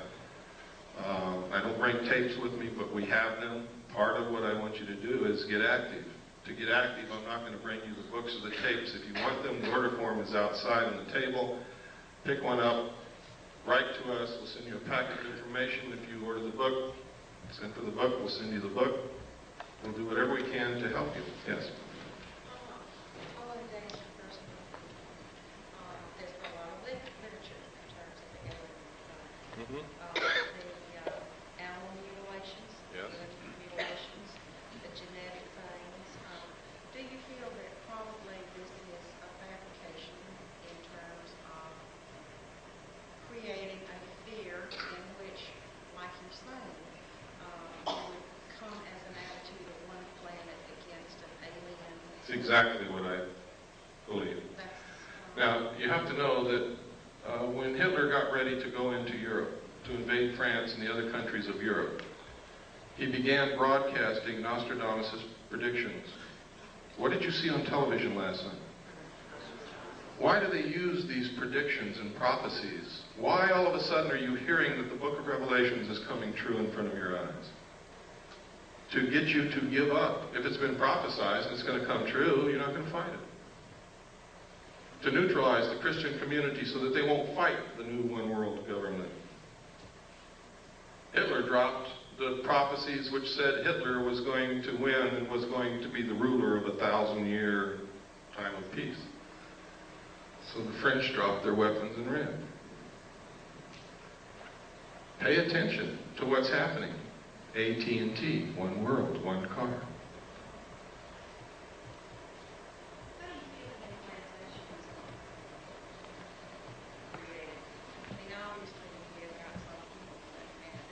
Ma'am, I really don't have the answer to that question.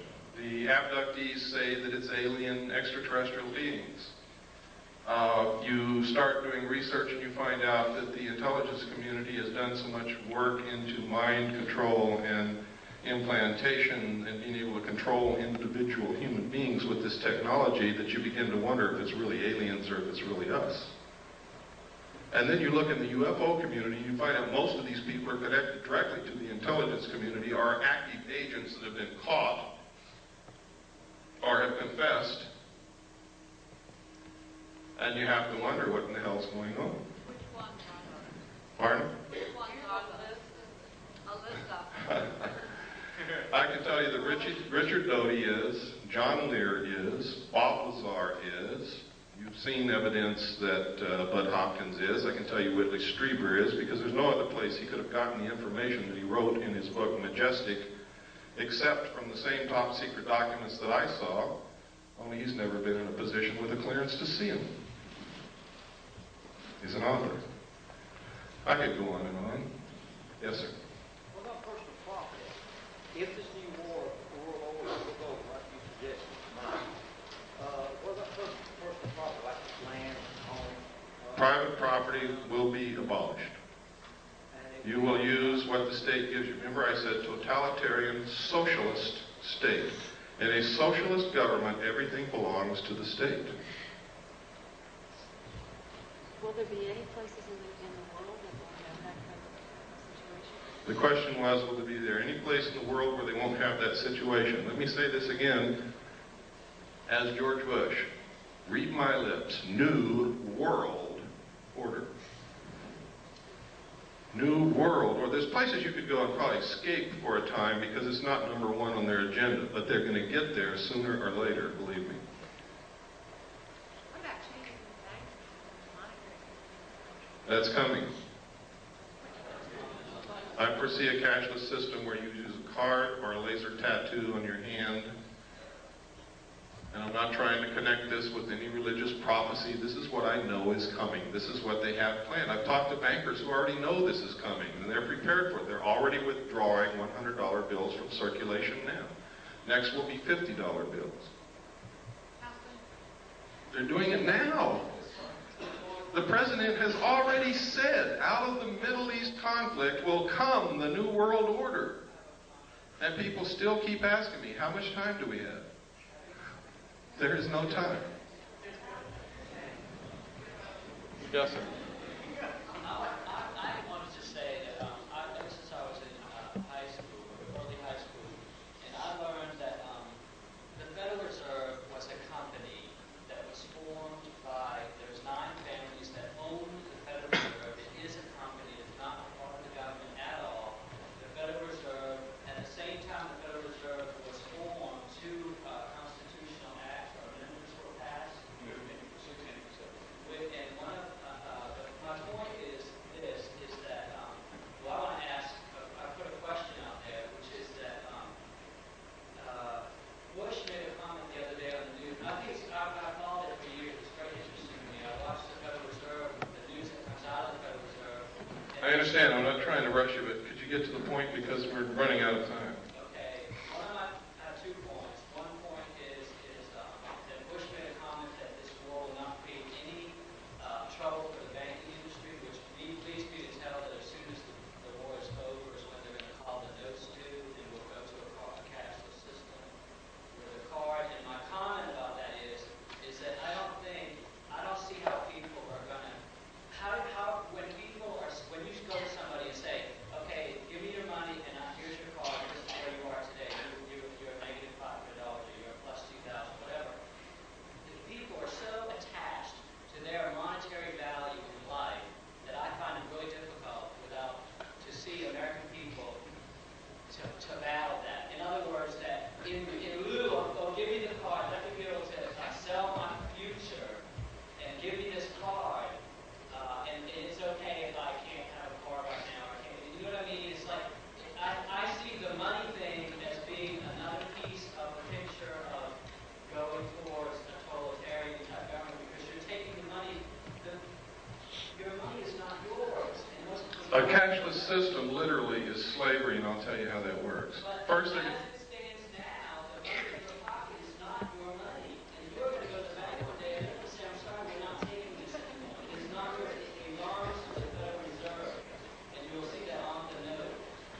the Federal Reserve notes in your pocket are actually instruments of debt. And one way that they're going to get your property away from you is you can't pay for something with a debt. So you don't own what you think you own right now anyway, legally, under the Constitution.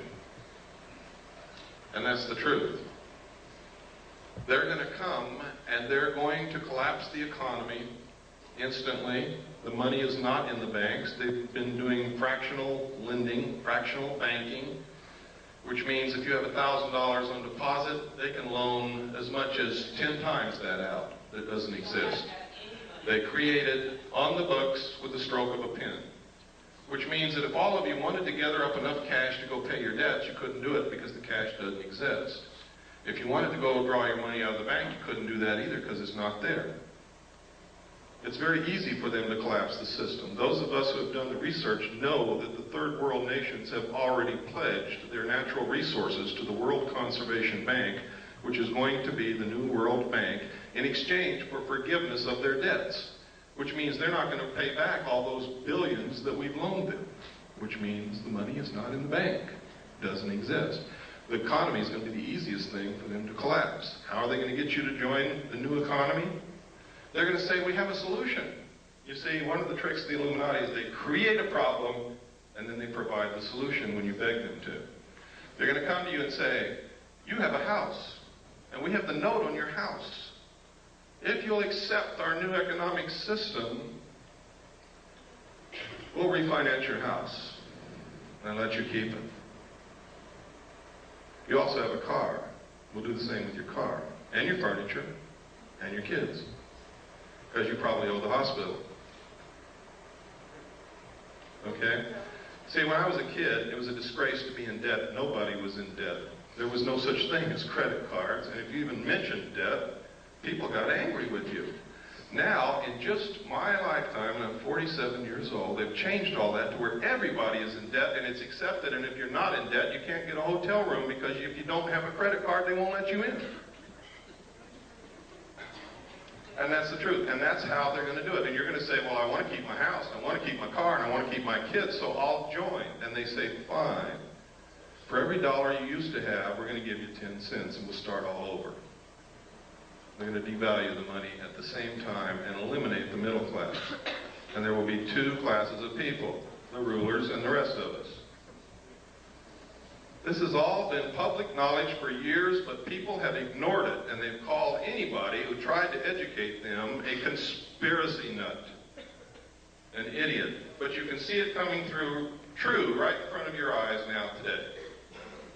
Every day you can see this happening. You can no longer call these people conspiracy nuts. I didn't believe it either until I started looking into it, and by God, they're right. Yes, sir.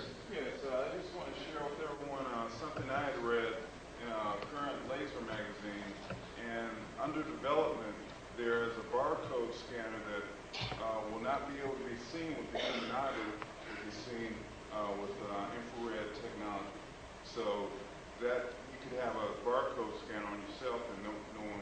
That's right. It's an invisible tattoo, but it can be scanned. I'd like to say also that the reason I left California, took my family and left, I went to vote in the last election, and I saw on the voter registration form, next to my name, the Universal Product Code. I packed up my family and I left California. I now know, and I just left California, I was just speaking in Pasadena, I have seen them, it's true. The driver's license in California now have the Universal Product Code on the driver's license. It's not far off. The UPC, yes.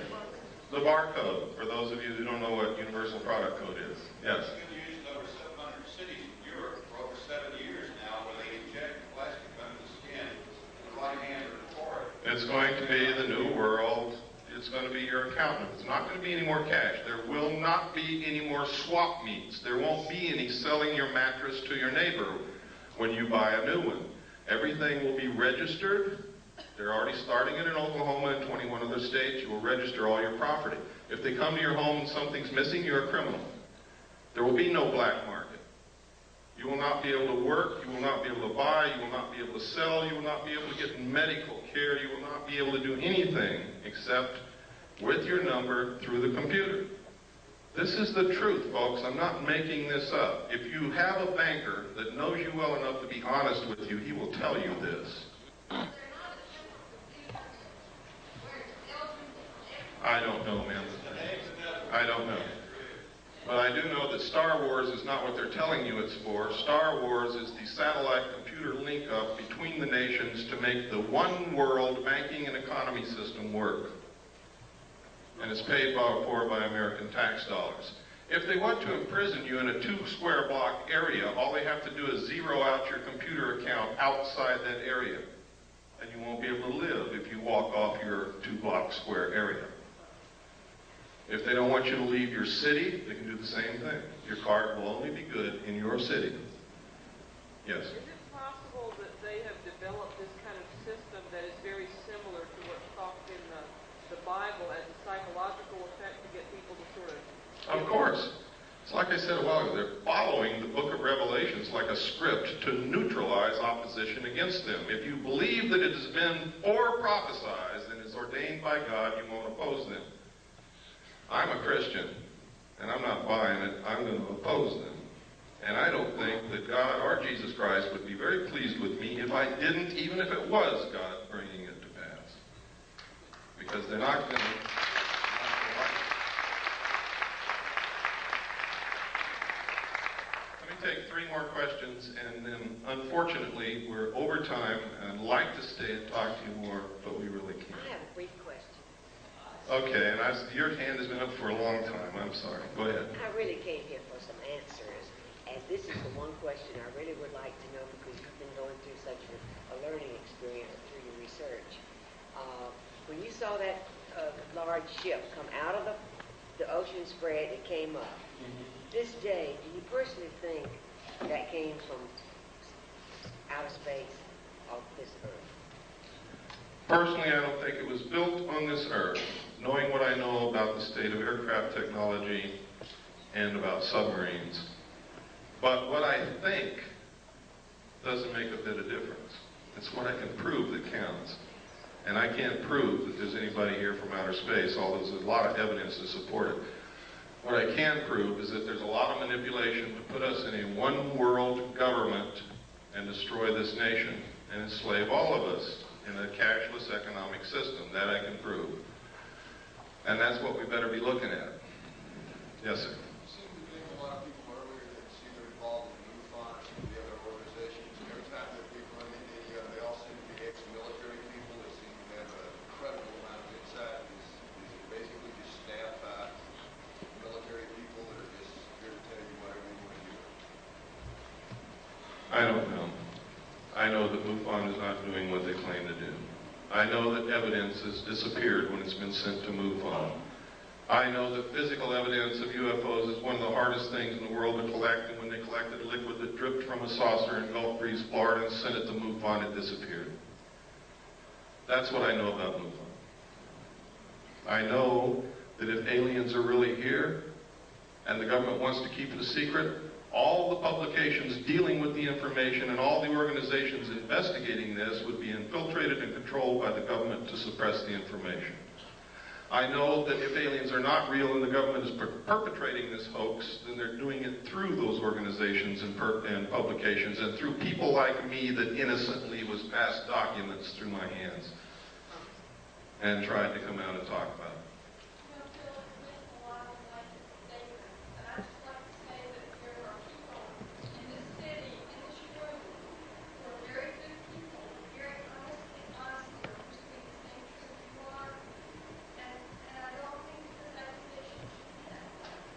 I don't know what you mean by blank. When I say MUFON, I'm talking about the people who run it and control it and finance it. I'm not talking about all the people in the little towns and stuff who are interested in UFOs. It's too late to be careful. I'm fighting a war and I need people on my side. And damn it, if somebody's on the battlefield in front of me, I'm going to run right over them. I am sorry, but that is exactly what I'm going to do.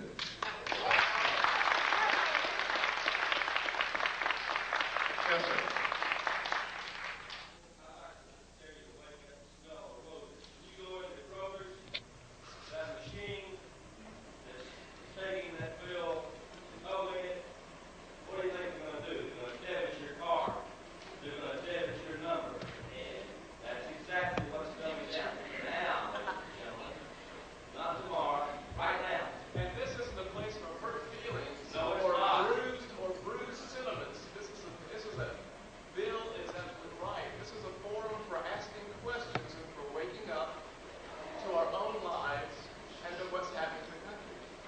I also know that not everybody's going to agree with me, and I don't expect you to, nor do I want you to.